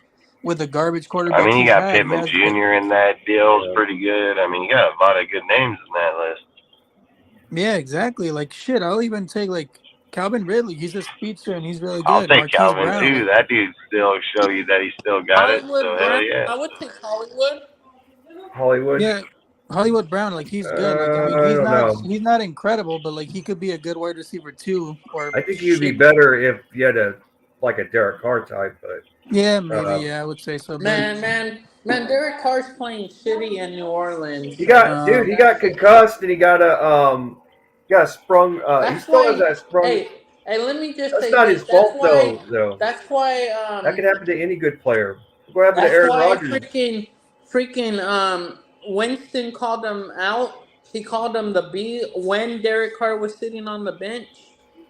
Yeah, Derek Carr ain't all that. Derek Carr, He still put up good yards. Still 2016. 11th ranked. Yeah, offense. again, we're not talking about this shit. I hate that every ain't no single quarterback time you on our motherfucking roster guys better than get Derek on Carr. Let's move on it's to a car something else. conversation. Let's move on to We another weren't even topic. on that motherfucking conversation to begin with. yeah, Fucking like I don't move on know. to something else. What the hell you mean move on? Motherfucker, we're the ones that just brought it up. Yeah, that's. I mean, all I gotta say is like people like that keep on bringing him up. Like, bro, like just let it go. Like he's not in our team. Move on. Like, Yeah, fuck. exactly. Fucking guy's gone. If you're gonna bring it up, just compare him People need to to stop what it talking was. about him, That's the though. only way. It's the only way we can compare our The players or where crazy we're at thing is to is, use him. I'm just gonna say this: Aiden has a better QBR. That's all I'm gonna say. But he's not a better quarterback. I No. can tell you that. He's like, definitely not. Derek Carr is more Nowhere accurate close. and the ball better than him. Nowhere close. I mean, Not even close, dude. not even close. Not even in a conversation. No, Derek Carr is way better. In his rookie year, he's way better. Yeah, by far. By far. Okay, and then I just want to Way bring something better. up so we can move on. Well, we're gonna hop off here in 10 minutes. So, do you guys have anything you guys want to talk about before we hop off? No, bro, I'm about to go anything to you guys bed. want to bring up? All right, dude. I'll hit you up. That's gonna be an Rudy. interesting draft next year, though. That's all I'm gonna say. Rudy, do you have anything that you want to talk about before we hop off? Anything you were thinking I about? can't think of anything so far. Oh shit! What about you, Remix? I mean, I can fucking think of a million. I mean, that's my point. See, I can think of 10 minutes worth of content here for sure. You know what I mean? No, yeah, absolutely. All right. So look, to end out the last 10 minutes, man. If you guys were to think about, let's say that we get Harbaugh, right? Mm-hmm. And we get Dobbs and we get fucking either Vic Fangio or we get another good ass defensive coordinator, college or not, just a good name coordinator. Mm-hmm. What two quarterbacks do you have in mind that you would want them to pick? Shit, that's a good one. I mean, I'm just gonna say it. I don't care what anybody says. I would sign Kirk Cousins to like a maybe 2 years contract, see how he does, and then get a rookie from the draft. I don't care who it is, as long as this guy is talented enough to know how to throw the ball and know when to release the ball and not choke it like Aiden has been doing it lately. Like the man was getting sacked and he threw the ball up in the air and it got caught for an interception. Like that's just ridiculous. So I mean, in the draft, and that's bitch ass shit too, man. Fucking hate that shit. Yeah, exactly. Like I don't care what anybody says. Like this guy's not the future. I don't care. Like the guy plays scared. He doesn't have any. Or may not. I mean, he could be 50-50, but for what I've seen so far, like his pocket awareness is just horrible. Like even a blanket has a better awareness than that. I think Jim Harbaugh can correct that. Yeah, he's corrected Alex Smith before, so. That is true. Yeah, like he fixed Alex Smith, and Alex Smith was the definition of mid. Yeah. But in the draft, like I would pick a guy. Like I don't know why people don't like him, but I would pick like Penix or like Daniels or even Bo. Like there's so many quarterbacks out there that could be, good, way better than Aiden. That's for damn sure. But going a little off topic, another position that I'd like to fill, it would be running back number 2 because Zeus, Abdullah, and Brandon Bolden are not the answer. Those guys are all booty. Yeah. Well, Is there Abdul's a more of a halfback scat that back. you can think of that you would put back there? Oh, absolutely. Dalvin Cook. Give me Dalvin Cook and start him over Jacobs. I don't care. Do you Kinda think that you expensive, can though. have Dalvin and Jacobs on the same team? I don't think so. if I don't, maybe, but if they have Brees Hall and some other Michael Carter and then Dalvin Cook on the team, I don't see why not. But if Would Jacobs you is be at willing to pay Dalvin and Jacobs $10 million a year to be on the same team? okay, now I don't know about that, but if Yeah. Jacobs for whatever reason decides to pull another stunt like that, then I would say, you know what, you had your chance. Fuck you. I would go with Dalvin Cook in a million years. That's a good replacement, though. Yeah, and then Although, if Jacob doesn't pan out and you get like Dalvin Cook, get a wide receiver in a late round in the draft, or maybe get a free agent. Like shit, I'll even take Kareem Hunt in the back in the second. Sorry, I will take Kareem Hunt. Like he's not taking a big contract right now. I think he'd signed like maybe a single digit million. Like that's nothing. but he wants to go to a winning team, though. He thinks the Browns are a winning team. That's why he stayed with them instead I mean, don't get me wrong. If you got Kareem Hunt behind Josh Jacobs, man, that can be dangerous. Oh, that'd be extremely dangerous. That's what it was with the Cleveland Browns, with Chubbs and yeah. That's why I keep saying the Harbaugh dude, because he is just a run the ball down your fucking face type guy. Yeah. So that would be the perfect little tandem right there.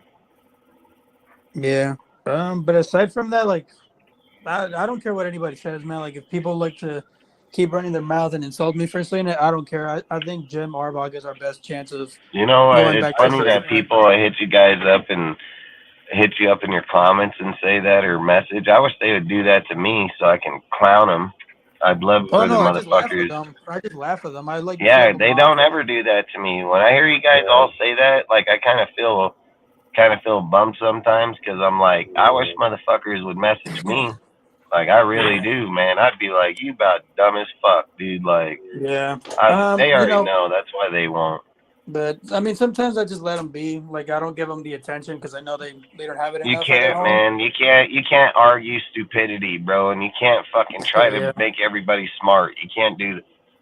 You just gotta. Hey, there's a point where when I was doing social media years back, whenever I'd post a post and a guy would say something, I'd fight with that motherfucker. I'd be like, you're dumb, you're this, that, and that's not what it's about. You said your point out here. You spoke your point. If that dude has a point, the platform's open. Tell him, hop up here and talk about it real quick.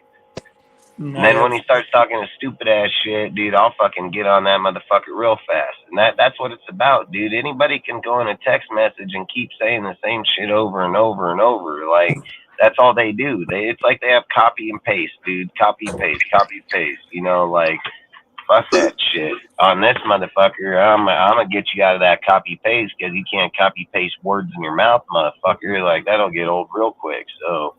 Yeah. And that's all I'm trying to say. The people that waste their time to go into a chat or into a text message to say things, they could have said it at any given point or came on here. They obviously were watching it. You know what I mean? So it's like I tell a dude, I think Sergio was telling me one day, he was like, yeah, I was in a chat and in a private chat, and a guy came up and he started yelling at me about something that you said on the show. And I was like, what do you mean? And he was like, that I said. Oh, and he was like, he said, he was yelling at me in there. And I said, so you're telling me that the guy was yelling at you for something that I said? And he was like, yeah. I'm like, yeah, see, that's my point. And he told me the guy's name, and I'm like, yeah, I know the guy. But the thing is like, this guy knows that he can go to my DM, he can go to my page, he can go to fucking Instagram, Facebook, fucking Discord, come up here in the chat, come up here on the show. These guys are fucking cowards. They don't come here, they won't do it. What they want to do is go on their shows, and then they want to use DSR so they can make themselves look like they're fucking getting somewhere. Like they want to get popular. They're dumb as hell. Like, I've always said, they can attack individual people here at DSR or not. Hey, those fuckers want to attack DSR. Come up on this motherfucker with me. Like that, this is my shit. At the end of the day, it's my motherfucking shit, dude. Like, dudes want to try to think they're going to talk on my shit. Hey, you think you know football? Hop up over this motherfucker. I might destroy you and your channel at the same fucking time. So I don't think you might want to step out of water real quick, dude. Like, there's a real difference when you got your people that sit behind you and fucking cheer you on like rah, rah, rah. And then there's difference when you go on other motherfuckers shit and get exposed. There's big fucking difference there. And that's why those dudes don't want to do that shit. They want to sit on their shit where they're comfortable and they got their little cheerleading ass motherfuckers and make them feel good. Great. You do that all day. I'm not afraid to get out of my comfort zone because no one can take me down. Like, you're not going to take me down. I'm going to take myself down if I don't educate myself. Outside of that, then no one's taking me down, man. My education is only going to take me down. My knowledge is only going to take me down. That's the only thing that's going to destroy what we do here. You know, like, there's nobody going to go over there and say, oh, this, that. You got to talk football to destroy me. Half these fucking guys can't talk football to begin with. They don't even know the motherfucking guys on the team. So how the fuck they gonna talk football to me, you know? So that's why I've always said these guys are fake. They're fake motherfuckers. They're board warriors. They're trolls, dude.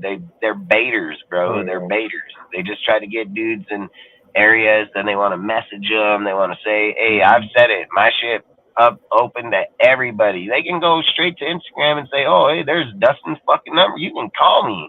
Like, I don't hide from nobody, dude. Like, motherfucker got something to say, feel fucking free to say it, you know? Like, that's the whole thing I've always said, and that's why they don't do it, because I've confronted everybody. I've confronted them on lives. I've confronted them behind the scenes. Like, I don't fucking play like that. You even know in my Discords, dude, like, I don't fucking play like that, dude. Like, and I make it clear as fucking day. I mean, Remix been with me the whole time since we built that motherfucker, and he's seen everything been through or rebuilt and been through with people. I don't play like that shit, dude. I'm always cool as hell, dude. I let people debate or get their deal, but the minute people start getting outside of what we're doing, dude, or the purpose of it, dude, it's time to stop shit, put people back in line and start again, because if the guy that's trying to lead the fucking pack isn't trying to keep everybody in line like I am, then your shit's going to go to waste right away. Doesn't matter. You ain't good anywhere. It doesn't matter who's behind you, who's with you, what's on. If you need other people or you need people to be behind you to be successful, dude, like, that's not how shit works, dude. Like, the reason people are successful when they talk about shit is because they research it. They do the homework. They go outside of their comfort zones to meet people that have the other resources. And then not only are they not trying to fuck them, because that's every single person's fucking initiative, is like, hey, I just found a guy that's got a good resource of intel. Let me try to fuck them, because that's their first instinct. And then they're like, oh, hell, I don't even know who to get it from now, because you shouldn't have fucked that guy to begin with, because that's all these guys do. They just think like, oh, if I can get this guy's deal, I'm going to have the connection. You just got to do the work, bitch. But you can fucking have everybody you want. That doesn't mean nothing, dude. Like, that's why people are always changing their shit, always changing what they're doing.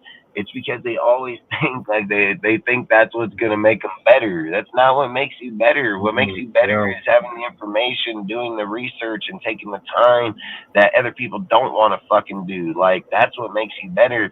Not just looking at one thing, looking at 50,000 fucking things. Not just looking at one video, looking at 50 videos. Not looking at just this year, but looking at last year, you know? Like, knowing that this guy was here before that guy was here, doing your motherfucking homework, dude. Like, you can't graduate if you just sit in the fucking chair and pick your nose, dude. Like, you need to open the fucking book and read the motherfucking pages, dude. Like, it's just getting crazy how people are coming to conversations or debates or how they want to talk about coaches. And I'm like, bro, you guys must have woke up and took the stupid pill, like, literally. So, and that's all I've said. That's why why people probably don't hit me up, because what are they going to hit me up? They're going to hit me up and tell me some stupid shit, and then I'm going to send them a laughing emojis with my fucking hand, emoji with my hand on my fucking head, and then the shit right after it being like, you're fucking stupid, and that's facts then. Like, that's what I'm going to tell them, because I ain't got time for that dumbass shit. You know what I mean? So, I don't know, man. I always get out of it, but Unless you guys got anything else you want to talk about, man, it was a good show, dude. Appreciate everybody that was here tonight, everybody in the chat, everybody here on the panel, man. Like, really do appreciate all you guys, man. Had really good conversations on the team. A lot of good depth conversations. We'll be back on Friday, man, on 7 p.m. Pacific, 10 p.m. Eastern, dude. I really do. Like I said, the panel works really good. And I mean, the more that we don't talk at each other, you look at it. We had 7 people on the panel, and it had a lot of information, a lot of things that went through here tonight. So I think it works out really good when we can hear everybody's side of the story, not just one person arguing with another person about their shit being right. That's not how we get better at what we do. We gotta listen to everybody's shit, be able to put shit together, and then use that for knowledge. So outside of that, like I said, if you guys want to say peace out, let people know where they follow you, or just say goodnight, then I'll send us out of here, man. Yeah, good night, everybody. Good night, everybody. I hope everybody has a good night. Hell yeah, man. And like I say, I always appreciate all you guys stopping by, man. Appreciate you guys when you can hop up on the panel and be part of it. Appreciate everybody in the chat. Appreciate all the mods. Appreciate all the original people that stopped by and stay here for 4 hours, man. We had a really good showing out tonight, dude, with people. So like I've always said, I appreciate you guys taking your time. Outside of that, we'll catch you on Monday, Wednesdays, and Fridays, 7 p.m. Pacific, 10 p.m. Eastern. Until then, we'll see you on Friday, man. Peace out. Drive safe. Don't drink and drive, and be careful, man. Later.